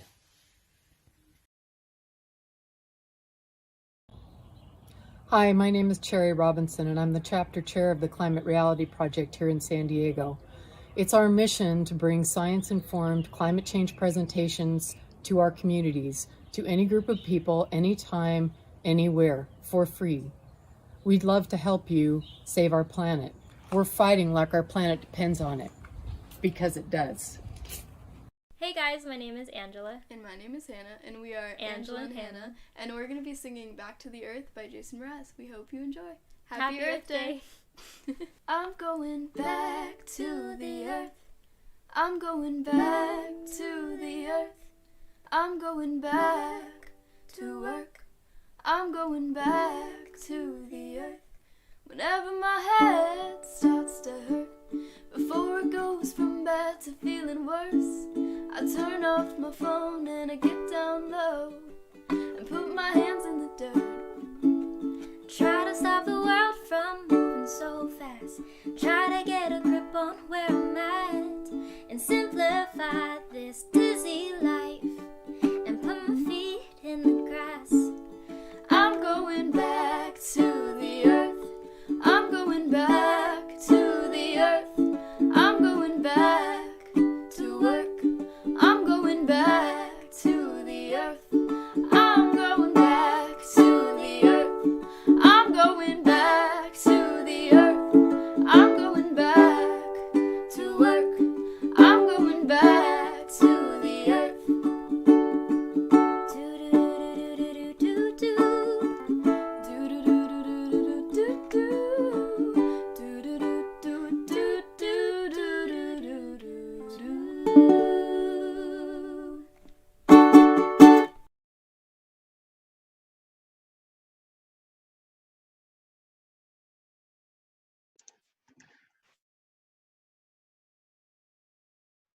All right. That was a really nice little art piece. So next up, we'll have the high school panel led by Adelka and Shukriya. Take it away. Okay, thank you. Hello, friends. My name is Adelka Hankova, and I'm a junior at Point Loma High School. On this panel with me, we have Shakriya, Kate, Aiden, and Anissa, and 2 guest speakers. I wanted to thank you for joining us to celebrate the 50th anniversary of Earth Day. I'm so glad that so many students are interested in helping our environment and are taking collective action to demand change on the climate crisis. I know we find ourselves in an unusual situation, but this won't stop us. Now more than ever, we can come together as a community and make the difference we need. During this section, I would kindly ask for you all to write down a couple of reasons why you are taking action, and if you'd like, please share with us at Climate Uprising SD on Instagram or Facebook. First on the agenda, we have a presentation from our guest speakers, Aaron, who's from Olympian High, with Leanna from RBV High School. They are both leaders in our community and in their schools. I hope that they inspire, convince, and encourage you to join eco clubs or make your own to make a difference in our world. If you have any questions, please ask them in the chat and we will answer them at the end. Thank you.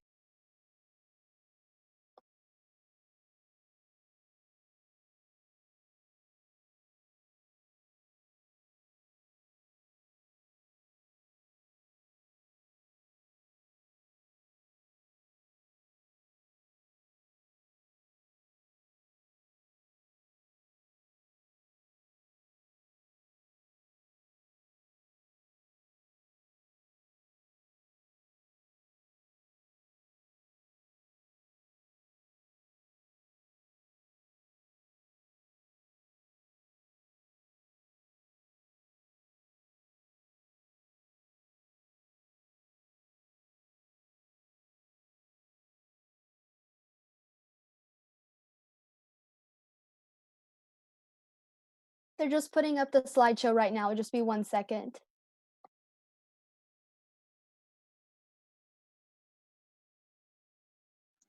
Yeah, so the slideshow is up. Y'all can start, and whenever you want them to change the slide, just say next slide.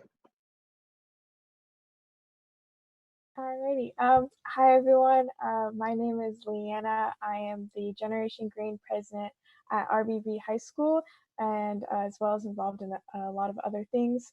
And today, me and Aaron are going to tell you guys how to get involved in your communities in terms of like eco clubs and other outside opportunities. Yes, and hello. My name is Aaron Masakip. I am a student at Olympian High School, and I'm the president of my eco club at my school. And next slide. So for today, we're going to go through 3 different topics. One of them is cultivating passion plus club startups. The next is outside opportunities or organization and events. And the last one is outside opportunities. Next slide.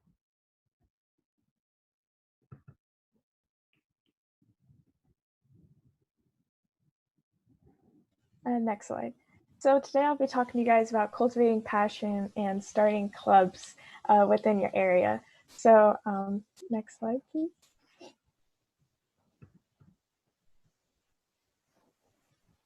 So I like to bring this down to 3 easy steps, especially if you're just about to start a club or if you're interested in it to begin with. My first step is to look around you and to find your passion first, because I feel like once you find your passion, it'll really drive your energy and you can harness your energy towards going up, towards starting a club and so forth.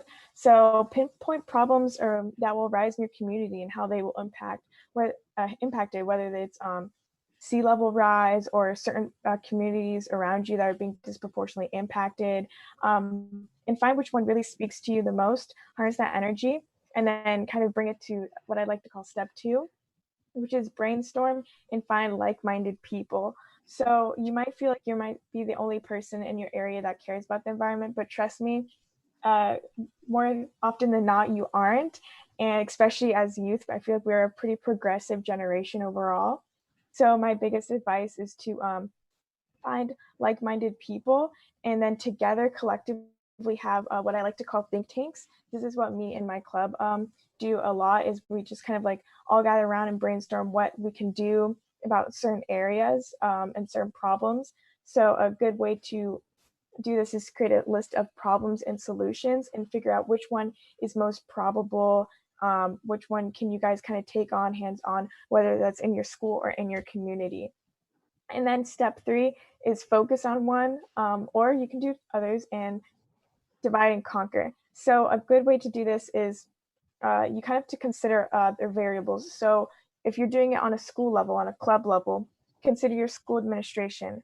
How open are they to certain things like climate walkouts or other things like sit-ins and such. And then also think about how educated your school is as a whole on climate change, climate justice, and all those good things. And consider, do you want to do a more educational route, or do you guys have a relatively educated crowd where you're able to do more things with it and show them more things about policy and so forth.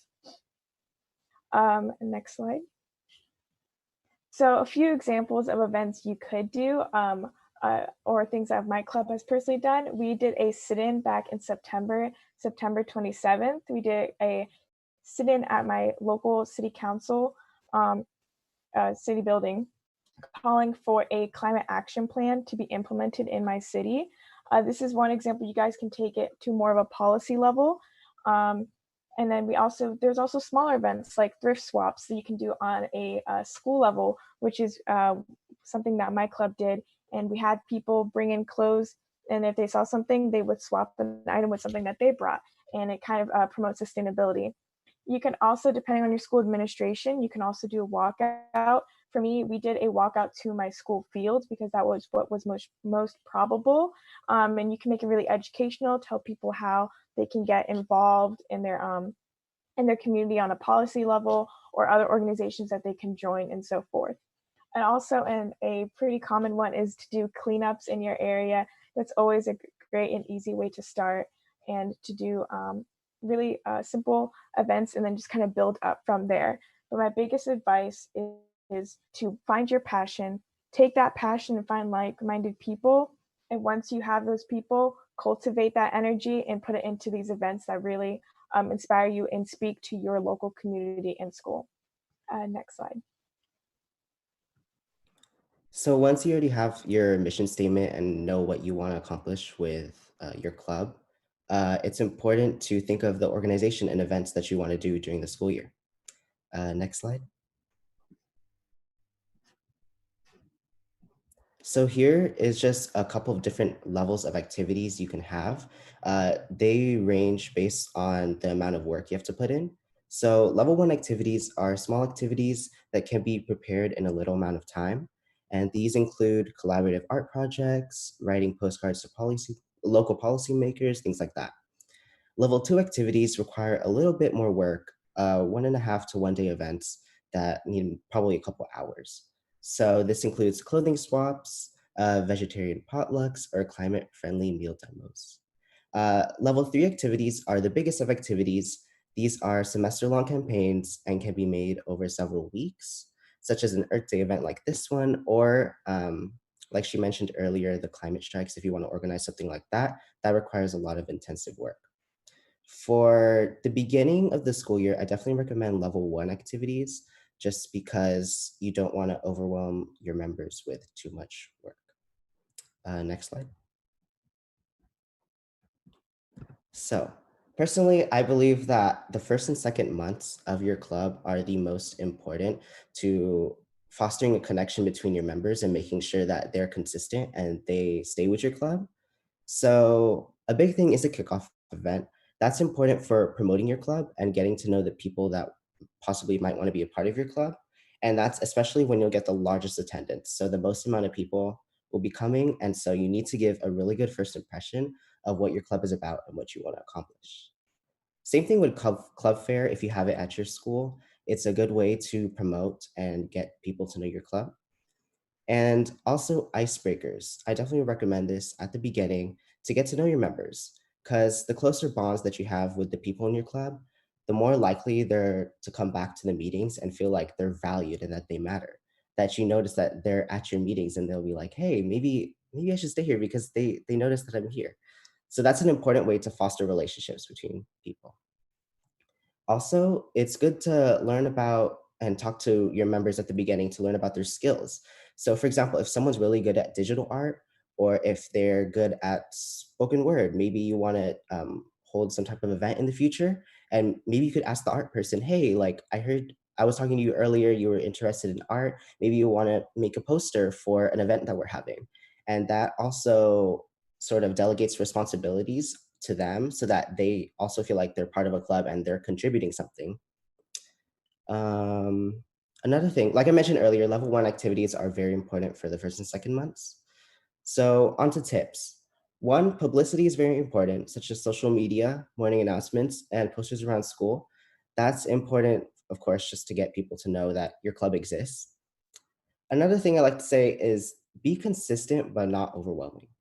By that, I mean that like at the first week, students have new classes, new teachers, new people that they're meeting, or maybe they're freshmen, it's their first time entering school. So they're kind of getting adjusted to the school life and their new life, and they need time to adjust, basically, is what I'm trying to say. And so it's important to give them space, don't overwhelm them with a bunch of work, but let them know that one, your club exists and be like, hey, you should join our meetings, but don't put too much work on them. Otherwise, they might feel deterred or feel like, oh, this is too much work. I don't want to be a part of this club. So yeah, be consistent, but not overwhelming. And lastly, be flexible because at the end of the day, your club is the foundation of your club is the students that are a part of it. And so, yes, I do recommend having a sort of plan for the school year of what you want to accomplish, but also maybe during the kickoff event, ask them, hey, what topics are you interested in? Are there certain environmental issues you want to learn about? And that way you can sort of tailor your plan and your roadmap for your club later on during the year to be applicable to them or have stuff that's interesting to them. So yeah, it's important to be flexible with the schedule or the plan that you have for your club. Next slide. Okay, so now we're going to take a moment to also address outside opportunities because if you aren't interested in necessarily starting up a club or you're already in one and you want to find out more opportunities to get involved outside of the school, like atmosphere, then this is for you. So next slide. So Aaron and I are going to each talk a little bit about our own experiences that we've had doing outside environmental work. So I've done a few different things. I moved here into San Diego last January from Florida. And ever since then, I've tried to take a part of so many different opportunities that San Diego has to offer, and as well as any other areas. So the first one I want to talk to you about is internships. So I did a more STEM-based internship, but I think this is an important thing to recognize how you can mix your passion for the environment with other things you're also equally passionate about. So I'm really interested in science. So I did a research internship with Agua Hindiona Lagoon Foundation as a trail manager and a research intern. So during my time there, I helped on this invasive species project which was trying to use solarization to deter the growth of an invasive species called Algerian sea lavender. And we hosted a lot of things called tarping events because the use of solarization requires tarps over these invasive species for months at a time. And that was a great way to kind of learn about environmental nonprofits in the area, as well as combine my passion for STEM and the environment. I also have done work with another nonprofit called Cleanliness for Kids.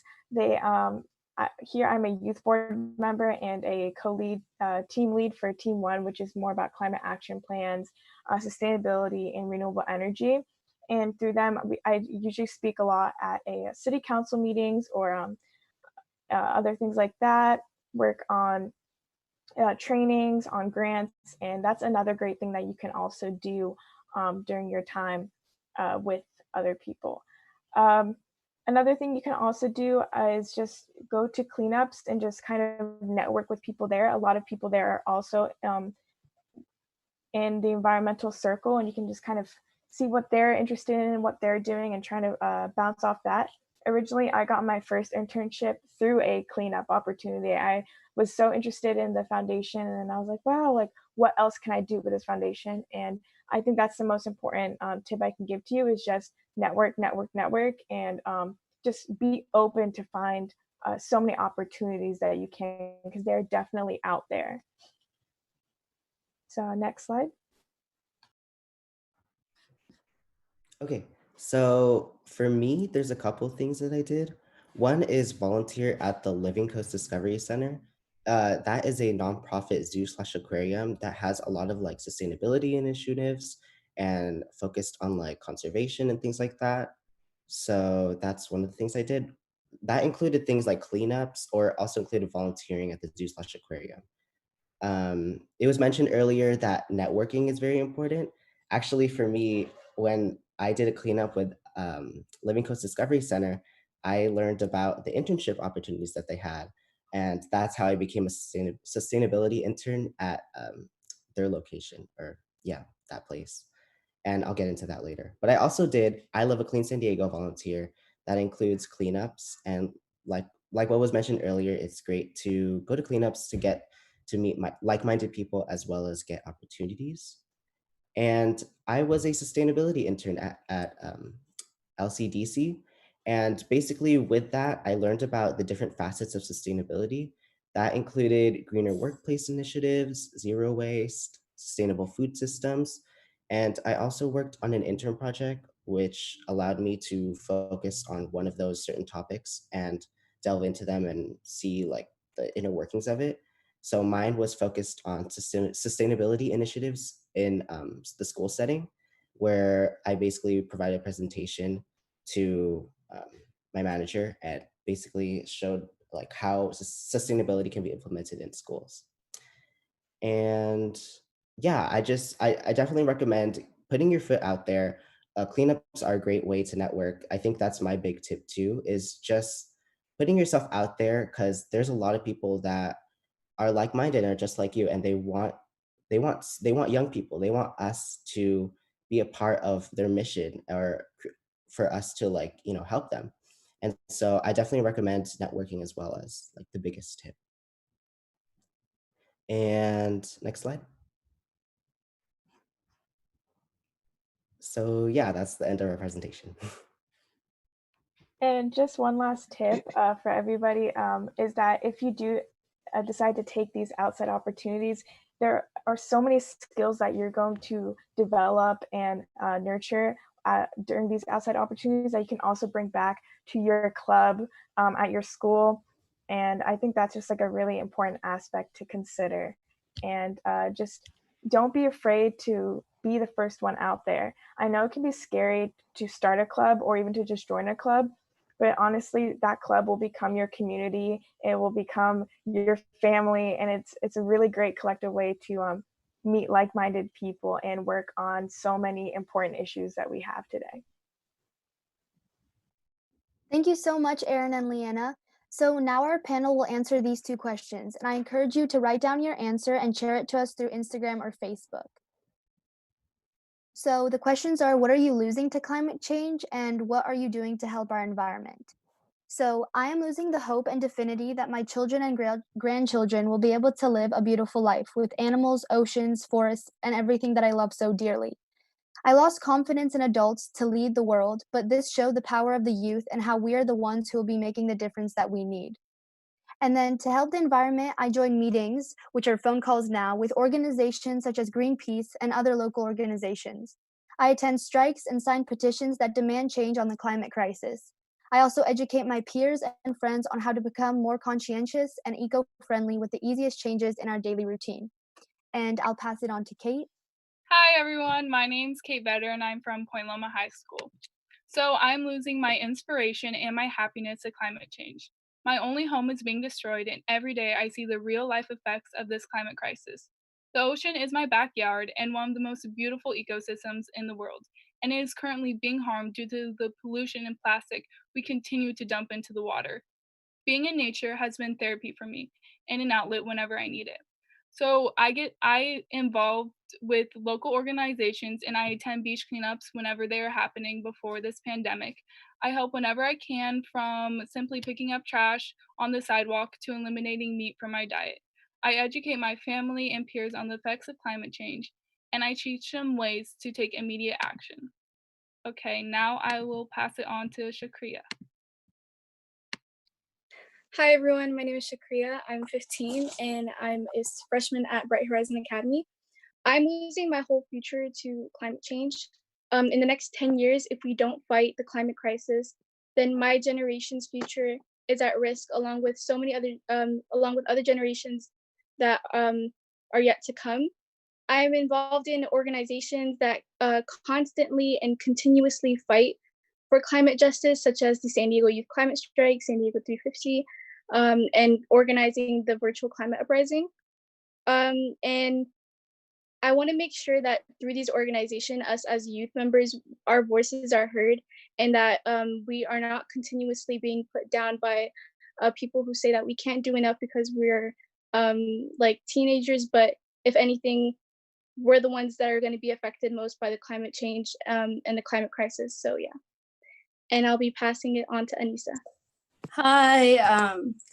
What am I losing to climate change? My name is Anissa, by the way. I go to Health Sciences High. I'm a senior. I'm losing the homes of my communities, my support systems, the homes we live in that hold my family, friends, and memories and dreams. I'm losing a lot to climate change. And I feel like we could use our voices to take a stance for this like global issue. I'm involved in many organizations that believe in climate change. I advocate and organize to help those who are affected by climate change. I'm also a volunteer at many nonprofit orgs that give back to my communities and many as well. And I'll pass it to Erin. Hello again. Okay, so what I'm losing to climate change, as extreme weather events and natural disasters will not only destroy where we live, but where vital ecosystems exist. And what I'm doing is I act as a conscious consumer by purchasing from companies that have sustainability at the forefront of their mission, as well as educate students at my school on environmental issues. And I will hand it off to Aiden. Hi, I'm Aiden, and I'm a sophomore at La Jolla Country Day in La Jolla. And we're all losing our futures to climate change. And to be quite honest, the list of what climate change is stealing from us is endless. Like our environment, our happiness, our safety. And personally, what I do to help our environment and to help stop climate change, I try to vote with my dollar, as Erin said, and I try to buy products that, you know, that come from companies that prioritize climate change as one of their missions. And I also am part of SUYCS, San Diego Youth Climate Strike, along with Anissa and Shukriya. And we're pretty much, we try to foster political change that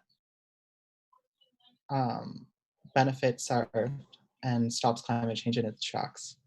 So I think something that's really important, though, is to realize that we're all connected. And when people make decisions, that you need to think about how your decisions will affect other people and our Earth.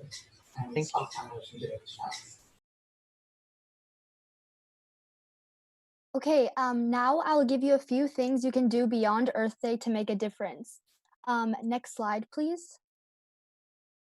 So you could join or create your own eco club at school, and hopefully you got a better idea from Leanna and Aaron. And you could join weekly calls with SD350, which are at Tuesday at 4, organized by the students for the students. And it's to learn together about the climate crisis and to develop leadership skills, motivate and inspire each other, and to take collective action.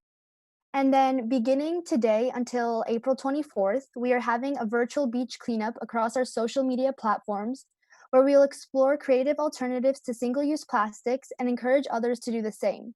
In this way, we can resist the fossil fuel industry and keep the plastics from getting to our beaches in the first place. And then lastly, you could join us on April 29th at 4 to get together with each other on a Zoom call to debrief and to get a better understanding of what we can do together to make a difference. We will be posting more information about this soon on San Diego Youth Climate Strike's Instagram at SD Climate Strike, so please check that out. And now we're going to have questions from the audience answered, and Kate and Shakriya can take it from here.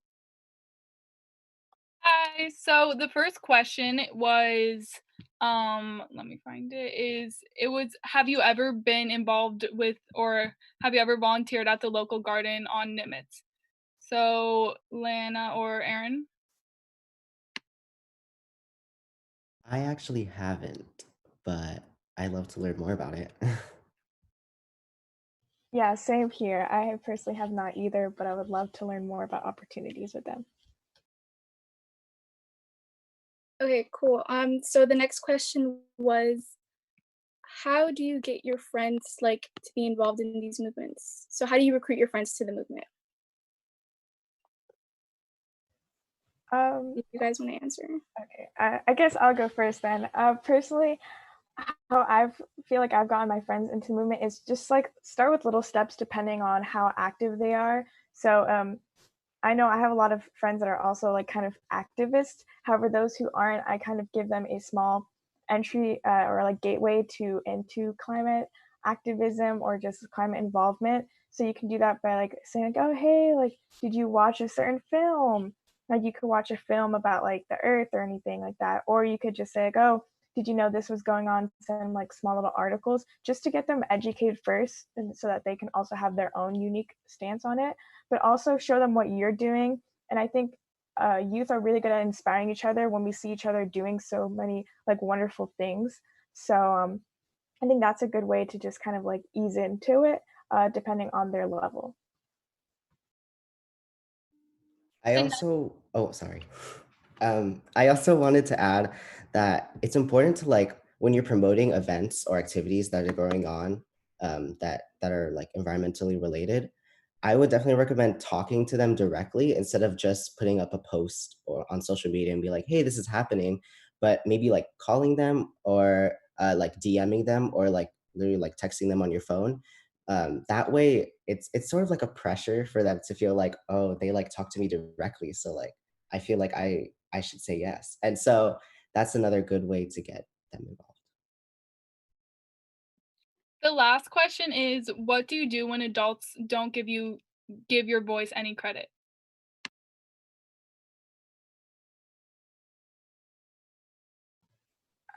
So I guess so I'm assuming that the question means that a person did something or said something, but adults didn't credit what they were saying. I'm assuming that's like the way that this question is going.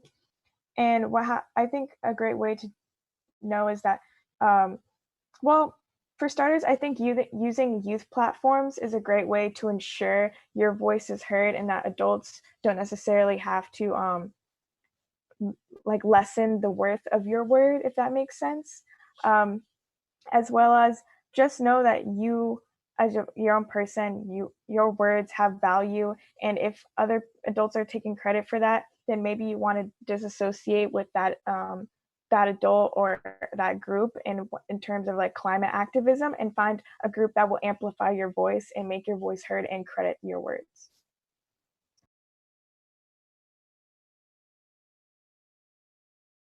Okay, I think this concludes our high school panel. So I thank all our speakers and everyone who tuned in. So I hope you enjoy the rest of the agenda.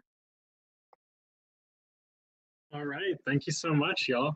I think it's really important to bring young people into the movement, just to, like, it's our future, you know? And I really appreciate you all coming out to do the panel today. So we're going to do some brief transition videos, and then we'll have the college youth panel as well. Thanks.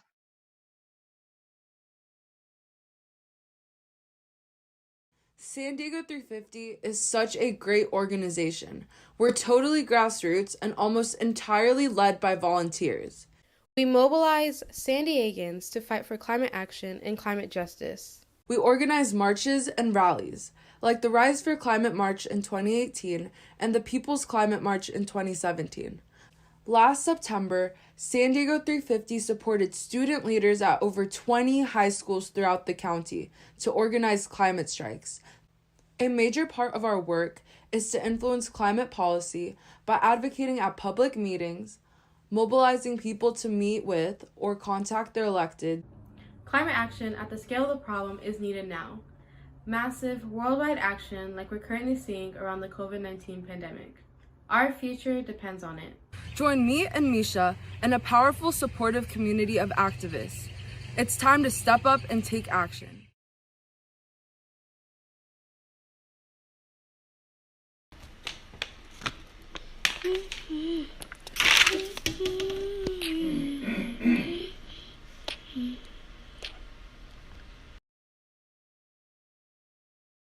Hey, I'm Courtney. Happy Earth Day. I'm the Sustainability Commissioner at the Associated Students of San Diego State University, and our Green Love Sustainability Commission has the goal of creating a full-scale sustainability movement at SDSU. We've been super hard at work this year and definitely appreciate the environmental leaders in San Diego who have shown us how movement building and people power really help create change. This pandemic has been stressful for students, as I'm sure it's been stressful on everyone, but we've definitely been taking the approach that it shows us that people and our environment and economy really can't be separated, and we think that is a great tool to use for change making in the future. So thank you for your leadership and your environmentalism and everything in between. Have a great day. 10 years, the weight of the world counted, balanced on just your hands. It can feel like that sometimes. I feel it. To plan, to save, to talk about your dreams, it's hard. When you hear the tick of our carbon clock echoed in your future, it's scary and overwhelming. But you don't have to feel it alone. I joined the Sunrise Movement because we have a vision. A 21st century American dream. A vision for us, by us, for all, not the few. A vision of an America mobilized to fight the war of our generation for the people and places we love. We fight the climate crisis with the Green New Deal. Right now, it feels dark and uncertain, but you can join us, end this nightmare, and raise dawn on our dream of a better America.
So next up, we've got the college panel led by Jess. Take it away, Jess. Hi, everyone.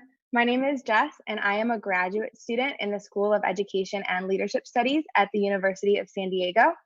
I'm super excited to be here today as the MC of the college panel. I think the speakers that we have today are going to be really great to hear from. Activism on college campuses has a special place in the climate movement, and being a college student in light of the current pandemic has unique challenges.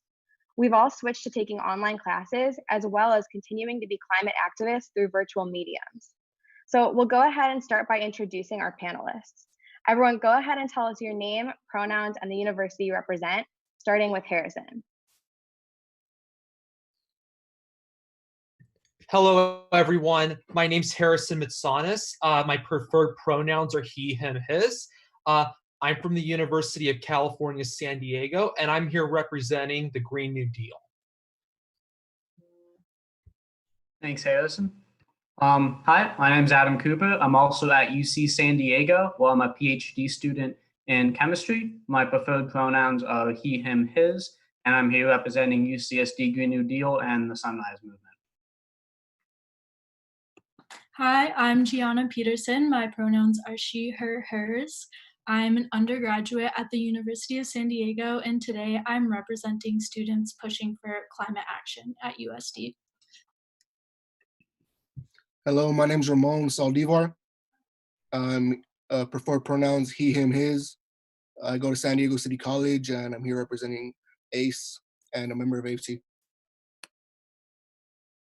Thanks, Ramon. My name is Renee Guerrero de Leon. I am a student at City College, and I'm here with AFT. Hi, I'm Steve Steer. I'm an intern with AFT and a student at City College, so I'm joining those, and happy to be here, guys. Thank you. Hello, everyone. My name is Charlie Trujillo. My pronouns are he, him, his, and I am here representing San Diego State University's Sustainability Commission, Green Love. Great, thanks everyone. It's been really exciting to meet you all in the last few days, and I'm really looking forward to our discussion. So before I begin by asking questions, I want to remind all the viewers about the COVID-19 fundraiser that Climate Uprising San Diego is holding for Earth Day today. So please use the link at the bottom of the screens to donate to that. And also, we will be taking questions from the audience towards the end of the panel. So if you do have questions, please submit those in the chat of your live stream. So now we'll begin with our first question, and that is, what is the role of college activism in organizing around the climate movement? And we'll start with Adam. Thanks. So colleges are fundamentally institutions to educate and train the next generations of leaders through coursework and research. And there is a strong focus on studying the climate crisis and related systems here at UCSD. A lot of what we understand about the climate is through the efforts of researchers at Scripps Institution of Oceanography. However, there is another role in universities to instill values in our students. Having a strong sense of climate activism on campus inspires and welcomes people to join the conversation and fight for our climate. We carry this with us in our day-to-day lives, into our future, careers, and hopefully to the ballot boxes. And so without this sense of activism on campus, I truly believe that we're missing a fundamental dimension of learning.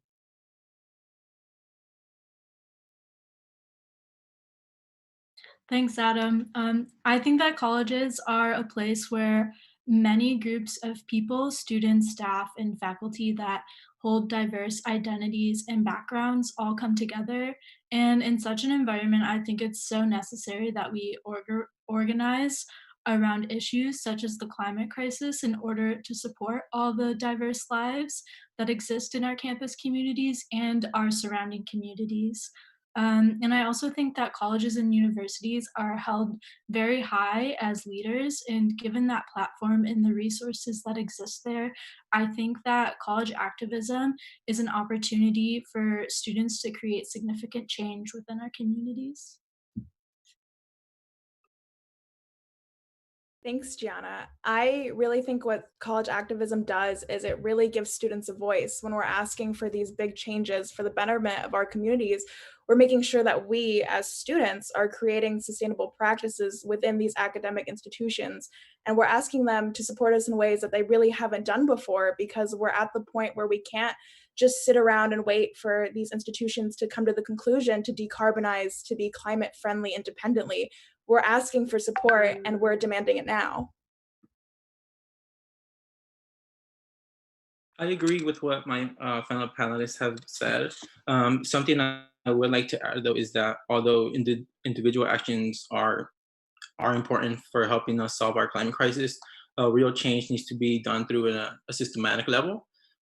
What college activism does, it allows students to come together and pressure these institutions that need to be held responsible for initiating the change. I also believe college activism should act as a catalyst for students to obtain a voice that can be used way beyond their college careers.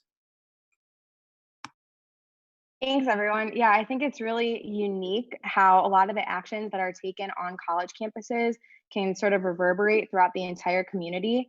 And when one college makes a huge difference to its climate action plans or its sustainability measures, it can inspire other colleges to do the same. And these are huge institutions. So it's a big deal that we can use our voices and get active with our universities.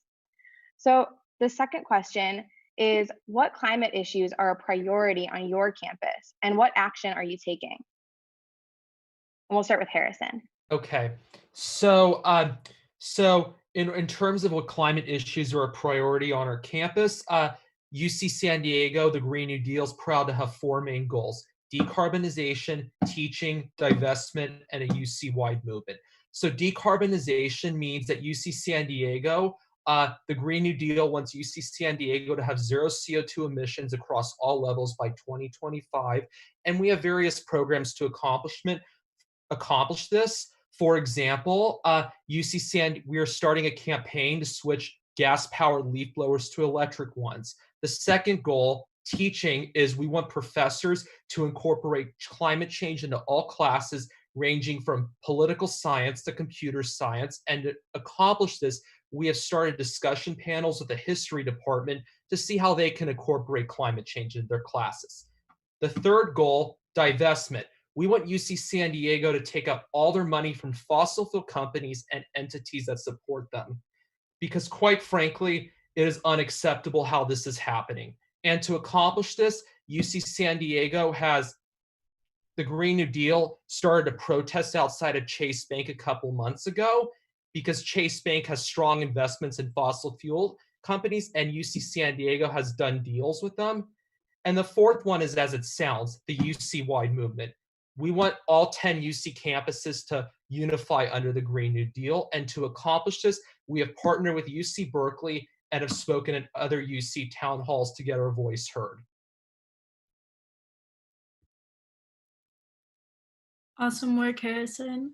At USD, students organizing around the climate crisis and other environmental and sustainability related initiatives are really pushing for leadership and transparency on the administrative level, because we've seen that although our institution advertises its commitment to the care and keeping of our planet, there is a lot of inaction and lack of information when it comes to implementing those goals and stated values.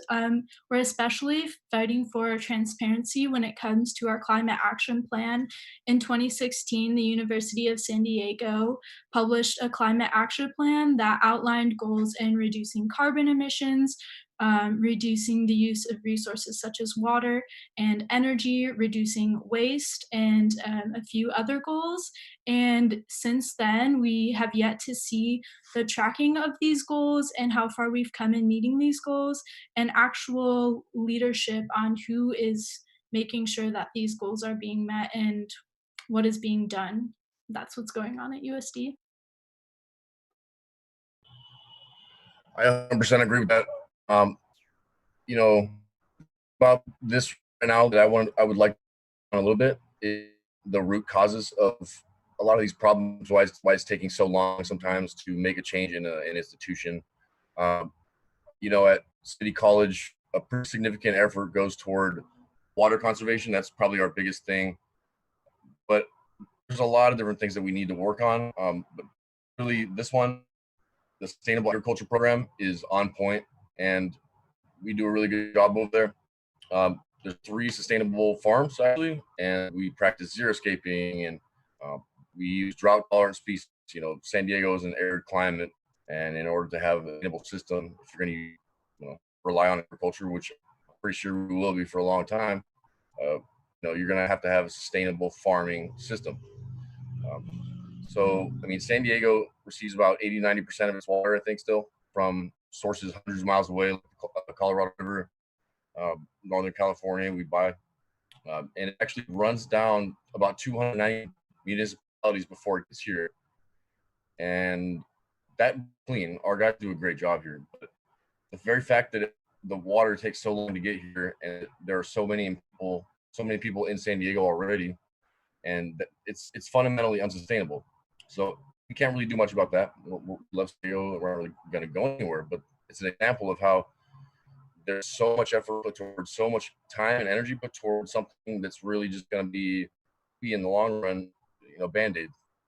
So one of the things I do with my club, the sustainability, we're calling it Scholars of Sustainability. They didn't even have SOS. Thought that clever. One of the things that we really want to start with is just simple things, building, where it really begins, in my opinion, is building solidarity amongst people. Everybody learning how to, forgive things and be kind no matter what, even if you're not feeling it. So one of the things that we want to do is just create a really relaxed, really positive, atmosphere around the club, and that kind of people feel welcome. And then we're going to go on field trips. We're going to do all kinds of things, because learning is the fundamental thing that you're going to make change. You have to be able to continuously learn. I heard a long time ago that the best teachers are students, are really students. They're always students, because the best teachers are people that admit they don't know everything and are willing to listen and learn more, and become more masterful of their art, whatever it is. So I would really like to spend a lot of time just learning and going around meeting you guys, meeting everybody who interested in this and is here right now watching this. Like, it means a lot to me that so many people are here right now and listening and considering each other and just being very peaceful. That's what Earth Day to me is all about.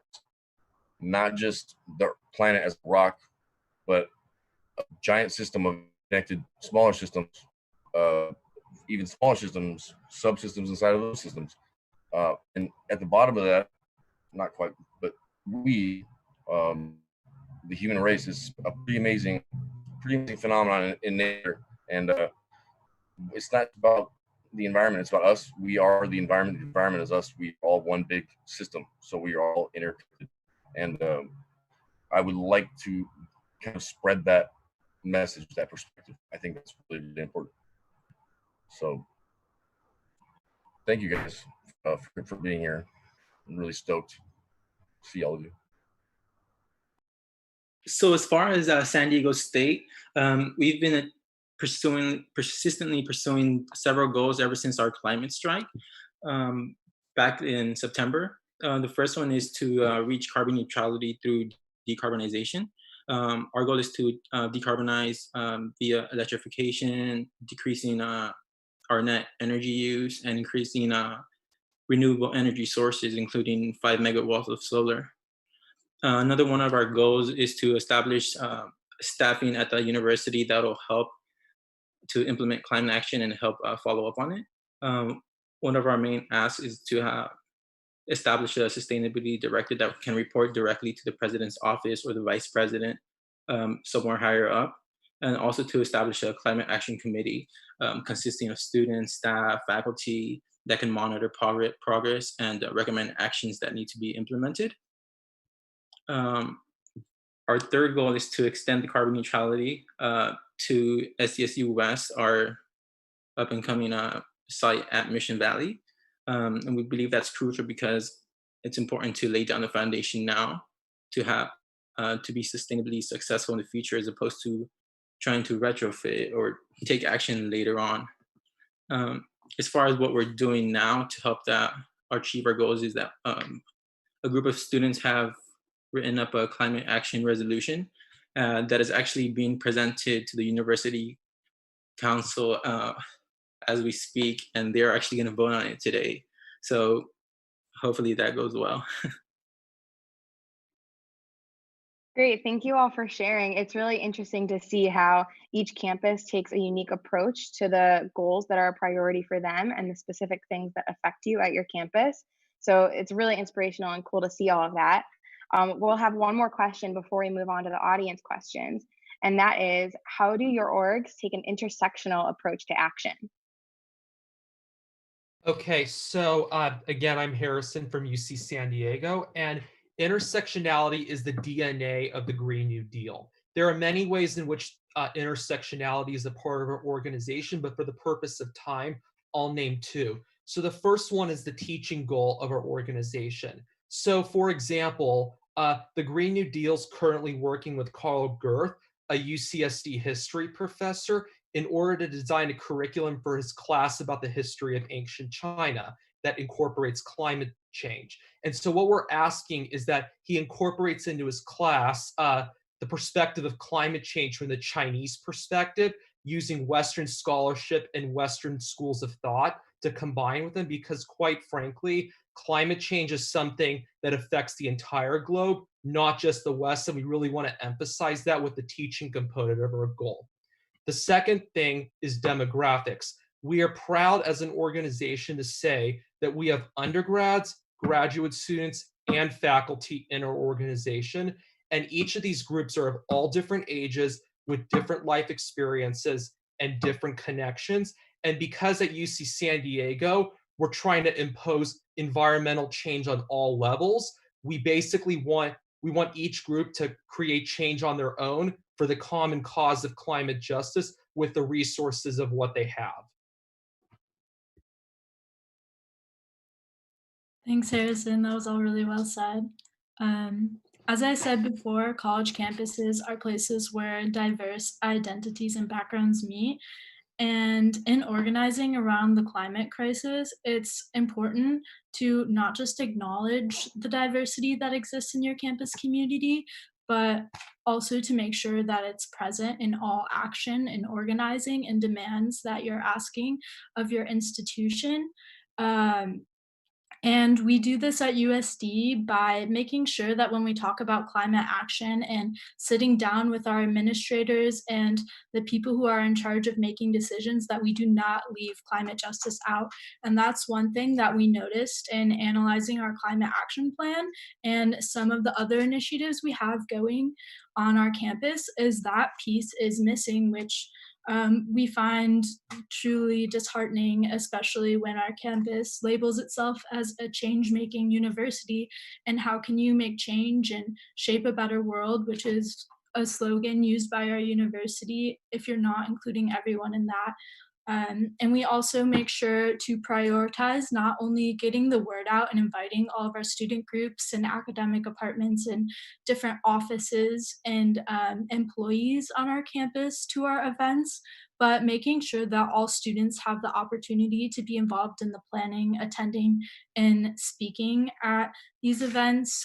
Additionally, we don't just support environmental, climate, and sustainable initiatives on campus. Like, for example, on our social media accounts, we promote the activities and work that other student organizations are doing throughout campus, because as has been iterated throughout this entire day, the environmental movement is not just the environmental movement, it's related to all other crises and issues, and ultimately what we're fighting for is social justice.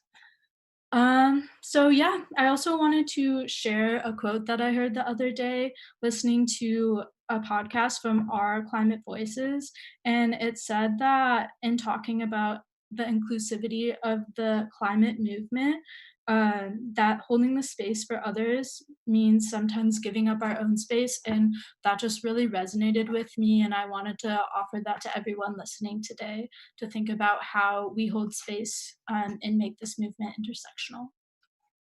Thanks. Thanks, Gianna. So environmentalism must be approached as an intersectional issue, seeing how the system that pushes economic inequality is also pushing us towards climate catastrophe. And that isn't a coincidence. The climate crisis is directly related to our economic system, environmental racism, and gender inequity. The system set up in such a way that the government's giving billion-dollar bailouts to big corporations that damage the environment with no remorse. So it isn't surprising that 50% of college students face housing insecurity, especially in this time where countless jobs and income is being lost. It's important for people to not stress about food or if they're going to have a place to sleep at night, so they can focus on their mental health, pursuing their education, and helping out others. ACE, also known as the Alliance of Californians for Community Empowerment, is organizing a possible statewide rent strike that will happen May 1st. And the link will be shared in the comments. You can support by signing this online petition and spreading the word with anyone that might have trouble. Thank you so much. Thanks, Ramon. I completely agree with you. The Sustainability Commission at San Diego State Green Lab, it's very appreciative and very lucky that we're able to have members and committee chairs that are from different social, political, and cultural backgrounds. As an organization, what we try to do is include them in our events. We hold a almost monthly event called the Green Lunch Bag Series, in which we raise awareness of social and environmental issues. Sometimes they're panels, sometimes they're just keynotes. But whatever the situation is, we try to make sure that we have a diverse representation on stage. Not our most last one, but the one last month, we actually had an event on Indigenous sovereignty and importance of Indigenous people in sustainability. And it's really cool because we get to see new members and attendees become intrigued in topics that some of them may have never even heard about. But at the end of the day, it's important to approach this as an intersectional approach because pursuing social justice and environmental justice go hand in hand. Great. So now we're going to move on to some of the questions from the audience. So the first question that I wanted to ask, and I'm going to direct this one to Harrison, is somebody wanted to know about how you balance your activism with your college workload. So the best piece of advice I could give for that question is planning ahead. I know at the beginning of each week I sit down and organize my schedule of the week, so like I incorporate specific blocks of time, like maybe 3 hours from 4 to 7 or something, in which I'll study. And then I incorporate other times, like to go to First Friday meetings, which are like the monthly meetings for my organization. And then also giving presentations to classes, because at UC San Diego, my role was giving presentations and advertising the Green New Deal to different classes to increase membership. And so again, what I do is I prioritize my academics. Those do come first, but knowing that I do have extra time to fill after studying, I then organize the extra time I have ahead of time to ensure that I have time for both. Great. And then another question was asking about something that you might have learned over time about how to make your activism more effective. And I wanted to direct that question to Renee. Thank you, Jess. And I think one of the most important things I learned in college organizing throughout time was that setting boundaries is very important. you can't be an organizer and you can't be an activist if you yourself are in the space to do so. One of the biggest parts of organizing is creating a space in which all people can be present. And in order to show up for other people, you need to show up for yourself first. And I feel like that's very important in terms of connecting to your peers, letting them know about climate justice and everything like that. So self-care, setting boundaries, and knowing that sometimes you can't do everything, and that's completely okay. And doing your best is frankly enough. Great. Thank you so much for sharing. And I think if I could add to that, one thing that I've noticed is that when I started being an activist, a lot of my own actions were focused on like my personal behaviors. And I've since learned like how effective it can be to come together as a group and to share your voices, and just how important things like rallies are. The more that you can work as a team and really come together with an organization, I think really the more effective you can be. So to close out our panel, we're just going to have a couple of our panelists give some closing notes and some calls to action. I think I'm starting here. So during the current COVID-19 crisis, it is really important that we do not allow those in power to abuse it, to deprioritize existing sustainability goals. While recovering from the social and economic impact of coronavirus, the UC system is undoubtedly going to receive budget cuts, and it's our role as activists to advocate that these cuts do not impair the critical institutional reforms that we are campaigning for, namely to decarbonize campuses and to divest from fossil fuels. Additionally, we're entering into a new teaching style with the shift to completely online classes. We're finally rethinking how we teach for some classes the first time in like a decade. In many ways, this offers unique challenges, but also presents unique opportunities in our efforts to include the climate crisis in all dimensions of our undergraduate courses. As for a call to action, keep on applying pressure, keep on organizing, and keep on voting. Okay, and then we'll go to Renee. I think, thank you. I think a lot of my priorities moving forward in the climate movement is centered around accessibility and the fact that we need to make this climate uprising accessible to everyone. And inciting change, it's really important to know that the solutions aren't going to come from those at the top. It's going to come from us.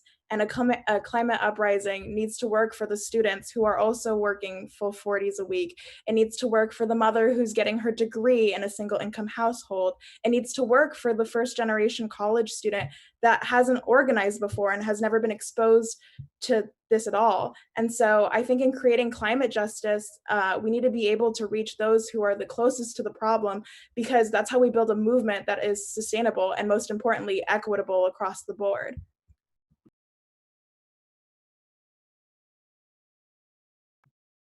As far as my call to action for any students watching this, well, first of all, if you're a student that isn't really involved and would like to be, I would like to invite you to reach out to any clubs or organizations at your school. I think you'll find that becoming more involved, you start to grow a passion for the movement. And also for those that are already involved, continuing to apply pressure for change is very important. It's not something that's going to come overnight, but if we all just keep applying pressure, it's bound to end up in some sort of change. Great. So for the final minute of our panel, I would just like to take the time to thank all of our panelists for participating today. It's really great to hear about the important role that college activism plays in the climate movement, and I hope everyone will be inspired to take some specific action. And one thing we as a group would like to focus on is any budget changes that might be happening at colleges in the next year in light of the current pandemic. So as a final call to action, we would like to encourage everybody to send a tweet or another social media message to their local or their alma mater college campuses to ask them to continue prioritizing sustainability in the face of any budget changes. So we'll go ahead and display an example of that tweet now. So please take a screenshot of that if it will help you know what to say to your university. And then don't forget to use the hashtag #ClimateUprisingSan Diego. And that is all for us. So thank you, everyone. Enjoy the rest of your Earth Day. All right, thank you so much for all the speakers. I think it's really important to to organize in spaces where we know that, a lot of young folks are. So it's really good that y'all are doing that. I want to give a quick shout out to KNSJ. They're streaming our live stream audio on the public radio 89.1 FM, and they are the only station broadcasting our live stream. You can find them in the TuneIn app, that's TUNEIN, or at knsj.org. So next up, we'll go to some transition videos, some art from local artists, and then we will have our environmental justice panel. Thank you so much.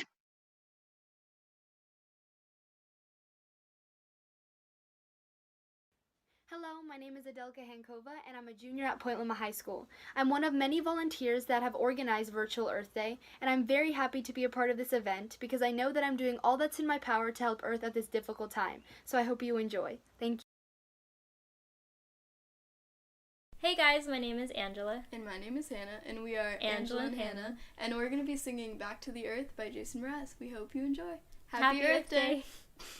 I'm going back to the earth. I'm going back to the earth.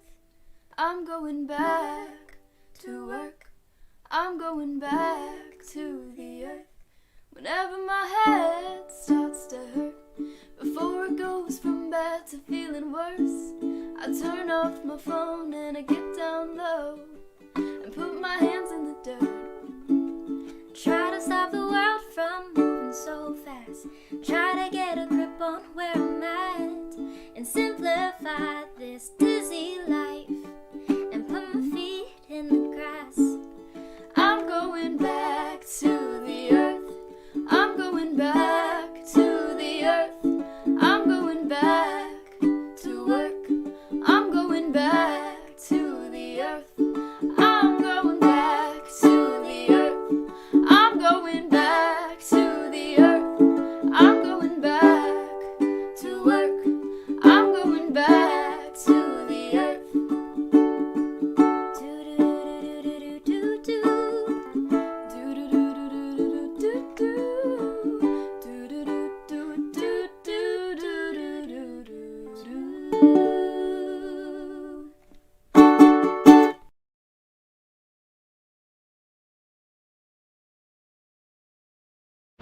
Hi there, I'm Ann Barron. I'm with the Peace Resource Center of San Diego. Today is Tax Day, or as we call it at the Peace Resource Center, War Tax Day. So I'm a war tax resistor. That means that I redirect my taxes from war to the people. Today we came down to the IRS building downtown San Diego to give them our message. My message is, instead of paying more taxes, I will be paying my peace taxes. These peace taxes will be redirected this year to organizations and grassroots groups on the ground who are providing resources and supplies to their neighbors in need.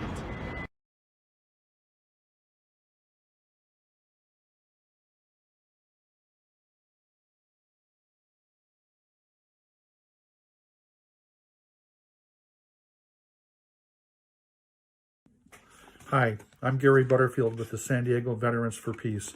We are proud to endorse and participate in this 50th celebration of the anniversary of Earth Day. We are a group of concerned veterans and supporters dedicated to the cause of world peace. We do this in a nonviolent manner. We strive to educate the public as to the true total costs of war. This also includes the relationship between the U.S. military and climate change. Climate change and U.S. militarism are both existential threats. Let's spend that $1 trillion we give the military each year on green projects that benefit the earth rather than on things that destroy it. We can amplify our voices when we join together and include talking about the military's contributions to this crisis. Please go to our website, sdvfp.org, and join us. Thank you.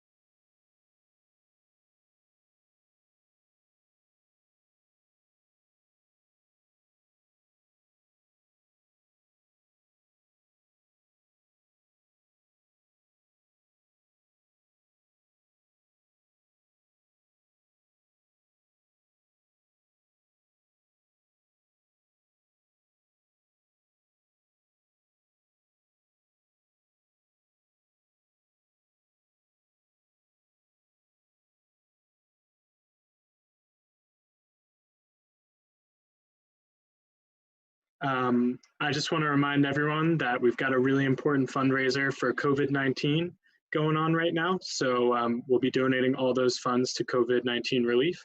The link is down below to donate. Next up, we'll have our environmental justice panel. I think it's super important to remember that we have a large population of immigrants, and especially of Spanish-speaking immigrants in San Diego. And they're some of the people who are most affected by climate change, pollution, because of the way our society is set up. So our next panel is going to be in Spanish only. So there won't be any transcription, but it's really important to get the word out to those communities. So thank you so much to everyone attending this panel, and I will let Jose Franco take it away.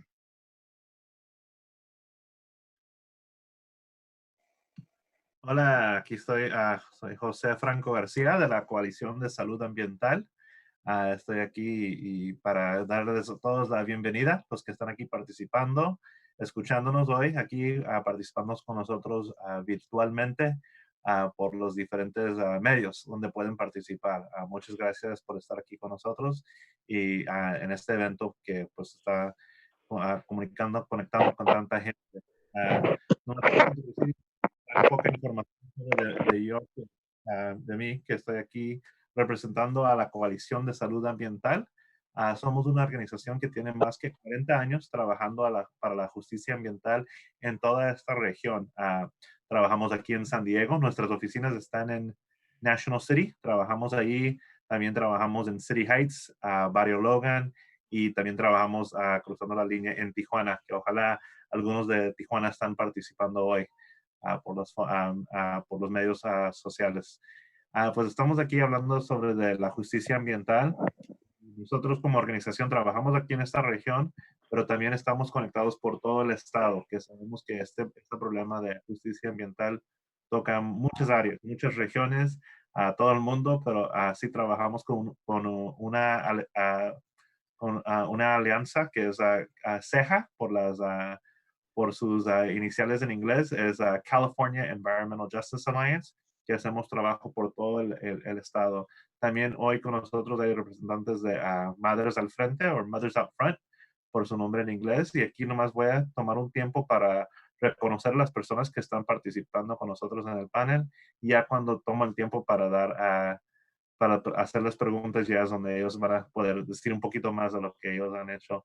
Tenemos con nosotros hoy aquí participando de Madres al Frente, María Villanueva, que es residente, tiene tiempo, ahora vive en San Isidro y ha vivido en National City y otros lugares y participa con Madres al Frente y tiene una historia de trabajando acerca de la justicia ambiental por toda la región. También tenemos hoy con nosotros en el panel Alicia Sánchez, que vive en National City, es activista, luchando, promotora con la Coalición de Salud Ambiental, luchando para la justicia ambiental, trabajando por muchos años en National City y por toda la región. Tiene mucha experiencia trabajando para la justicia ambiental. Y también tenemos con nosotros el abogante de justicia ambiental, el abogante de transporte de justicia de la Coalición de Salud Ambiental, Oscar Medina, que también está aquí con nosotros.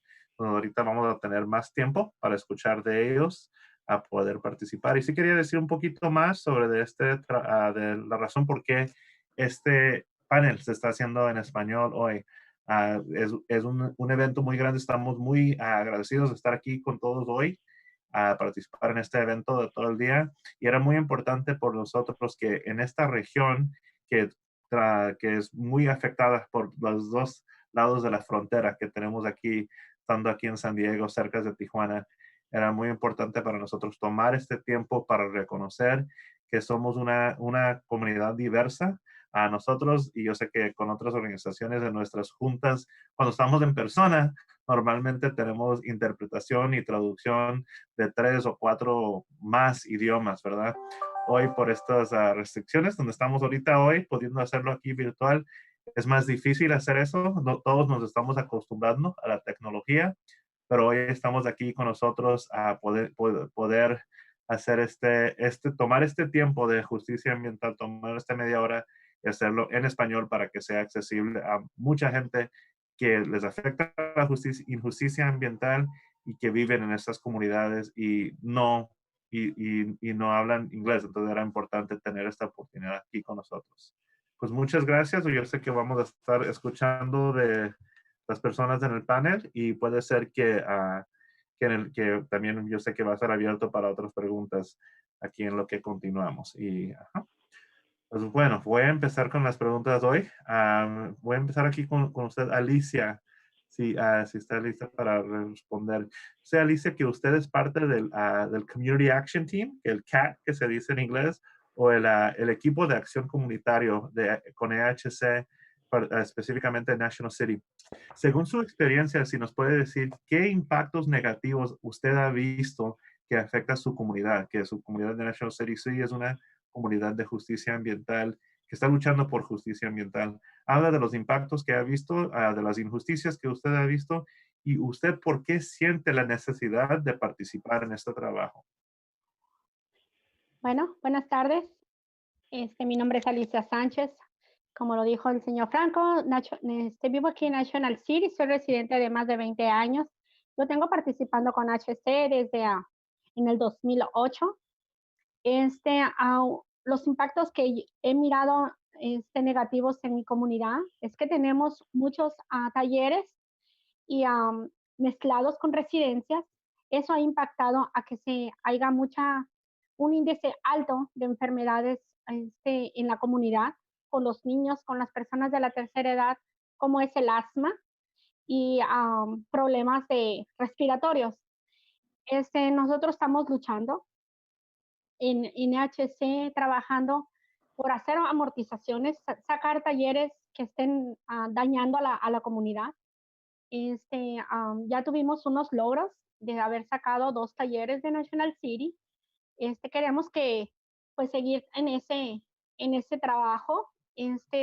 También hemos estado trabajando con Oscar Medina sobre el transporte. Es muy eficiente, lo están subiendo de precios y también sus horarios son muy anormales. Y pues una de las cosas que es importante seguir trabajando para mi comunidad con HC, es porque yo soy madre, yo me preocupo por la salud de mi hijo, y también por los de la comunidad, por mis vecinos. Entonces, hemos tratado y estamos tratando de hacer un ambiente limpio, libre de tóxicos en mi comunidad y, ¿por qué no?, en la comunidad de todos ustedes. Es una de las formas porque yo estoy trabajando con EHC. No sé si tengan otra pregunta. Alicia, si por favor puede ser un poquito más de por qué, qué es lo que usted ha visto acerca de justicia de transporte, por qué es tan importante tener más opciones en transporte como usted lo ve en su perspectiva. Si puede decir un poquito de eso. Claro que sí. Mire, yo uso el transporte diariamente, tanto los camiones, los buses, como el transporte del trolley. Es muy importante que haya una ampliación de horario. ¿Por qué? Porque trabajamos, muchas veces tenemos horarios tardes y el transporte se para. Aquí en mi comunidad, ya para las 10 de la noche ya no hay bases. El trolley ha estado trabajando a medianoche y pues a veces tenemos que salir más temprano de la hora que ellos empiezan, que son a las 5 de la mañana, y a muchas personas pues estamos tratando de trabajar, o salimos más bien a trabajar, nos tenemos que ir de las 4 de la mañana, 4:30. Por eso es una de las maneras que a mí me gustaría que el transporte se extendiera un poquito más en sus horarios y fuera más accesible en sus precios. Muchas gracias, Alicia. Y sí, sabemos que el transporte es una de las causas más que impacta más lo que es lo que nos afecta acerca de la justicia climática y el cambio climático. Nosotros sabemos que esta prioridad de poder tener muchas más alternativas y no que todos tienen que depender nomás en el carro es una cosa muy importante. Y sabemos que nuestras comunidades son las primeras que están afectadas por esto, ¿verdad? Así es. Que es muy importante. Ajá. Sí, es muy importante, usted, Alicia, su participación y lo que he visto, lo que usted ha visto y escuchar eso y cómo se ha involucrado y que es un tema muy personal para usted, ¿verdad? Que le Claro, pues muchas así es. gracias. Muchas gracias, Franco. No sé Por si hay ahorita, más preguntas. sí, lo que quería comentar, que yo sé que están algunas preguntas entrando por el chat y voy a decir que sí pueden seguir mandando las preguntas de ahí. Sí vamos a estar con este panel, tenemos como otros 20 minutos y sí, yo creo que en los últimos 10 minutos o 5 o 10 minutos por ahí vamos a poder responder a esas preguntas. Tomar el Aquí tiempo estaremos. para hacer eso.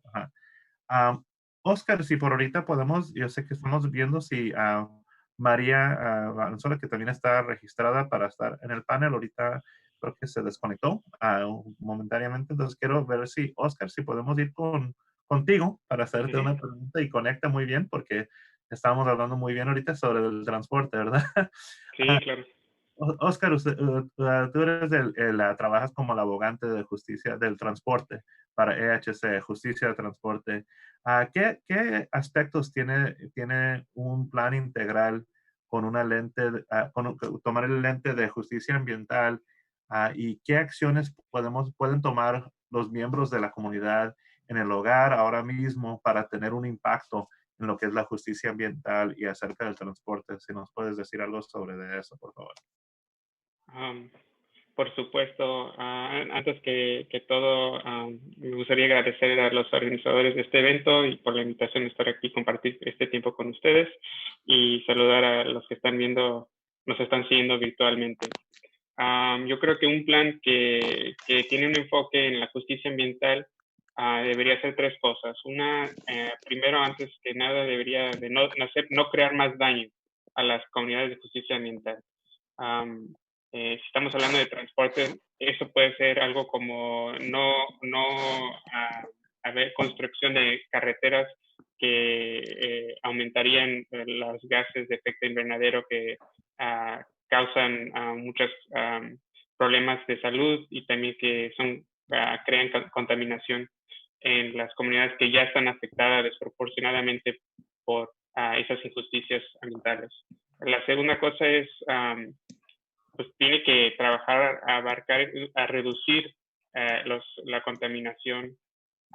Y la tercera tiene que trabajar a apoyar las comunidades de justicia ambiental y crear una red de transporte público que hace que el transporte público realmente sea una opción viable, que compite con el carro y que conecte a las comunidades a oportunidades de trabajo y otros lugares importantes para que realmente no estén limitados por el transporte público o por sus limitaciones de no poder quizás tener los recursos, dinero para tener un carro.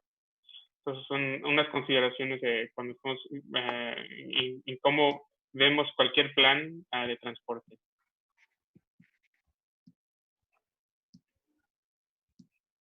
Muchas gracias, Oscar, por esa respuesta. Sí quería darle un poquito de seguimiento acerca de eso.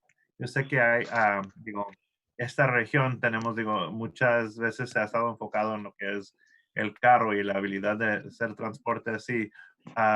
Pregunta como el abogante de transporte, ¿hay ahorita esperanzas realistas que se pueden hacer estos cambios o hay cambios que ya se están haciendo de que pudieras decir algo sobre eso? Por supuesto. Desafortunadamente, hace una semana se hizo oficial lo que todos ya sabíamos, ¿no? De que MTS, el que hace nuestro servicio público aquí en San Diego, en la ciudad de San Diego, no iba a seguir adelante con un plan de un aumento de impuestos de ventas para un voto en noviembre, y es una lástima, ¿no? Porque ese plan incluía muchos proyectos que habrían ayudado a nuestras comunidades, pero por la situación que estamos viviendo, pues entendemos que no era viable perseguir esa opción. Pero eso es un ejemplo de algo que como una póliza que se está moviendo actual. Otro ejemplo es el plan regional de transporte que va a sacar SANDAG, que no debe tardar en sacar. Yo creo que lo habrían ya hecho si no estaríamos ahorita con la pandemia. Pero sería el primer plan que estaría bajo del mando del nuevo director ejecutivo de SANDAG, Hassan Ikrada, que parece que tiene mejores ideas que el que más antes estaba a cargo de SANDAG, que está pensando más crítico y con una mentalidad de aumentar el transporte público y hacerlo más fácil para que todos se puedan mover y trasladar por todo el condado en transporte público. Entonces yo creo que va a ser la próxima cosa para seguir, para ver los cambios que podrían venir aquí en San Diego. Muchas gracias, Oscar. Entonces, aparentemente parece que aunque tuvimos barrera ahorita al momento con todo lo que está pasando, pero lo bueno es que sí se ve que hay el ánimo y la voluntad política donde sí estos cambios que pues, hace tiempo a lo mejor no los mirábamos, sí se están moviendo de una forma u otra. Entonces, muchas gracias por poder compartir esa información con nosotros. María, creo que ya está lista otra vez, entonces sí le voy a pasar una pregunta. Antes de eso, nomás quería recordar, si tienen la curiosidad y quieren hacer una pregunta ahí, sí vamos a regresar a preguntas del público ahorita en unos 5 o 6 minutos. María, usted ha estado involucrada, está trabajando en Madres al Frente, y si pudieras decir un poco de qué han hecho o están haciendo ahorita los miembros, usted que ha visto los miembros de la comunidad para lograr la justicia ambiental. Muy buenas tardes, sí, me da gusto participar en Madres al Frente.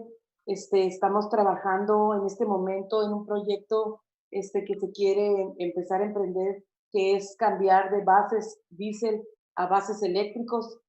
Hemos estado yendo con las autoridades correspondientes y hemos estado logrando su apoyo para que en un futuro no muy lejano, lástima que también, repito lo que dice mi compañero, esta pandemia nos está frenando un poco el seguir promoviendo estos cambios que queremos hacer en las escuelas para que nuestros hijos tengan pues una vida sana, porque el respirar el diésel nos ocasionan a nuestros hijos enfermedades, pues como en este caso el asma, vías respiratorias, y queremos evitarles eso. Y se está trabajando positivamente en hacer este cambio. Este proyecto se logró el apoyo del distrito de aquí del sur de California, y esperemos que así continúe nuestro apoyo con los demás distritos, que nos sigan apoyando para que este cambio, si próximamente el próximo año se empiece a emprender este cambio para las escuelas. Gracias, María. A darle un poquito de seguimiento acerca de eso. Fuera de esta pandemia, digo, no ahorita en ese tiempo, pero fuera de esto, ¿qué son barreras que a veces enfrentan como activistas comunitarias? Y quizás puedo pasar esta pregunta después de María, se lo puedo pasar a otras. ¿Qué son barreras que usted ha visto en su experiencia que a veces los detiene? Como le digo, fuera de esta pandemia, en los otros casos, ¿qué son barreras? ¿Qué es lo que se le hace difícil a veces de lograr estos cambios? Digo, la justicia ambiental es algo bueno, es algo que debemos... Exactamente, exactamente. Respirar un aire limpio, derecho tenemos todos, pero las autoridades muchas veces los presupuestos nos frenan en no querer tener el apoyo suficiente para poder proporcionar los fondos para que se hagan estos cambios. El clima para nuestros hijos se merecen un clima limpio, para respirar un aire limpio. Entonces esperemos que las autoridades nos apoyen y pues es eso, más que nada los presupuestos en las escuelas, a veces los fondos bajan y esperemos que lo tengan para que logremos ese apoyo próximamente, si Dios quiere, para que nuestros hijos tengan esos bases eléctricos para en un futuro respiren un aire limpio. Sí, claro, muchas gracias. Hablando de eso, pues la misma pregunta, no sé si Alicia tienes algo que decir acerca de qué barreras has visto usted con tu experiencia trabajando en la comunidad, trabajando para la justicia ambiental. ¿Cuáles barreras ha enfrentado que a veces se hacen las cosas difíciles? ¿Tiene algo para compartir acerca de eso? Claro que sí, Franco. Una de las barreras que pienso que hemos tenido, bueno, habíamos tenido más anteriormente, era en el concilio. Queríamos el apoyo de ellos para seguir trabajando en amortizaciones, en cambios, y había barreras con ellos de que pues ellos desgraciadamente a veces piensan más en el dinero que en el bienestar de la comunidad. Siempre dicen, quieren negocios, quieren que haya producción de esa manera, pero en realidad ahorita sí se está viendo que se puede decir, hay una barrera, también como lo mencionó mi compañera María en la cuestión de que dicen el presupuesto, pero tenemos ahorita el apoyo de ahí para parar, frenar lo que es las amortizaciones, que ya lo que hay, ahí está y se tiene que salir si es que se va a salir, y si no, no volver a aceptar más industrias, que es lo que nosotros como activistas de la comunidad de la justicia ambiental queremos, que ya no haya más industrias que afecten a nuestra comunidad. Y nomás para clarificar con eso, yo sé a Alicia y Sí, a dígame. María, que los dos tienen esa experiencia viendo eso en su comunidad. Yo sé que el proceso de amortización es algo que se activó en National City para poder asegurar que las industrias, que contaminan, que ahorita están colocadas cerca de casas, de escuelas, y cómo tener un proceso para cómo se van a mover, porque también digo, sabemos que son trabajos, son negocios Claro que que sí. la gente usa y pues los trabajos se necesitan, digo, vemos ahorita más que nada que trabajos son muy importantes, pero cómo se puede hacer en un sistema bien para moverlos a que no estén contaminando a la gente que vive ahí, las familias que viven en esas comunidades. Entonces, creo que era muy bueno Un compartir. poquito, Y yo creo que, ajá, decir algo perdón, más. un Sí. poquito de comentario sobre eso. Que no queremos quitarles el trabajo a nadie. Como lo dijiste, es muy necesario. Simplemente que los pongan aislados de las escuelas, más principalmente de los niños de las escuelas y las casas que peligran, porque como nos dimos cuenta, unos años atrás hubo una explosión de una industria muy grande con carros adentro, explotaron ahí. Gracias a Dios no hubo fatalidades que lamentar, pero eso es lo que nosotros como residentes tenemos miedo a, a ese tipo de trabajos que usan ellos, como es la pintura. Y decir de estas industrias, sabemos que a veces la barrera que enfrentamos o lo que ustedes han enfrentado es de que estos negocios tienen habilidad de dar apoyo económico, pueden dar, digo, esto que ellos también tienen su Claro. fuerza para poder empujar en contra de estas leyes que por cualquier razón están tratando de cambiar, de prevenir el cambio de las pólizas que pueden apoyar la justicia ambiental. Oscar, no sé si si tú querías compartir algo acerca de eso, de los tipos de barreras que a lo mejor enfrentamos en buscar la justicia de transporte, la justicia ambiental, acerca de esas formas. ¿Hay barreras que quisieras mencionar allí? Por supuesto, una de las cosas que siempre es como una barrera, pues es el clima político, ¿no? Que a veces favorece o desfavorece nuestra agenda que estamos empujando. Hay algunos políticos que tenemos como unos más vínculos, ¿no? Como somos más aliados en nuestra visión de justicia ambiental, y hay otros que tienen posiciones de poder que tenemos que seguir trabajando, ¿no? Otra cosa es que hay muchos niveles de gobierno y diferentes agencias con que estamos cada vez trabajando. Tenemos aquí a Alicia, que es una abogante para la ciudad de National City. Hacemos trabajo en National City, pero también hacemos trabajo en la ciudad de San Diego, en Sanda, en NTS, con el condado de San Diego. Todos estos son diferentes gobiernos que tienen, que cada uno tiene sus propias dinámicas políticas que hay que abarcar, ¿no? Hay que tratar de cómo mover adelante nuestra agenda en todas esas situaciones diferentes. Gracias, Oscar, gracias. Entonces, muchas gracias a todos. Aquí tengo una pregunta del público que voy a ver aquí, a ver si lo puedo encontrar aquí. Ok, y es de Gabriela Sosa. Está preguntando si hay necesidad de ayuda que no es monetaria. Digo, de otra forma, ustedes buscan qué tipo de ayuda se puede ofrecer de personas en la audiencia, en el público ahorita, escuchando este panel, ¿qué pudieran aconsejar de formas de cómo puedan apoyar? No sé si a lo mejor, Oscar, si quieres decir algo acerca de eso. Por supuesto que siempre hay oportunidades siempre estamos tomando acciones colectivos y ahí no sé si alguien te puedes meter a nuestro sitio de línea, environmental, ahí me puedes corregir, Franco, si no lo digo bien, environmentalhealthcoalition.org, ¿es? EHC.org o cómo es? Environmentalhealth.org, casi, environmentalhealth.org. Métese a environmentalhealth.org y pongan su correo electrónico para que se pueda quedar al tanto de todas las acciones que estamos tomando. Siempre estamos buscando a nuevas personas que se involucren y tomen acción con nosotros. Sí, muchas gracias por esta información, Oscar. Y sí, yo puedo repetir eso, que environmentalhealth.org. Ahorita estamos buscando más oportunidades de cómo hacer cosas accesibles por el Facebook, por el medios sociales y por el Internet, para que ahí pueden buscar.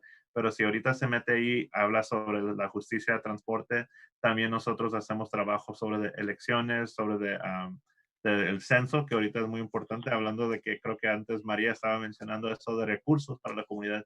Esa información se ve ahí y ese trabajo es muy importante, como sabemos, porque acerca de lo que es la justicia ambiental, siempre hay necesidad de cambiar pólizas, de hacer esto y involucrar a más gente y que conecten con la habilidad de qué es lo que la comunidad está pidiendo es muy importante. Tenemos esas oportunidades. Lo que sí me acaban de avisar ahorita, pues ahorita vamos a estar cerrando pronto, pero unas buenas noticias que nos acaban de avisar es de que se acaba de aprobar en las escuelas primarias de Chula Vista Elementary School District, acaban de aprobar camiones eléctricos para pasar a la resolución, tener una resolución, disculpe, una resolución hace 30 minutos para los electric school buses, los camiones eléctricos. Dios, es un paso adelante para el distrito está apoyando eso y pues sabemos que cuando los distritos empiezan a apoyar es un buen paso adelante para poder tener estas oportunidades y poder hacerlo que lo veamos como realidad, ¿verdad? Y esos tipos de victorias, digo, se ven muchas veces aquí regionales, aquí por todo el estado, acerca de la justicia ambiental. Como había mencionado, también trabajamos en el colectivo Chilpancingo en Tijuana, que también hemos visto victorias en los últimos 20 años ahí, acerca de limpiezas de la comunidad, acerca de cambios de leyes para proteger áreas como el arroyo a la mar en Tijuana. Hay conexiones en todo eso. En nuestro sitio de environmentalhealth.org, también yo sé que buscando a Madres al Frente o Mothers Out Front por los medios de internet también pueden encontrar más información sobre ellos. Yo aconsejar a todos que se pueden conectar ahí. Y otra vez aquí cerrando, muchas gracias a todos que asistieron hoy, todos que están participando y a todos aquí los del panel por participar hoy y estar aquí con su tiempo. Muchas gracias a todos y seguimos Gracias por la adelante. oportunidad. Muchas gracias. Gracias Por estar con nosotros. Gracias. Thanks so much, y'all. Really appreciate everything you had to say. And I think like issues like transportation affect everyone. And the work that y'all are doing on those issues, helps the whole San Diego community. So we're so grateful for your work on that. Thank you again for the opportunity. Yeah, for sure. So next up, we're going to have a quick set of art videos again, and then we'll be going to a video from Amy, who is an Indigenous rights activist in the area. She's going to be introducing us to some of the plants, medicinal plants in the area. This was initially advertised as an introduction to San Diego tribes, but there's a lot of Indigenous folks in our area, and Amy thought that it might take a little too long to do that. So we'll get an introduction to those plants after the transition. So thank you all for tuning in. And last thing I want to mention is that we are at $2,300 for our fundraiser. Our goal is $3,000. So, we're about 2/3 of the way through the stream, and please continue to donate because we can definitely hit that goal. So thank you. And we'll see you after the break.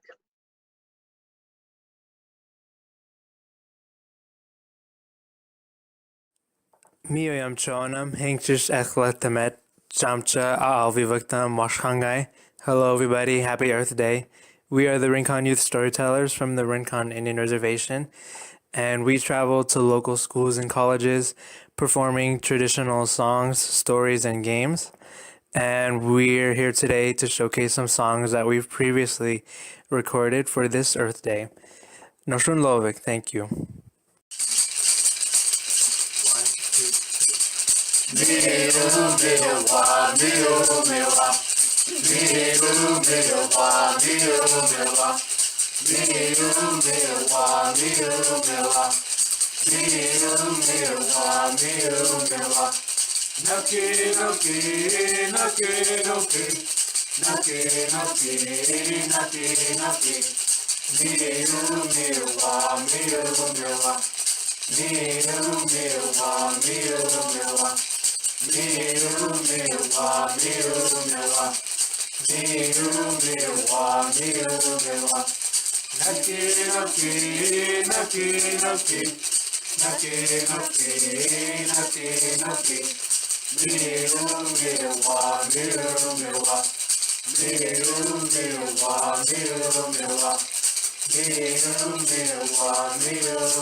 Why are you a war tax resistor?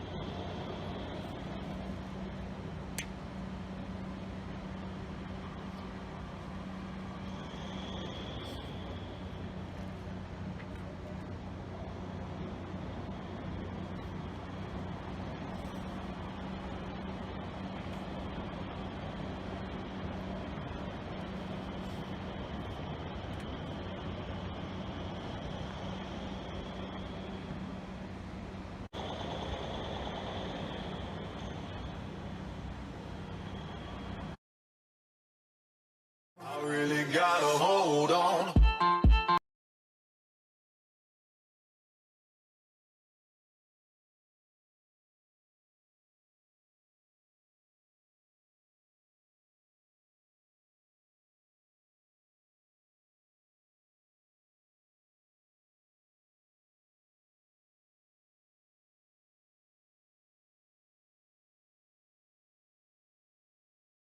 Payomkawish. My name is Amy Admire and I am Payomkawichum from the Rincon Indian Reservation. Namokiam. Welcome to our medicinal plant presentation. Notung Amy Admire Yaka non Washnai non Payomkawish. My name is Amy Admire and I am Payomkawichum from the Rincon Indian Reservation here in San Diego County. We are also known as the Seño. In our efforts to decolonize and re-indigenize, many of us are using our original names for ourselves, which are Payom Kawichum, the people of the West, and Atahum, the people. We'd like to open in a good way today by bringing in our ancestors from the 4 directions, Tumamic, Kichamic, Kuimic, Pipayomic. Ivimpum pomom no o nanum. These are my friends and colleagues, Miss Callie, Miss Cassie, and Miss Esmeralda. Together with donations from our elders and our Indian Health Council's Native Connections Grant and the Rincon Indian Education Center, we are able to provide services such as our 20-year strong Rincon Youth Storytelling Program. The Rincon Youth Storytellers are responsible for providing presentations at their local school district, including California Indian Day. California Indian Day has observed and acknowledged its Native and Indigenous people on this day for 50 years. We are very honored to bring these presentations to our district. Our grants and our donations allow us to provide language and culture classes to our neighboring reservations such as Palma and La Jolla. We are also able to outreach to non-district schools such as Bell Middle School in San Diego and college campuses such as University of California, Santa Barbara. We're also very honored to provide the opening to our yearly Rincon Fiesta held in August each year. Should we be able to have our 3-day event in August, you are all welcome. Check our tribal website for updates.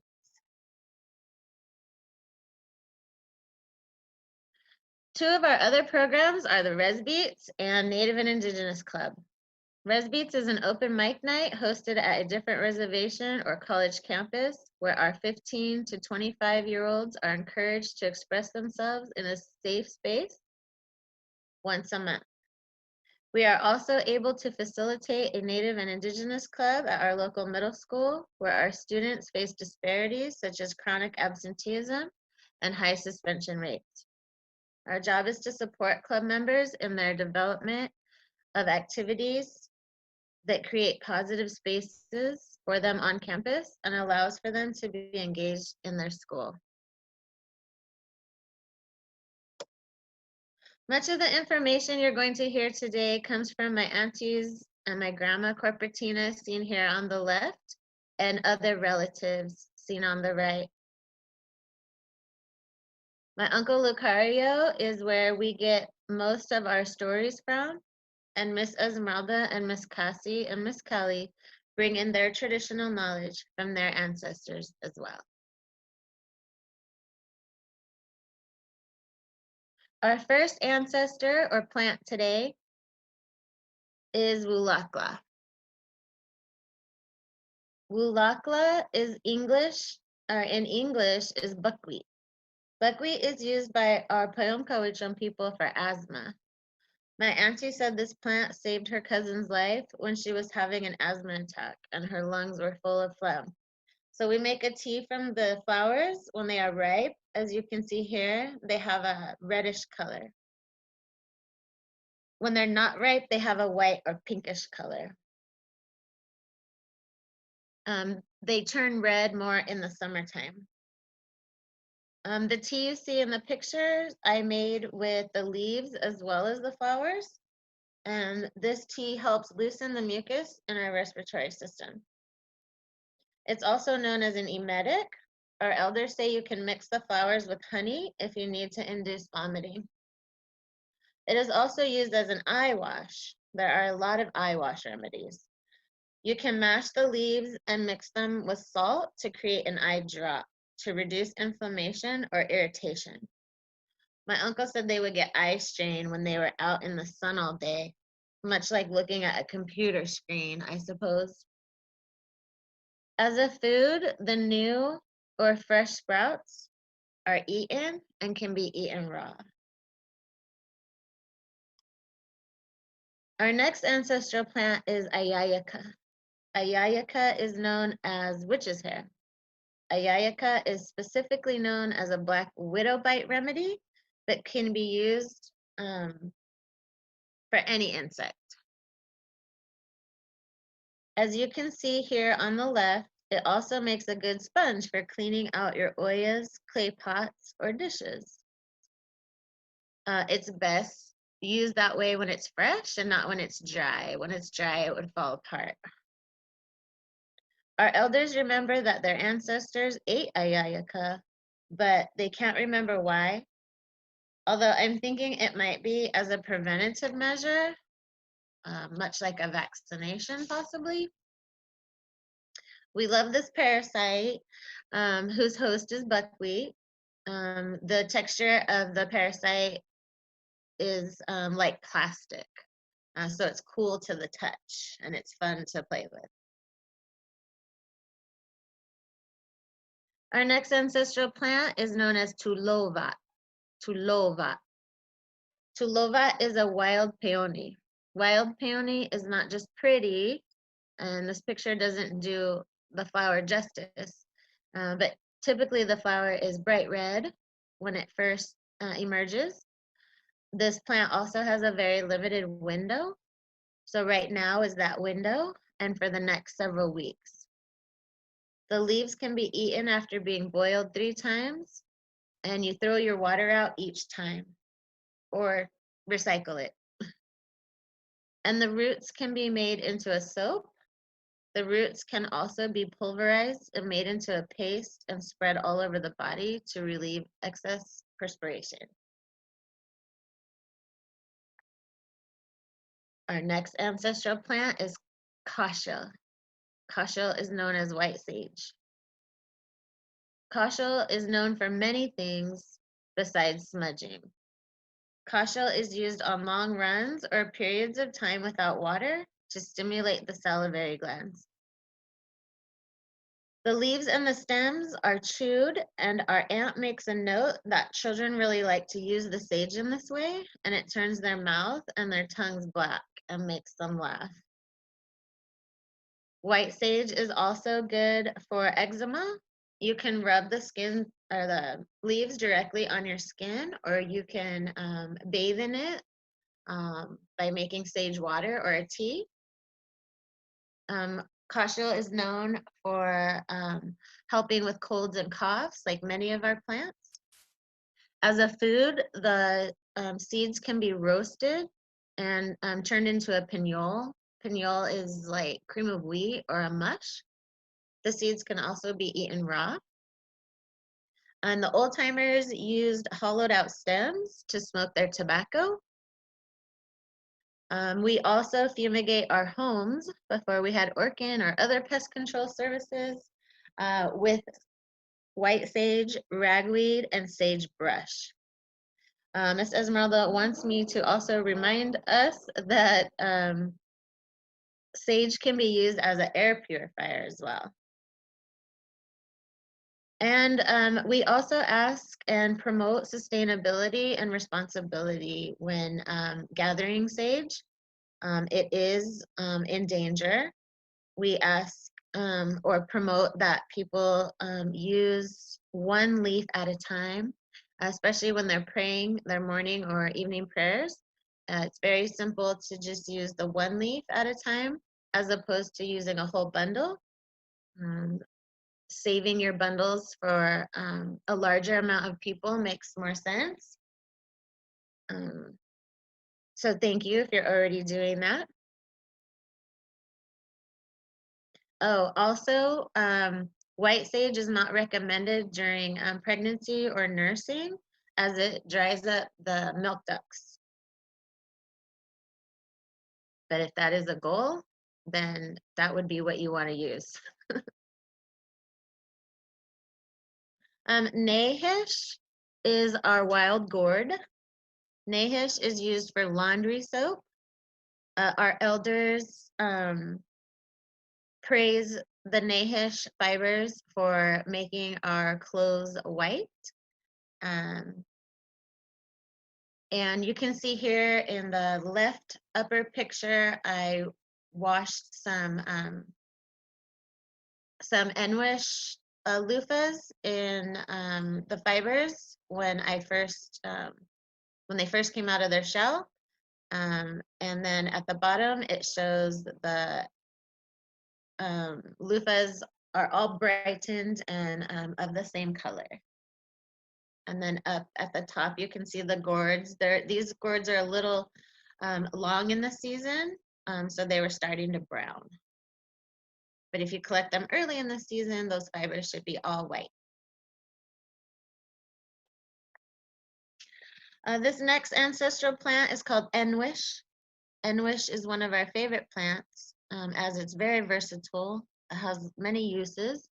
It's known as wild cucumber in English. This plant is a vine, and it grows on different types of hosts like elderberry trees or sumac, or even on fences. It's in season right now, and it will be for maybe another month or so. This plant makes biodegradable loofahs that you can use on your body. It makes sponges for your dishes. In that upper middle picture, we sewed together a few of the larger loofahs with sinew and use those on our dishes. And they're guilt-free. When you're done with them, you just return them back to the earth. The seeds of this plant also are used for tranquilizing fish in shallow ponds and streams. And the way that happens is if you look down on the bottom left picture, the seeds are white and brown. The brown seeds have matured and hardened. The white seeds are gelatinous, and the gel is a mildly poisonous tranquilizer, again, for fish and other small animals. The gel in those white seeds is also used to mix with iron oxide, and that produces the red paint you see on our rock art. The seeds of this plant are also known as the first ever marble game. And I'm going to show you a little video. The marbles you see, or the seeds, are not exactly round. They're oval shaped, so they're hard to actually stack. The game says that you stack 3 marbles on top of each other, and then your opponent tries to knock them down. And as easy as that sounds, it was very challenging. And so after a year or so of trying, Miss Esmeralda finally made it happen. So I'm going to share that with you now.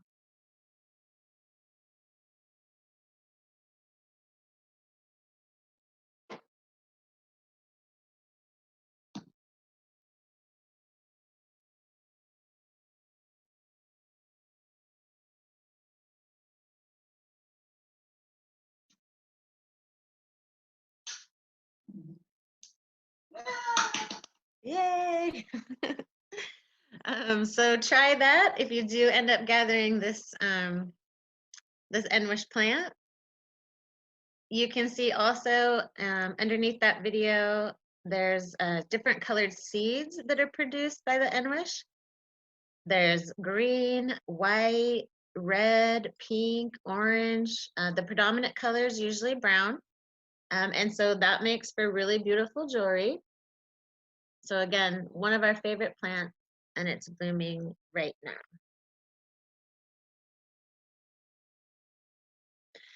This next ancestral plant is called knockwit, also known as laurel sumac. And I wanted to share this with you because it has a natural SPF. I know a lot of people shy away from using sun protection because of the chemicals.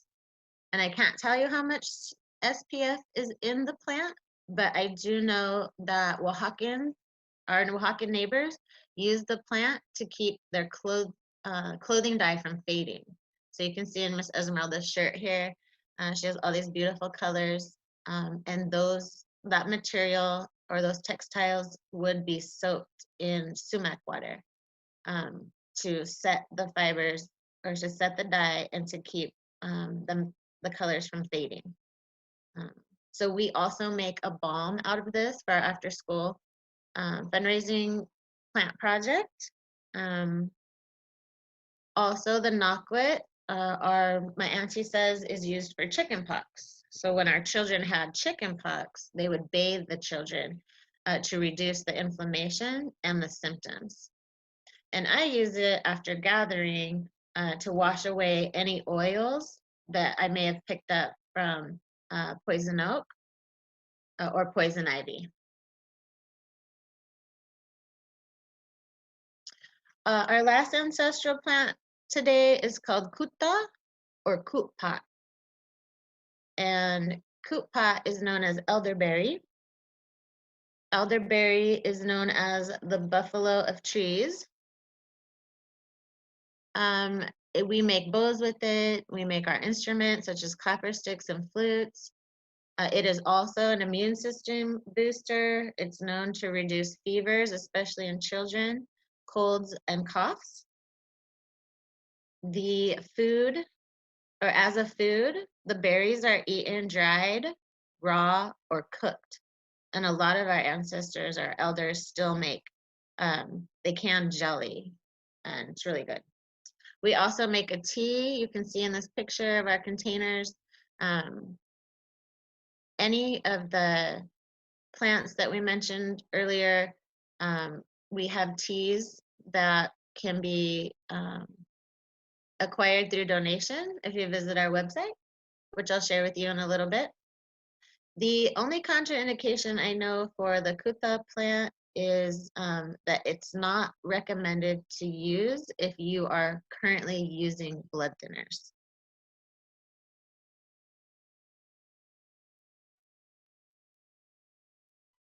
And lastly, I want to mention that anytime if you plan on going to gather, that you make an offering. These plants are our ancestors. We believe plants and trees were among the very first people. And so they offer themselves to us. And so in return, we give them an offering. The picture here with the children heading towards an Enwish vine, they are going to sing to that plant as an offering. Other offerings can be tobacco, which is a traditional offering. In the recent years of our drought, we've offered water. And when we don't have those things, we do like to talk to them in their own language, and again, or sing a song. And if you don't have any of those things or access to them, asking permission is a good idea. And then just talking to them and explaining what you're going to be using them for is protocol. And we didn't get to touch on a lot of plants today. Again, this was just very introductory. We wanted and are honored to be part of this Earth Day. We want to remind everyone that every day is Earth Day. And we also want to give a special thanks to our friends, Amra and Andrea, who help us with our res beats and most of our programming efforts. We are really appreciative of the support they give us. So again, thank you for having us today. We do provide workshops if anyone's interested. We provide nature walks and plant walks. And you can see our information here. That's my phone number, and you can reach us at rinconyouthstorytellers@yahoo.com and aadmire@indianhealth.com. And I just noticed my name is spelled wrong. It's AADMIRE@indianhealth.com. Just take flight, grab it by the wrist.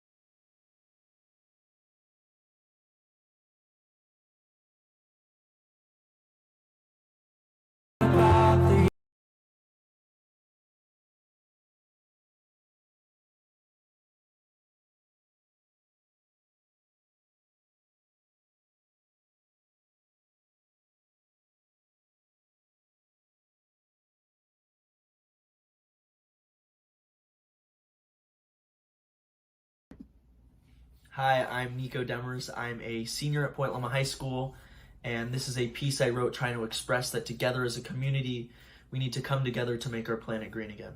Thank you. I gasp for a breath of fresh air. In and out, my lungs fill with this fresh pain of a crippling planet, my esophagus now stained with oils, carbons, acid, trash, and tears of those who love her, reminding me that soon my dying home will leave its nesters suffocated in an ignorant atmosphere.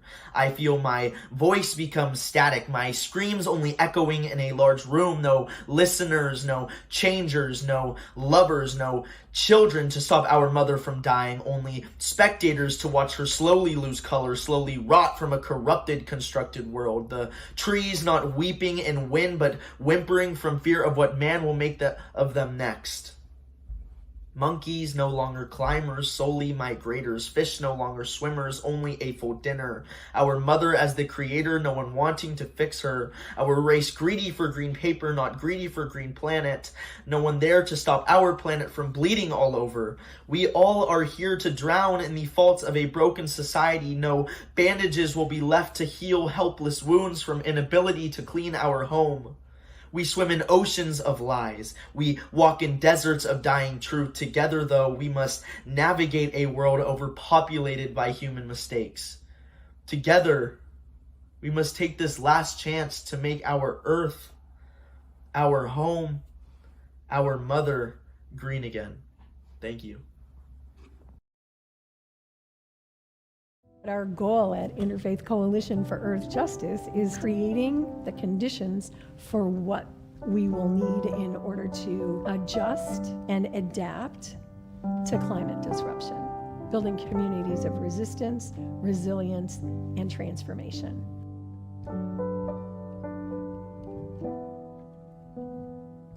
I need to put 25% of my own leadership time into this issue. If we saw more clergy and people of faith doing that, I think we could really multiply our efforts. But we have to make that tie, that connection between the spiritual growth and the activism. And that way we'll have a stronger product. More than an activist, I guess I'm a trench worker. I mean, it's just people sitting and talking to each other, you know, and deciding what is good to do.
New Deal panel.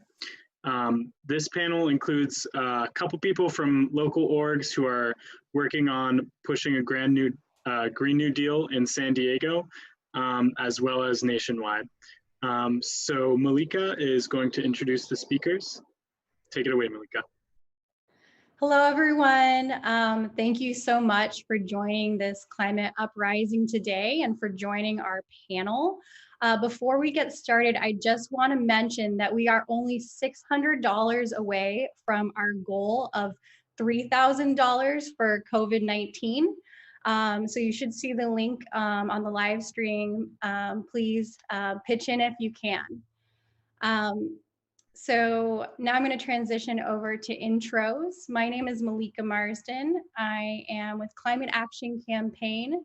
Climate Action Campaign is a watchdog organization a climate watchdog organization based in San Diego and Orange County that advocates for policies at the local level to fight the climate crisis.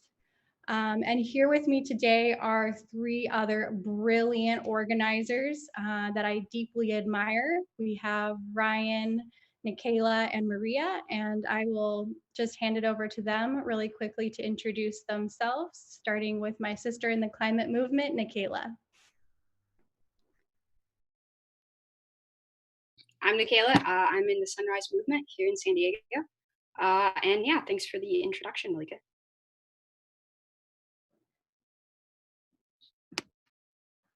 Great, and now Ryan. Hi, my name is Ryan Carlsgott. I'm representing Unite Here Local 30, San Diego's Hotel and Hospitality Workers Labor Union. I'm also a former Obama appointee at USAID, where I worked on climate change and international development.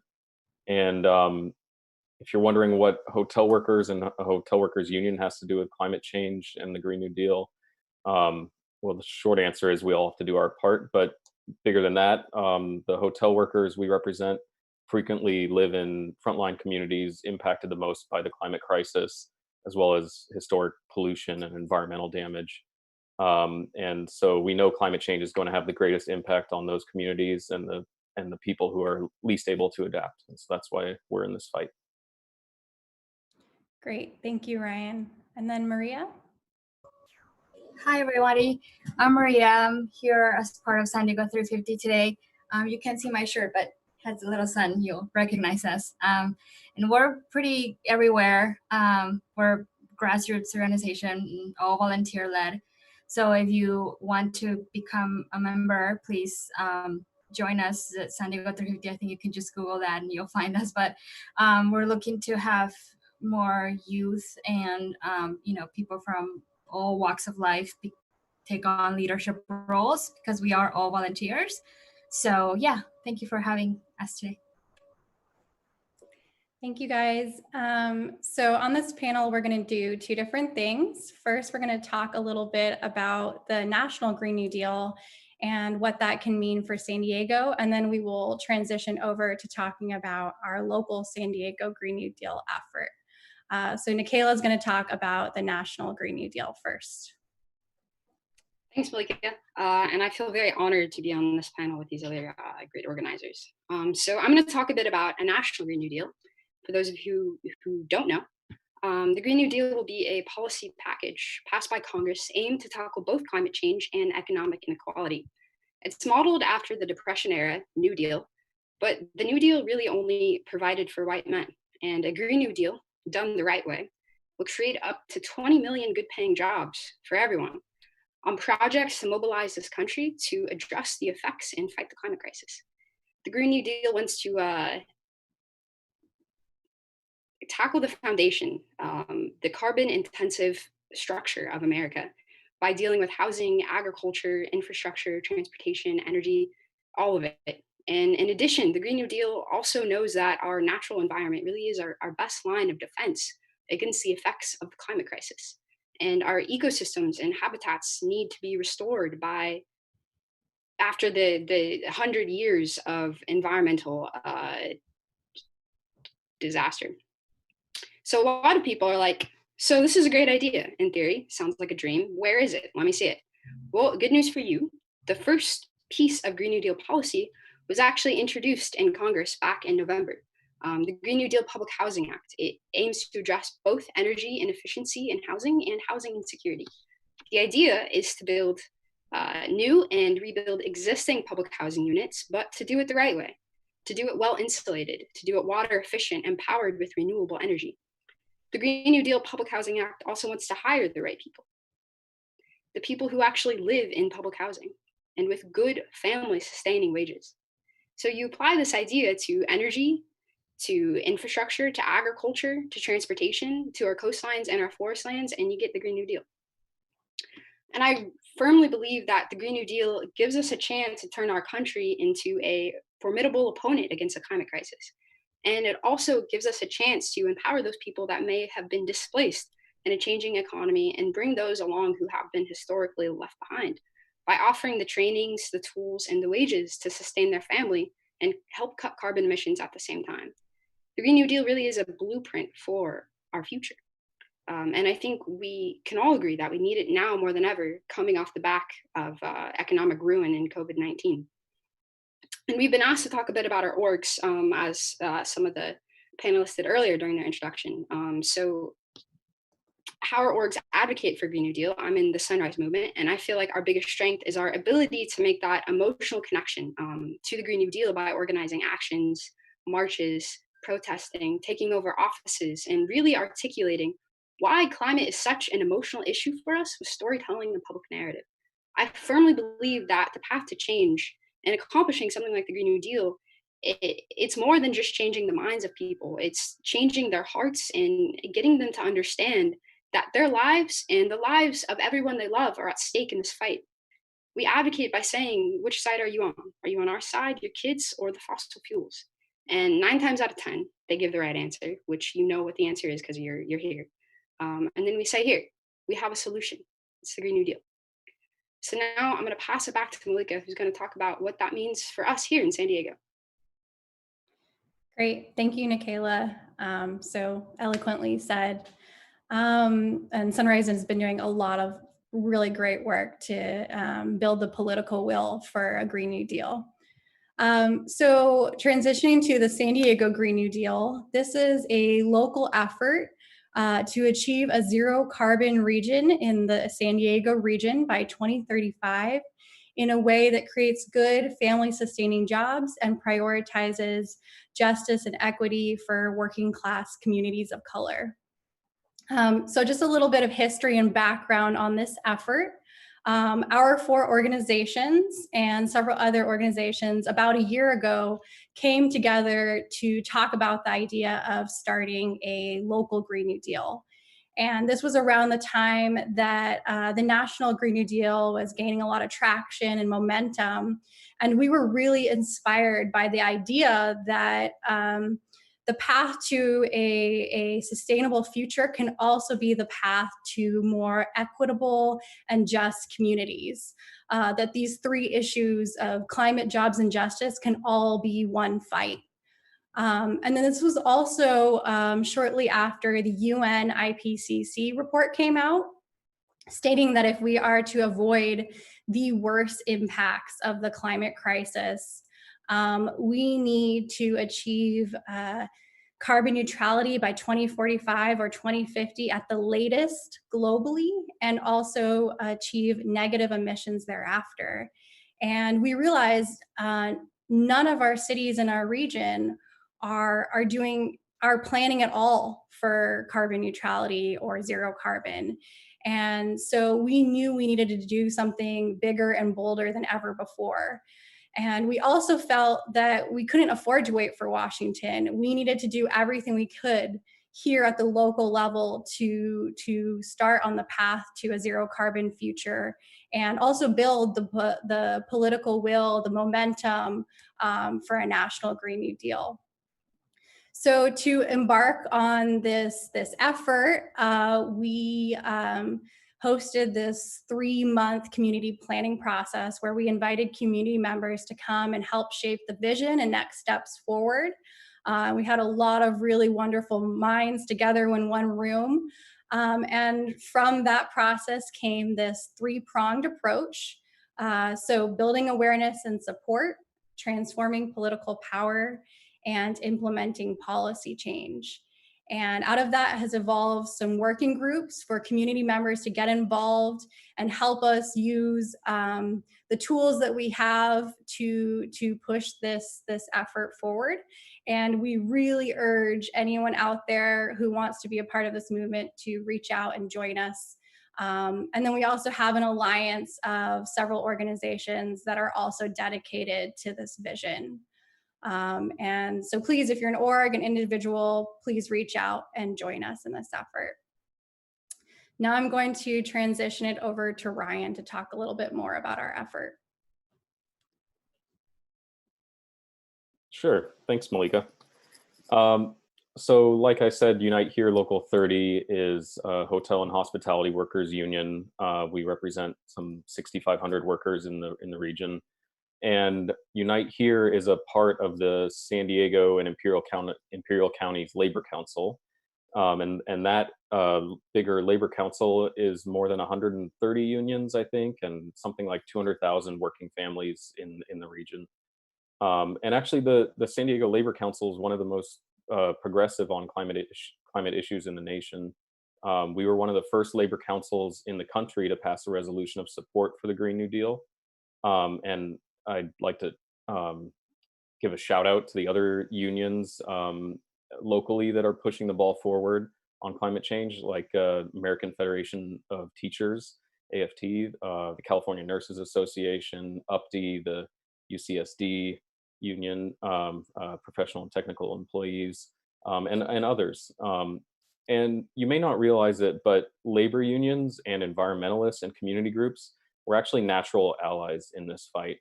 We're all generally fighting the same forces that are seeing the majority of the benefits from the status quo. And those forces would love it if we're all disconnected and fighting amongst ourselves. But if we band together, we can address the climate crisis while creating good family-sustaining union jobs and reversing decades of environmental injustice and the environmental damage that's been done to frontline communities. With regard to the Green New Deal in San Diego, like Malika said, I think there's three components: climate, jobs, and justice. And really all three of those have to be addressed in order to be successful. On the jobs part, one critical piece is ensuring that we don't throw some workers under the bus while we create good new jobs for others, because then we're just kind of repeating history, you know. So we need to think carefully about how we transition from fossil fuel jobs to clean energy jobs. We should do the research and know exactly which jobs are going to be lost. We should be prepared to help those workers and their families so they aren't harmed by the transition. And really, if we don't prepare that way, the forces that benefit from the status quo, like fossil fuel companies, they're going to use that inequity to convince their workers that the status quo is in their benefit, and then they'll divide us. So I think we really need to stick together. And locally in San Diego, we've been doing a pretty good job of that, I think. It's not easy, but the Labor Council and Unite Here and AFT and others, we're all trying to work together on the local Green New Deal, so we can get things accomplished. And we've been planning and coordinating for many months, but of course now we have this pandemic to deal with. But as bad as it is, and really I'll say for Unite Here, it's been pretty devastating. Hotel and hospitality workers are some of the hardest hit. The vast majority of our workers are actually furloughed or laid off at the moment. We're hoping they'll get back to work soon. But looking broader, you know, it could be viewed as something of an opportunity. This pandemic will require stimulus measures at the local, state, and federal level. I mean, starting now, but also in the coming months and years. And we should demand that this is the moment for the Green New Deal. We can spur job growth and a more equitable economy while combating climate change and cleaning the air and land and sea. And to that end, recently, April 9th, the San Diego Green New Deal Alliance, we all sent a letter to our elected officials urging them to do just that. We said relief programs in San Diego should address the health, safety, and economic needs of all San Diegans, not just corporations, and that any relief programs should advance a just transition to a zero carbon future at this pivotal moment. So there's a potential for thousands of new jobs created, and we believe those should be good, family sustaining union jobs.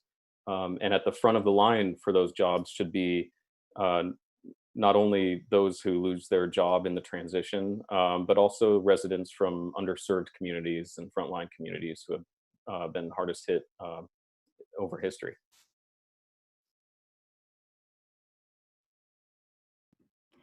Thank you, Ryan. And let's transition over to Maria now.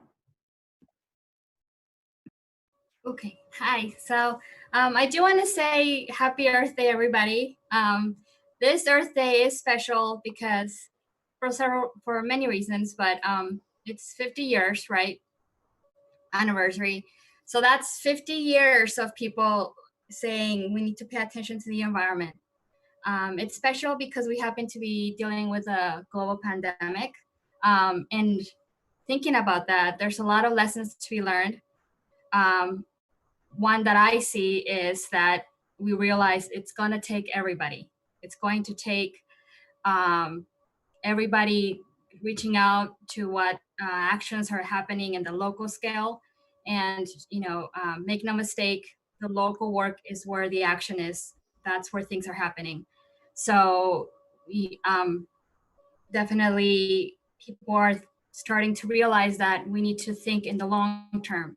We can't just think about the GDP for next quarter. We need to think about, how are we going to address these disruptions that our nature, that our planet gives us.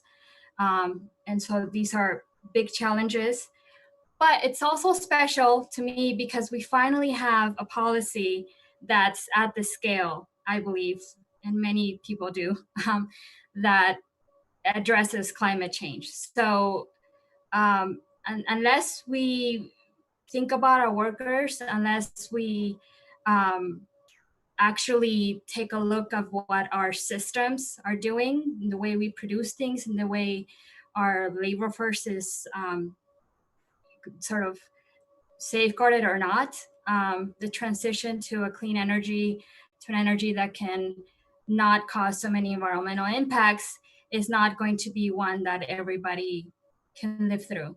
So just like now, we see how quick one day to the next, you can have the first world economy and then people making lines to get food. Or just how quick you will kind of lose your whole quality of life and your whole lifestyle. So it's a real opportunity, but it is going to take, like the labor movement, all of us mobilizing. And so I really encourage everybody that wants to know about it to just, follow us, hashtag Green New Deal SD, greennewdealsd.org. Obviously, I make myself available to answer any questions, but it is a movement that is going to take local action, but at a global scale, if that makes any sense. So happy Earth Day. And again, thank you for giving us this time. I'm not sure what's next, but I'm good. Great. Thank you, Maria. It looks like we have about 5 minutes for questions. And so our first question from the audience, and feel free to submit questions if you want. What is the first thing a newcomer to the climate movement should do to get involved? And I think Nikayla is going to take this one. Yeah, I'll take a stab at this question. I got involved in the climate movement actually back in August. This is my first time organizing. I'm brand new.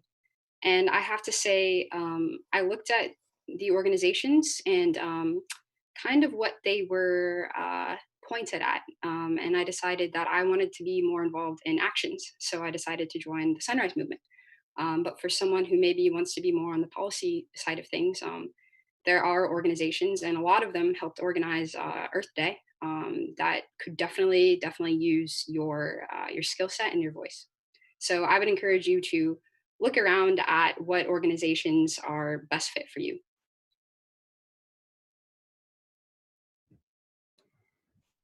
Does anyone want to add to that? I can just step in and say, I meet a lot of people who care a lot about the climate crisis and want to help, but they always say, well, I'm not an expert. I don't know a lot about this. And that really doesn't matter. The climate crisis is a relatively new issue, and a lot of us are not experts. What matters is that you care and you're ready to join arms with us and help fight. So our working groups for the San Diego Green New Deal, we have a Transforming Political Power working group, and that working group helps train people to give public comment and trains people to get involved in the political process in general. So you are never too new to this effort to be a part of it. And so any other questions? So we have another question. What's the next big thing after Earth Day? Anyone want to take this? Malika, I don't know if anyone really knows the answer to that question. I think COVID-19 has really thrown a lot of our plans up in the air, and we're still waiting to see where we land. But we try to have a climate strike every season. So hopefully in the summertime, we'll have some sort of plan, whether that is online or in person.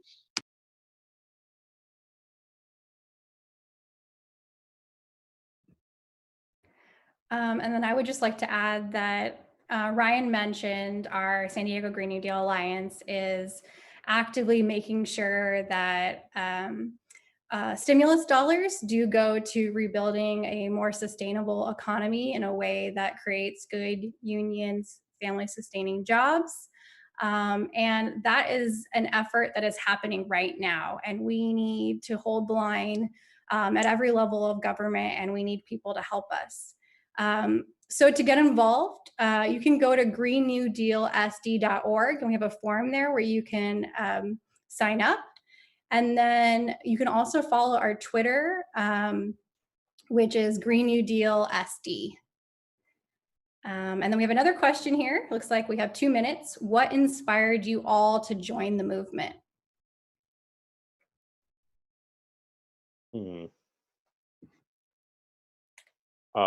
Well, just speaking for myself, I got involved in politics first, but I've always kind of been an environmentalist at heart, and I think the answer for me is that I see it as like an ongoing battle, and you know, I really came of age politically during George W. Bush's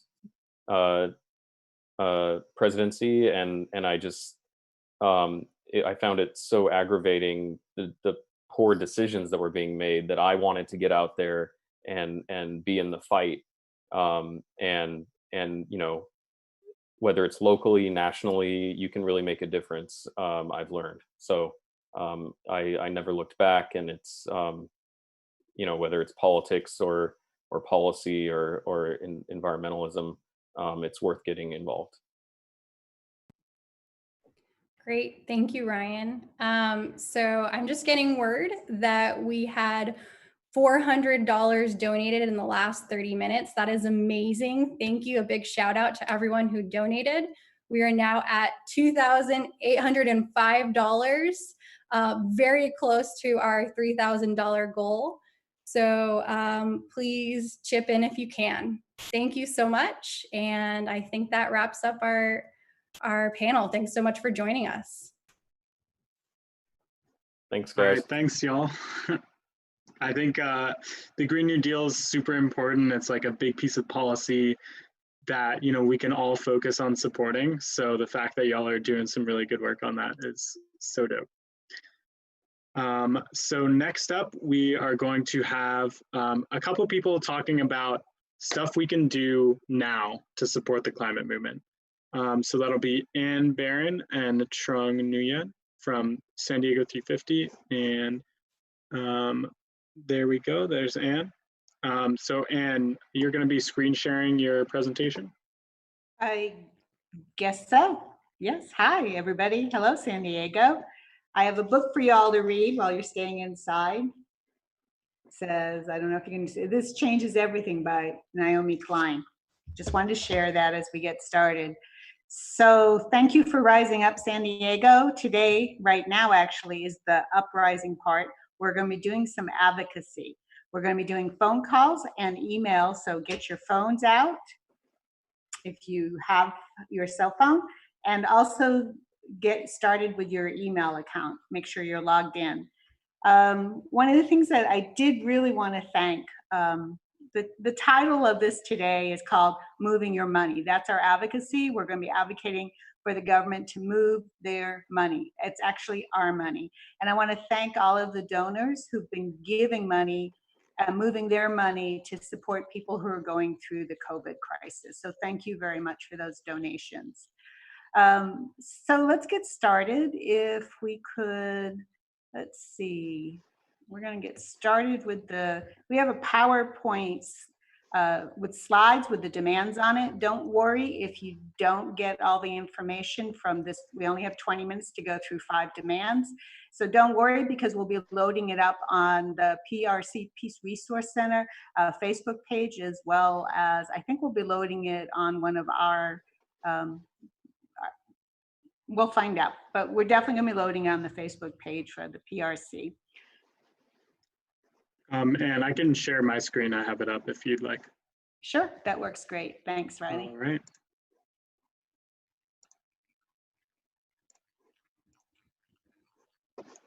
Okay, can y'all see that?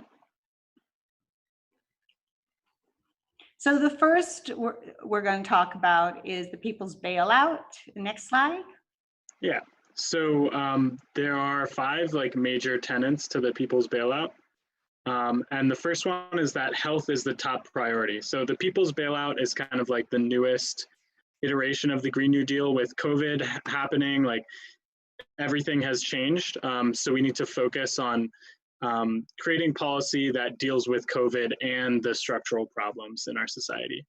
So the first tenet of the people's bailout is that health is the top priority for all people with no exceptions. So that means universal health care, that means protecting immigrants, it means protecting people of color. Everyone needs to be served by the healthcare system, not just those who can pay. The second tenet is provide economic relief directly to the people. So I'm sure many of you have heard that our government has bailed out banks, is in the process of bailing out oil companies, and is sending all this money that we've put in our tax dollars to the top, sending it to the rich directly, and hoping that trickle-down economics is going to save America, which we know that it can't. So that economic relief has to be provided directly to the people. The third tenet of the people's bailout is that we need to rescue workers and communities, not corporate executives. So that kind of plays into the last point as well. But it's so important that we focus on policy that is going to help communities as opposed to companies or individuals.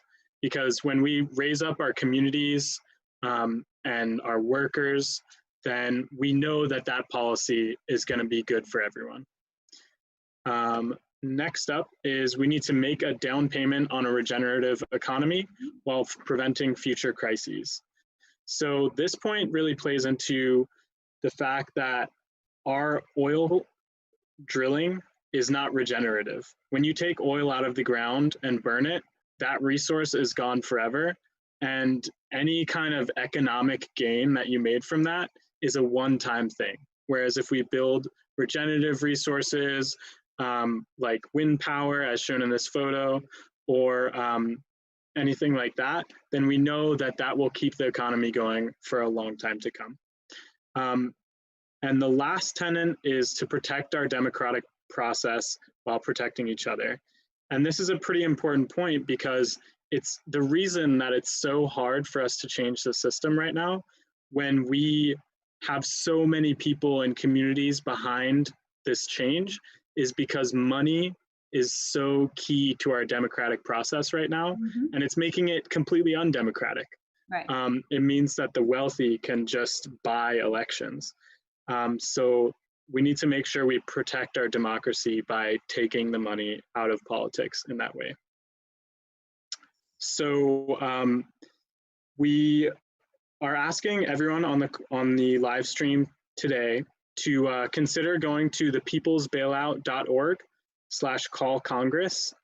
Funnily enough, the peoplesbailout.org right now is locked, basically. You can't access it because they're promoting Earth Day live streams. So unfortunately, we can't call Congress now using their website, but definitely think about calling Congress, tomorrow, the next day. They've just shut down for Earth Day, which is really cool because they're supporting us. But yeah, definitely make that demand to your Congress people tomorrow or the next day. And with that, I will pass it on to Anne. So move the money. It's rather appropriate that I'm the one that's leading this discussion about how we move the money. I'm with the Peace Resource Center of San Diego, and I'm actually the treasurer. I also do war tax resistance, if you hadn't seen that earlier, where I move my money, my tax dollars, I move it from the IRS, from the US government, and I move it directly back to the people. At the end of the slideshow, there'll be resources and there'll be a number of websites that you can always go to check out more of the information. We're going to be talking about the demands and giving some background and some talking points. So when you make that phone call, and I think we are going to be able to call Congress because I think we put the number into the PowerPoint, or when you make that email, though that information will help you if you want to change it or alter it. One of the things we always wonder about when we make those phone calls to our elected officials is, does it work? And I want to say, it depends on what the situation is, but it does work. And one of the most recent examples was in California. SDG&E, fossil fuel company, wanted to increase the minimum bill of everybody across California or their service area. They were going to make it a law that they could charge a minimum of $38 even if you were using less fuel and energy than that. And there was a huge pushback. There was a big lobbying effort and a coalition of community groups and nonprofits. 350.org worked really, really hard on this. And this past March, the California Public Utilities Company said no to SDG&E and said yes to the pushback.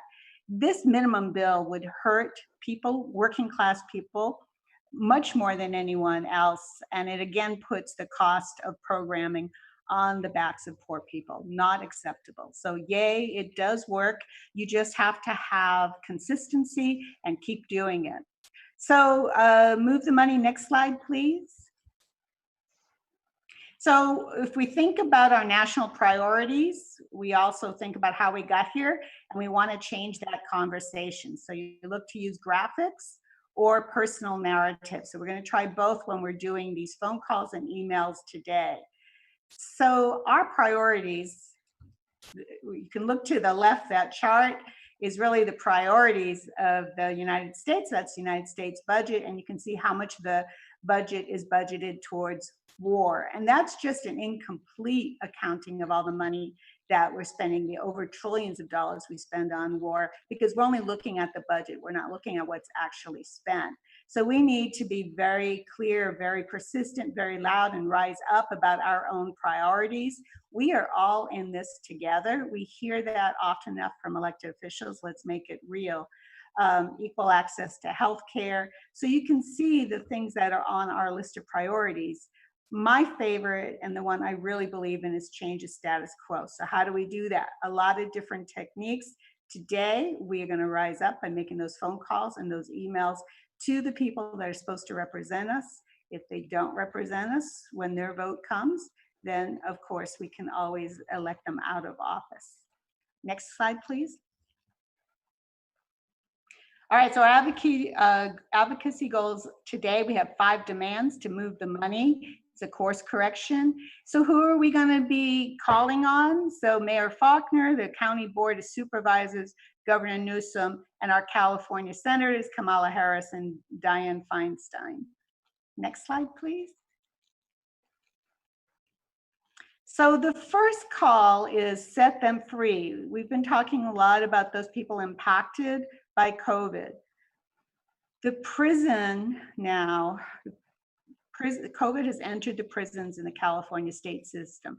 Chino especially, the Chino State Prison has a high rate of infection. And we want, and following the demands of a group of organizations here in San Diego, to set them free. This is actually a national effort. Set them free means to release them from the prisons and the jails. We have very specific requests. When we're making requests, we're always giving solutions. Right here, if you see on the screen, we're going to be emailing Governor Newsom. The email is state.information@state.california.gov. Easy one to do. So just put that right into your email section. Talking points, you can choose any one of these. The problem is while we've applauded, or the media has applauded California for releasing prisoners, they're only releasing 3,500. Remember, we already have extremely full prisons. I mean, we were actually under a federal lawsuit, a federal mandate to reduce the number of prisoners that are in our prisons. So now we have to do this. They're saying they're going to do it within 60 days. We know that this is too slow. So we want to release people with mental illnesses to their families with wraparound services. Make sure that when they are being released from the prison, they're getting the services they need. They are not getting these services while they're in prison, by the way. So next slide.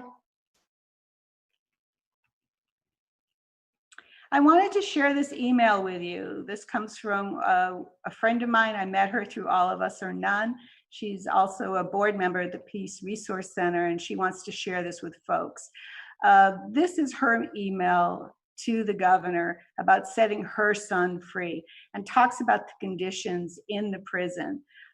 So I wanted to share this with you all. We'll also post this on our Facebook page, but it's important to see the conditions. Next slide, please.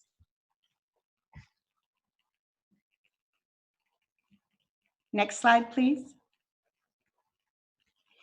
So these are the conditions. Back up one, please. Okay. I think we might go to Trung's ask for the last third of the program. Okay. All right. I'll stop sharing. So Trung, would you like to talk about your ask? Yes, so we're going to be sharing a petition from 350.org on some of the new fracking permits that Governor Newsom has approved very quietly during the middle of this crisis.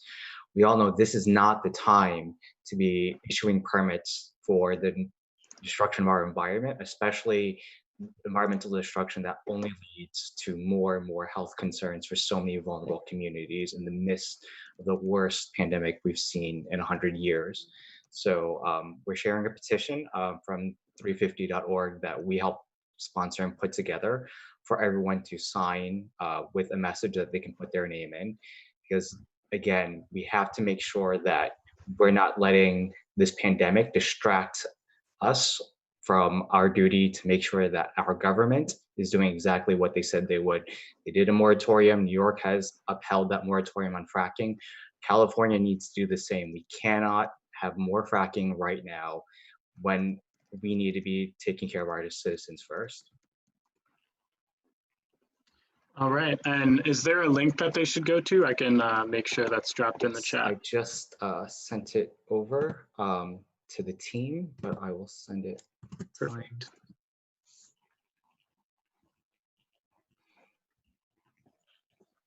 And again, this goes hand in hand with everything that Anne just said, with her great presentation and her great points, that we're not doing this as singular entities. We are all in this coalition together, and that by working together, we really do believe that we can accomplish each of those pieces.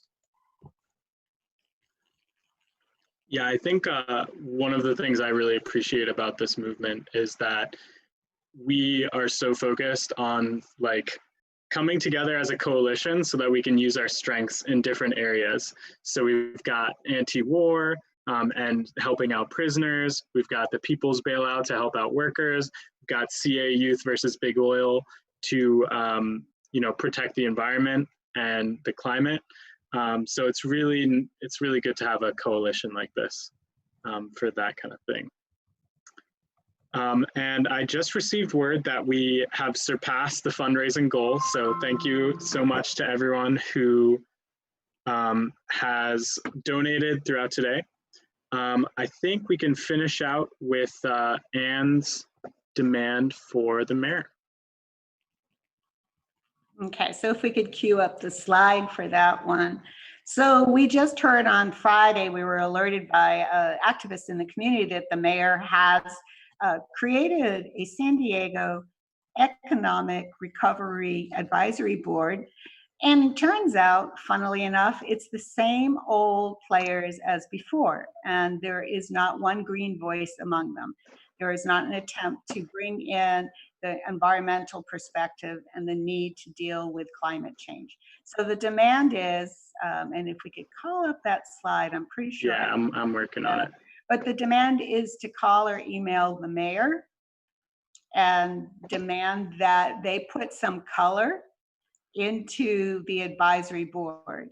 And that color refers also to the fact that there's very little representation, but people of color in the advisory board, and that we need some green in that advisory board, that there needs to be proponents to deal and understand the crushing issue of climate change and the economic opportunities brought about by the businesses and the infrastructure that will be built to deal with climate change.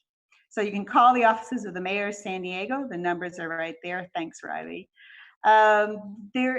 There's some background there. And again, I'll post this on the Facebook Peace Resource Center Facebook page so you can read more about it. They had their first meeting this past Monday. They've already started to work, and we want to make sure that the Green New Deal is implemented, as well as the fact that people who are completely underrepresented but make up the majority of our city are also on this board. Most of the economy here in San Diego rests on the mom and pop, the small business owners, and they tend to be ignored. Thanks. Do we have a little bit more time, or are we done? We have 2 more minutes. 2 more minutes. So one last demand. You can call your congressional representatives, your Senate representatives to the United States and tell them to move the money from the Pentagon to the people. They got to move that money to the Green New Deal. Right now, spending over $1 trillion on a military budget when we already spend more than 5 of the other top spending countries in the world is not ridiculous, it's insanity. So we need to tell, this would be to Senator Feinstein and to Senator Harris, move the money from the Pentagon to the people. Thanks. All right, and thank you so much, Anne and Trung, for coming through with those actions that our viewers can take in the next couple days. We are going to go to a short transition period, and then we'll have our closing speakers. I want to give a quick shout out to KNSJ, the radio station that is streaming our live stream audio at 89.1 FM and also at knsj.org. And now we'll go to the transitions. See you in just a couple minutes.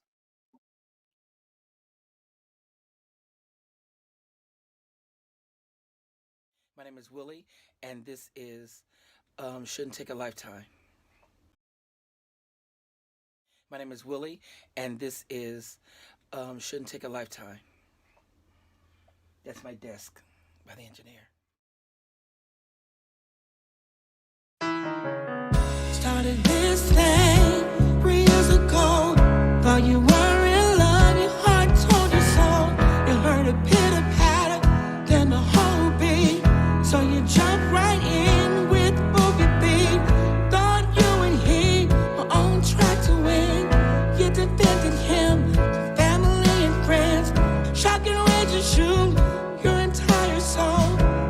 truth with them. It's entire soul. You were heart-struck, couldn't help a child, but you got hurt. Pain made an awful sound. Now it's time to turn this heart around. All I know is that it shouldn't take a lifetime for you to make up your mind to believe in something. All I know is that it shouldn't take a lifetime for you to make up your mind to believe in something. It came from hard times, like some of us. You need to check out from all the crap they bust. Just one try, it's all it took. You've been hooked so long, can't get it shook. Running and running on the 12-step wheel. Trying, striving, said you weren't ready when you tried to heal. Stepped out, rejected, one of this one, that one, trying different rehabs. Striving, trying, every time you left it was another step. Whoa. All I know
Wow, Hello, what a everyone.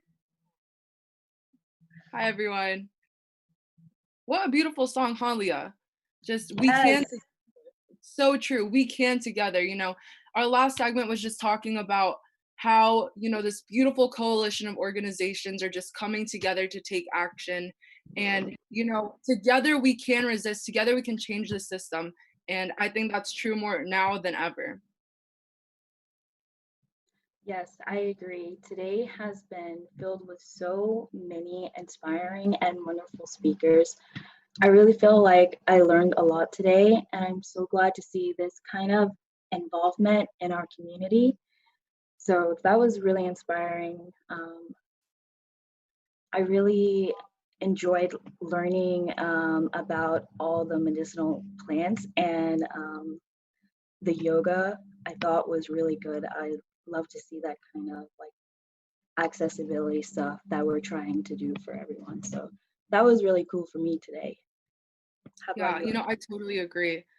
I feel like as activists, we want to do everything. We want to like be involved every second of the day, but a lot of the time we forget that we need to have self-care. Like this movement to go on, to stay strong, we need to support each other, we need to be resilient.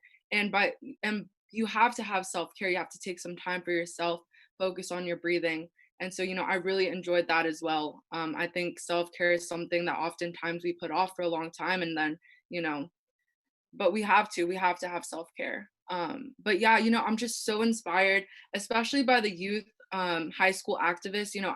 I've personally seen Aaron and and Leah and Leanna grow so much over the past year, that since I've met them. And so it's very inspiring to just see their parallel journeys and see them grow and continue to grow as activists in their capacities. So, very inspired. Yeah, so now we can get into our next speaker. Wael Al-Dalemi is the professor of global health and epidemiology at the Department of Family Medicine and Public Health at the University of California, San Diego.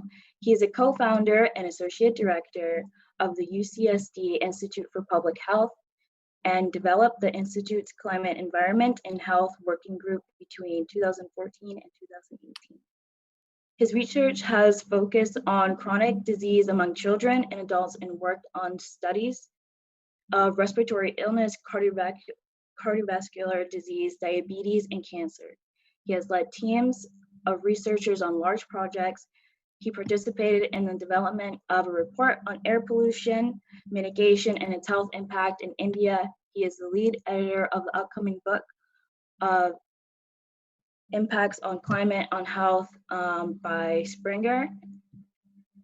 And he has been a long-term leader in different positions with the International Society for Environmental Epidemiology. With climate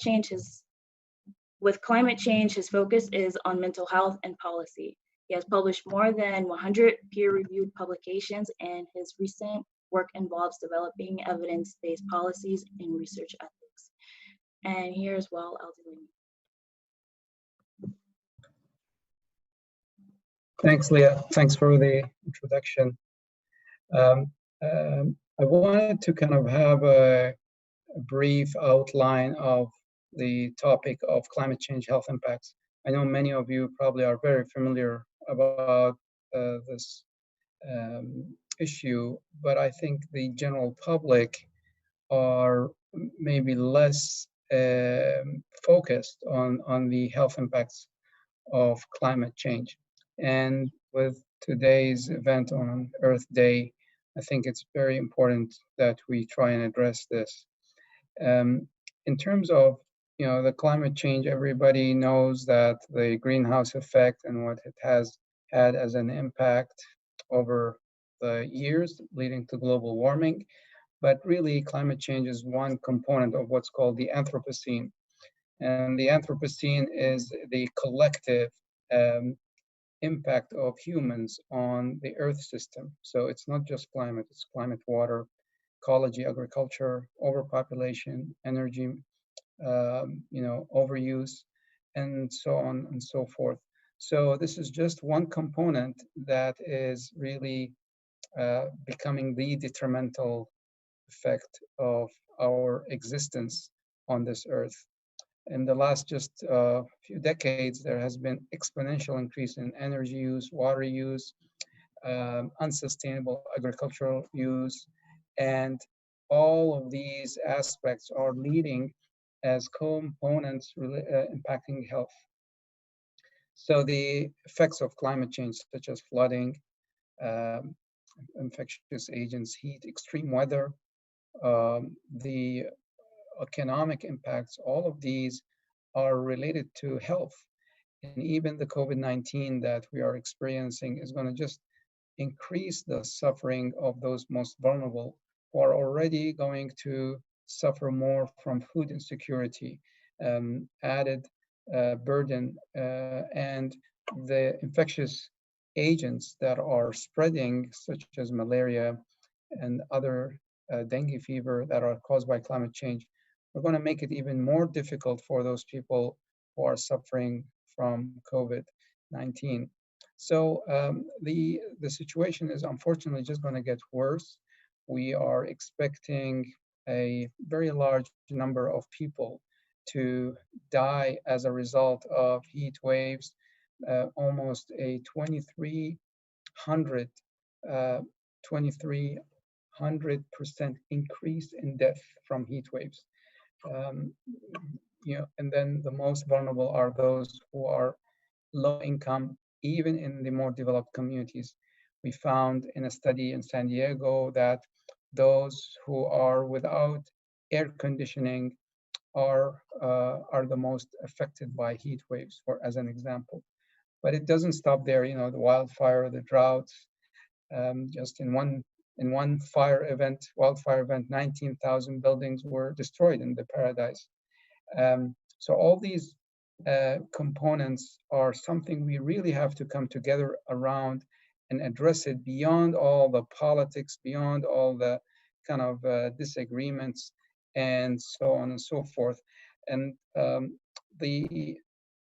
need is for people to reach out to those who are maybe denying or maybe ignoring this.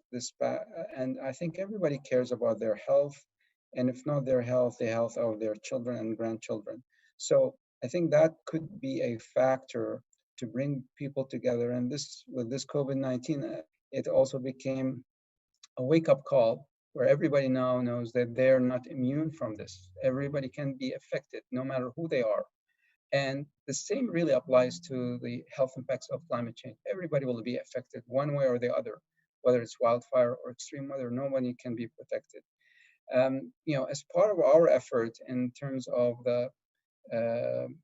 a new paradigm and looking at that, myself leading a team of more than 30 scientists and activists and faith leaders have put together a book which is going to be published in about a month. And this is the culmination of about 2 years of work. And I'm going to share with you the title of it. And we have made it that it would be free as an ebook. So I would be happy to share it. And if you can see, this is the title. And my co-author is Dr. Ramanathan, who is one of the most notable scientists who back in the 70s predicted that climate change will be seen, or the impacts will be seen by 2000, and he was right.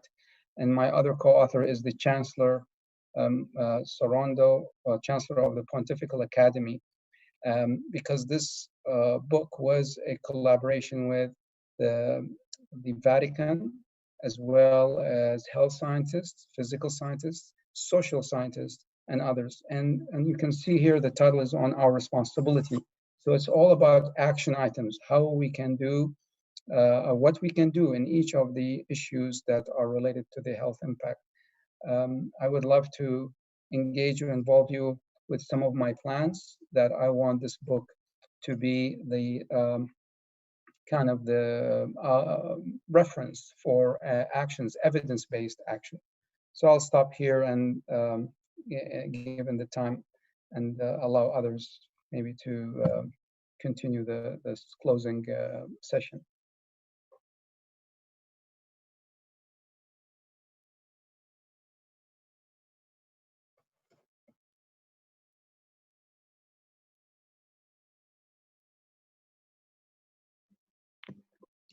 Thank you, Dr. Al-Dalemi, for making clear the intersections that converge on climate change and how important it is to reach out to others in order to educate and inform them.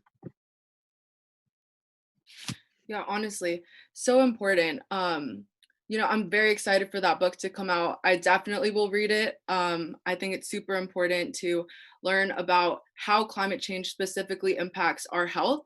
And I think it's also useful in making that argument for people who, you know, might not be already like climate activists and they're kind of on the climate skeptical side.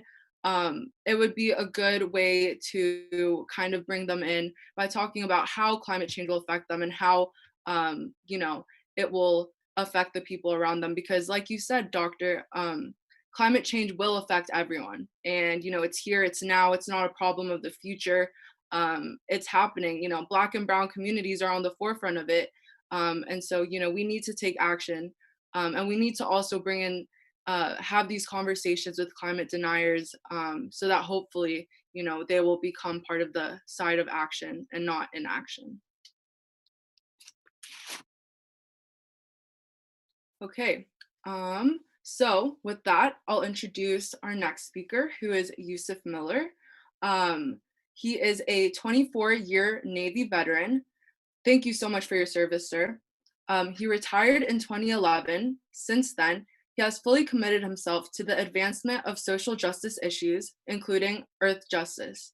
Mr. Miller is currently a member of the San Diego NAACP Environmental and Climate Justice Committee, Clergy for the Coastline, Interfaith Environmental Climate Justice of San Diego, and a number of North County earth justice organizations. We are proud to have Mr. Miller with us here today.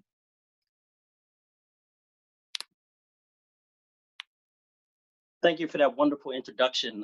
Again, my name is Yusuf Miller. I'm representing the NAACP, San Diego and North County. The thing I'm going to talk about today is equity when it comes to environmental and climate justice and worship center responses to earth justice. So we'll start with equity.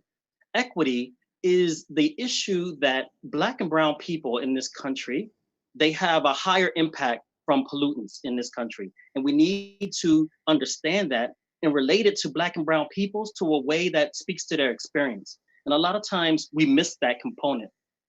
When I first started in environmental justice, people would see me and they would say, oh, wow, a Black guy, you know, because they didn't see a lot of African Americans. But as you can see now, there's a lot of African Americans involved, and we've seen some of the wonderful presentations that we've had so far. So the thing is, we have to market it in a way that people of color can relate to their everyday experience. For example, people of color, their main priorities is food insecurity. Their main priorities is drugs in their community. Main priorities, relationship with law enforcement, things of this nature. So gang violence, these are things that are really relevant. But what we try to do, especially with the NAACP and the organizations that were mentioned earlier, is that we try to communicate the environment that low-income people live in, which has a high level of pollutants, air pollutants that are microscopic, but they've been airborne, whether solid or liquid. These pollutants are known carcinogens. So it's floating around these areas, and the EPA, they realize what we've been living every day. They said, okay, we've noticed that there is racism in our environmental situation in this country, where people of color live closer to industries that give off high pollutants. And in people of color, you may see a higher transit system, which also puts out pollutants and smog and things of that nature. This speaks to why people of color have a high rate of respiratory syndromes and high asthma and things of that nature related to breathing, because they live in a place that has far less fresh air to breathe, far less fresh air to breathe. Now, this speaks to your existence.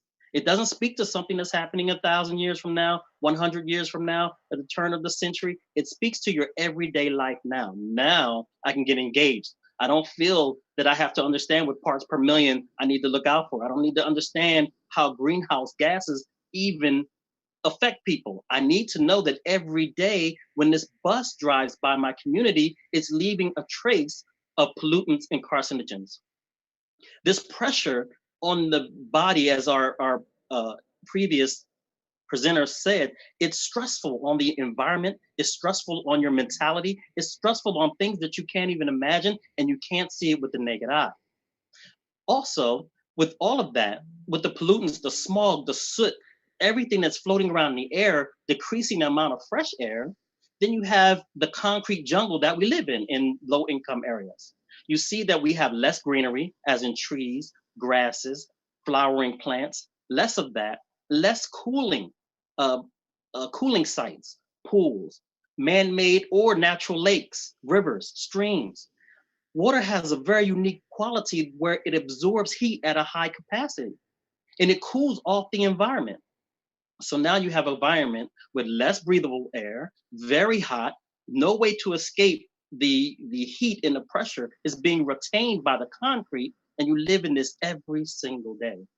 This is what people of color are experiencing every day, has been experiencing it for decades and longer than that. And it's something that speaks and we come to the fold knowing this, how it represents our community. So people of color, Black and brown people, and our indigenous brothers and sisters, we're affected by not only the environmental structure in racism, but also the lack of concern about the human being that's living near these industries.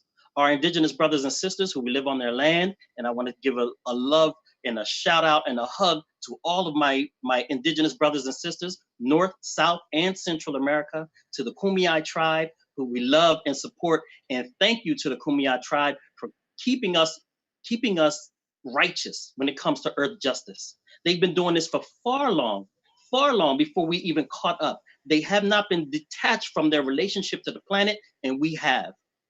And this detachment that we have really affects us as human beings. So when we come to our faith traditions, which is the other part that I wanted to get onto before I run out of time here, is that when we come to the faith traditions, our worship centers, we have thousands of years of culture dealing with earth justice, and we have forgotten our way. And again, thank you, Kumeyaay Nation, and the indigenous brothers and sisters, North, South, and Central America. We have lost our way. In the Islamic tradition, we have a tradition of not destroying plants and trees unnecessarily, not polluting the waters, not wasting water. We have that as our tradition, but we have forgotten our ways. We as faith leaders have a unique position that we speak to hundreds of people every week. And we need to motivate those people, give them the ability to respond to earth crisis in a way that's knowledgeable. We have many people who have spoken today, and they will be, happy to come to your worship center, mosque, synagogue, church, gurdwara, temple, anything to get your people and yourself up to speed. We have hundreds and even thousands of people who listen to our voice weekly, and we can implement and mobilize with our brothers and sisters, reaching across the table with the other institutions. Escondido Climate Alliance, the North County Climate Alliance, the Interfaith Climate Justice. We can get together and all do the same thing. And the earth justice component of faith is a divine injunction on us. Poway Interfaith Team takes that seriously. Escondido Together takes that seriously. Interfaith Regional Justice takes that seriously. Clergy for the Coastline takes that seriously. And as a final note, our coastline being threatened by the pollutants of the burying of nuclear waste at San Onofre, we have public watchdogs who fight that fight, and they need people to join up, whether churches or secular. We have the Citizens Overview, who also needs our help and our assistance. So please get involved. From your faith tradition or from your secular tradition, it takes all of us. Thank you. Thank you, Mr. Miller. I really appreciate how you shine a light on our frontline communities and how important it is to understand the conditions that they live under every day. Our stories are powerful and representation is incredibly inspiring. I really appreciate you speaking the truth on these issues today. And I would also like to go into some of the main demands and messagings that brought all of the groups today to put this event on. So some of the things that brought us together were having clean energy and green jobs. And we want our governments at all levels must fund renewable energy, solar, wind, and geothermal, mass transit, and electric car technology. The Green New Deal will create new career opportunities and pay family sustaining wages while protecting the environment. Two, we want affordable mass transit and green options for the communities that need it the most. We need to create bikeable, walkable communities with transit options, especially in underserved areas, so that people can meet most of their social and commercial needs without relying on cars. The Sandag Forward Regional Plan must meet state emission reduction targets. The MTS Transit Initiative focused on economic justice should be readily implemented. Yes, and our third demand is a more aggressive and accountable plan to get to 100% green energy. San Diego needs an upgraded climate action plan to achieve 100% renewable energy by 2035. The current plan is inadequate, and even that is being ignored. We need to follow the science with measurable requirements and accountability. The fourth demand is keeping fossil fuels in the ground. Put a price on carbon emissions, end government subsidies to the fossil fuel industry, agribusiness, and other polluters that are destroying our future. Along with the global treaty to reduce emissions, we must support AB 345 to end oil drilling in California. Our fifth demand, Indigenous land rights. With all the wrongs that have been done to the people and Mother Earth on Kumeyaay territory, today we embark in a new era. The leaders of San Diego must work side by side with the San Diego Indigenous tribes to set policy that restores and protects the beauty of all peoples in the San Diego Kumeyaay territory. Also, another way that you can take action today is to share your experience on social media by posting a photo of yourself with the sign, screenshot it, and tag at Climate Uprising ST on Facebook or Instagram, or at Climate Uprise ST on Twitter, and use the hashtag Climate Uprising ST.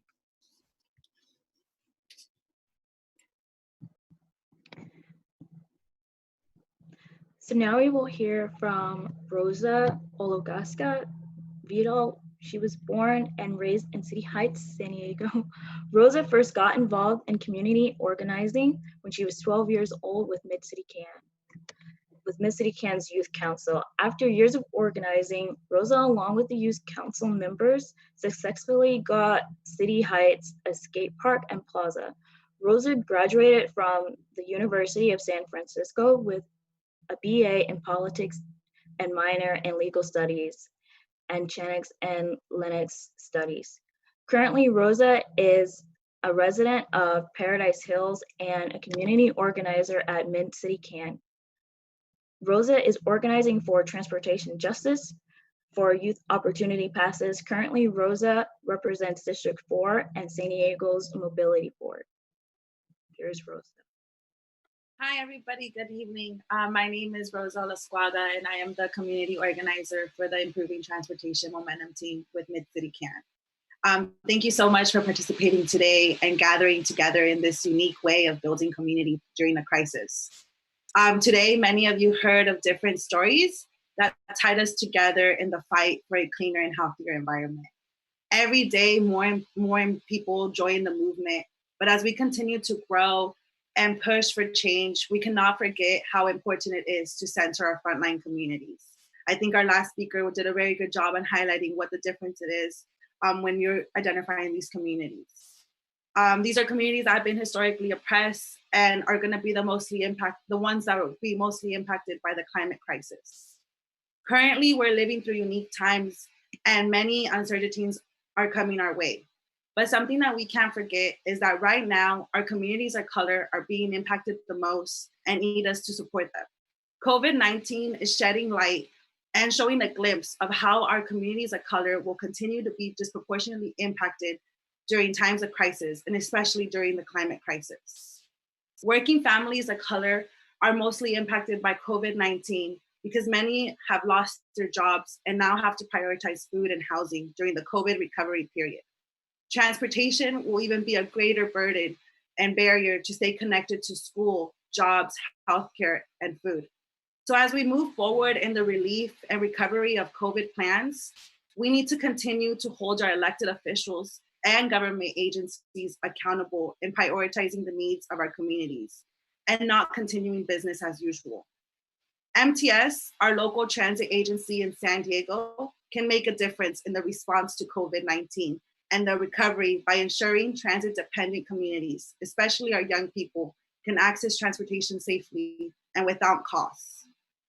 Since 2011, the Improving Transportation Momentum Team has advocated for youth opportunity passes. Those are no-cost transit passes for youth 24 and under. Youth opportunity passes will help alleviate the financial burden on families to ensure youth are connected to education and opportunities and help them stay safe, healthy, and have an economic stability. Youth opportunity passes will not only increase access to educational and work-related opportunities, but for all youth, but it would also increase ridership in our transit system, which we will desperately need post-COVID. No-cost transit passes for youth are an investment in young people, economic prosperity for all San Diegans, and a cleaner, healthier environment. More young people riding transit means more young people developing into contributing adults and fewer people in cars, less traffic, reduced greenhouse gas emissions, and a cleaner, healthier San Diego. Youth opportunity passes are the exact type of community-driven solutions that we need to achieve an equitable and prosperous future for all. During the public engagement for the once proposed MTS measure, youth opportunity passes came out as the one project that was desired most in San Diego, and especially in communities of color south of the 8. But these are the same communities that are transit dependent, MTS's #1 customers, and will be impacted the most with the financial crisis during COVID recovery. Now more than ever, it is time to move forward with this initiative. As we end today's wonderful event of inspirational panelists, speakers, and artists, I want to emphasize that every day is Earth Day and that every day you can support a local campaign that can create a solution for the climate crisis, but can also create an immediate impact in the life of our working families. COVID-19 will impact our most vulnerable communities. Our future investments must include these communities if they're gonna reassess operations. Any vision that is developed needs to center the perspective of our working communities of color and a meaningful address the patterns of underinvestments that are putting our youth in disadvantage from day one. The simple plan of eliminating the financial burden youth are carrying in order for them to go to school and reach opportunities. This would also support expanding the access to public transportation, which is gonna be needed in the post-COVID world that would make San Diego a more prosperous city. Thank you so much for your time and have a great night.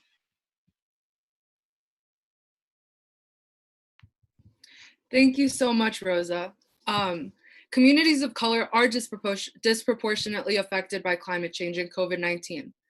And like Rosa said, every day is Earth Day, and every day is an opportunity for action and an opportunity to get involved in your local community. Policies addressing climate change should be centered in climate justice. And youth opportunity passes should be implemented. We need those. And with that, I'll introduce Malika Marsden, who is co-director of policy at Climate Action Campaign, a watchdog organization based in San Diego. At CAC, Malika works with cities in the region to develop, pass, and implement strong climate action plans. She also authors the annual Climate Action Plan report card to keep cities transparent to the public and accountable to meeting their climate commitments. Malika is also leading CAC's efforts to bring a local Green New Deal to the region. Thank you, Malika. Thank you. Good evening, climate warriors. My name is Malika Marsden. I'm co-director of policy at Climate Action Campaign, as Aisha mentioned, which is a climate watchdog organization based here in San Diego with a simple mission to stop the climate crisis. I want to start by thanking our Kumeyaay friends who spoke earlier today for reminding us that the land on which I stand and many others of you here today stand is the traditional and unceded territory of the Kumeyaay Nation. Today, I pay my respect to the Kumeyaay people, both past and present, and to their continuing relationship to these lands.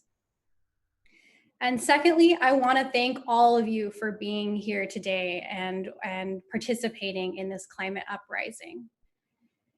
As most of you here probably know, the climate crisis is much more than just an ecological problem. It's also a moral problem.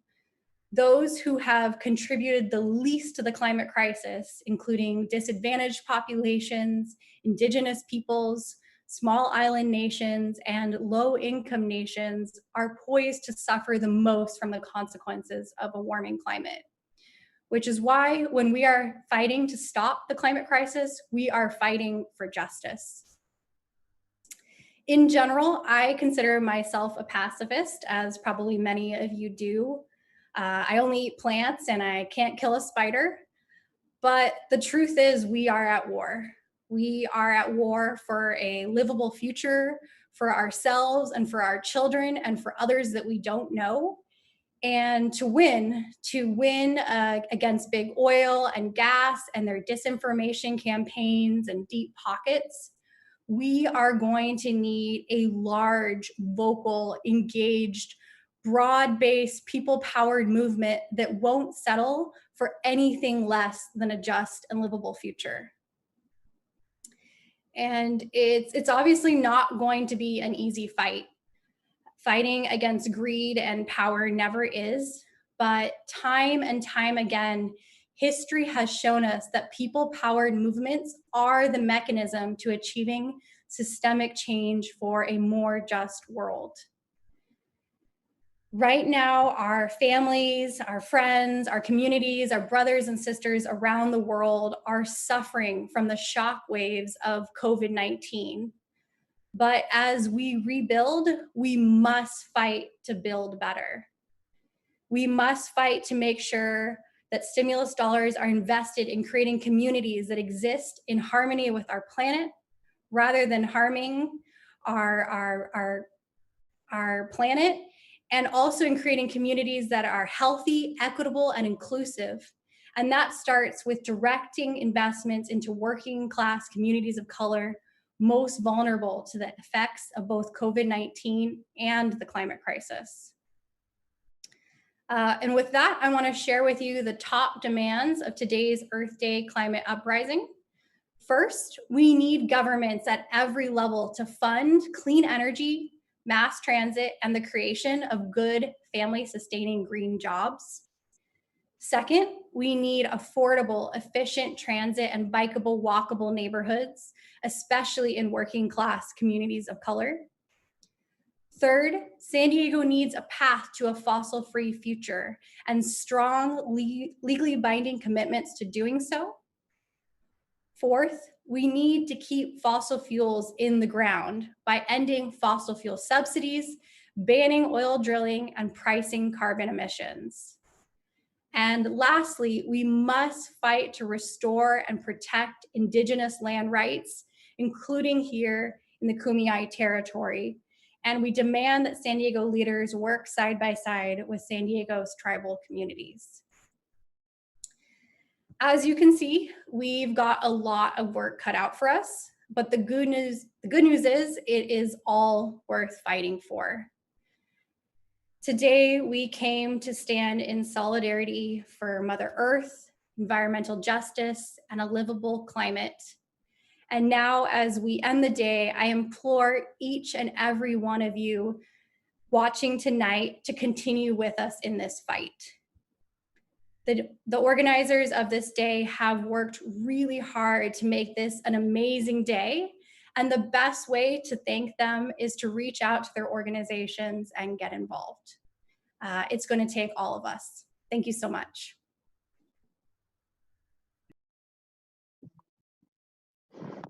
Thank you, Malika.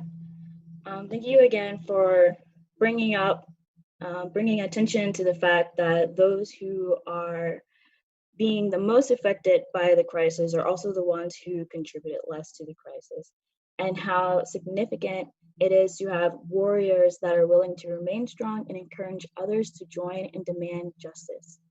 It's incredibly important to move forward intentionally and band together for a better future. And also, I would just like to say that we have surpassed our COVID Relief Fund goal with a total of $3,905. So thank you everyone who donated. This is amazing and we really appreciate it. And once again, as we're closing out, I would just like to say thank you to all the volunteers and organizations who made this event possible. This event was organized and put together in partnership with over 30 organizations from across the county. So we would like to say thank you to you all for making this happen. Y'all are incredible. We would also like to thank all of you for tuning in and for taking climate action this Earth Day. We hope that you will continue to be involved in the movement by becoming involved with the different organizations that hosted this event. There is a full list on the Climate Uprising website. Get involved, take action. We need to be united and confront this crisis so that we can reach the systemic change that we need. Thank you all. We'll be closing out soon, so I just want to say that my name is Leah Spinner and I'm with the Sunrise Movement, and today has been incredible. So here's Amy Admire of Payom Kawicham. Thank you.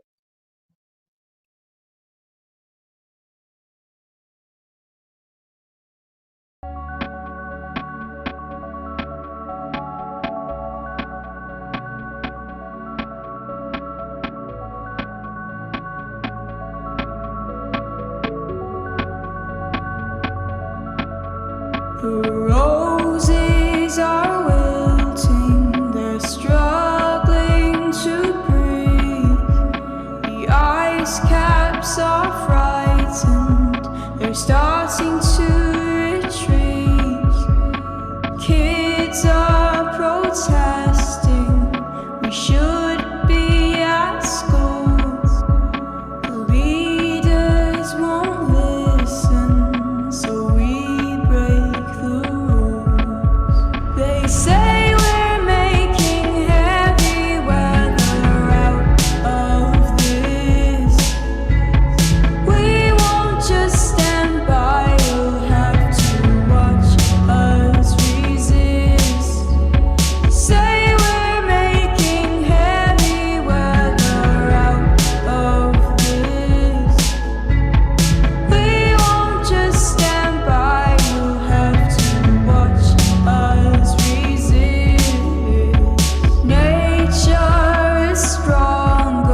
other side of the ocean. Yet you all come to us young people for hope.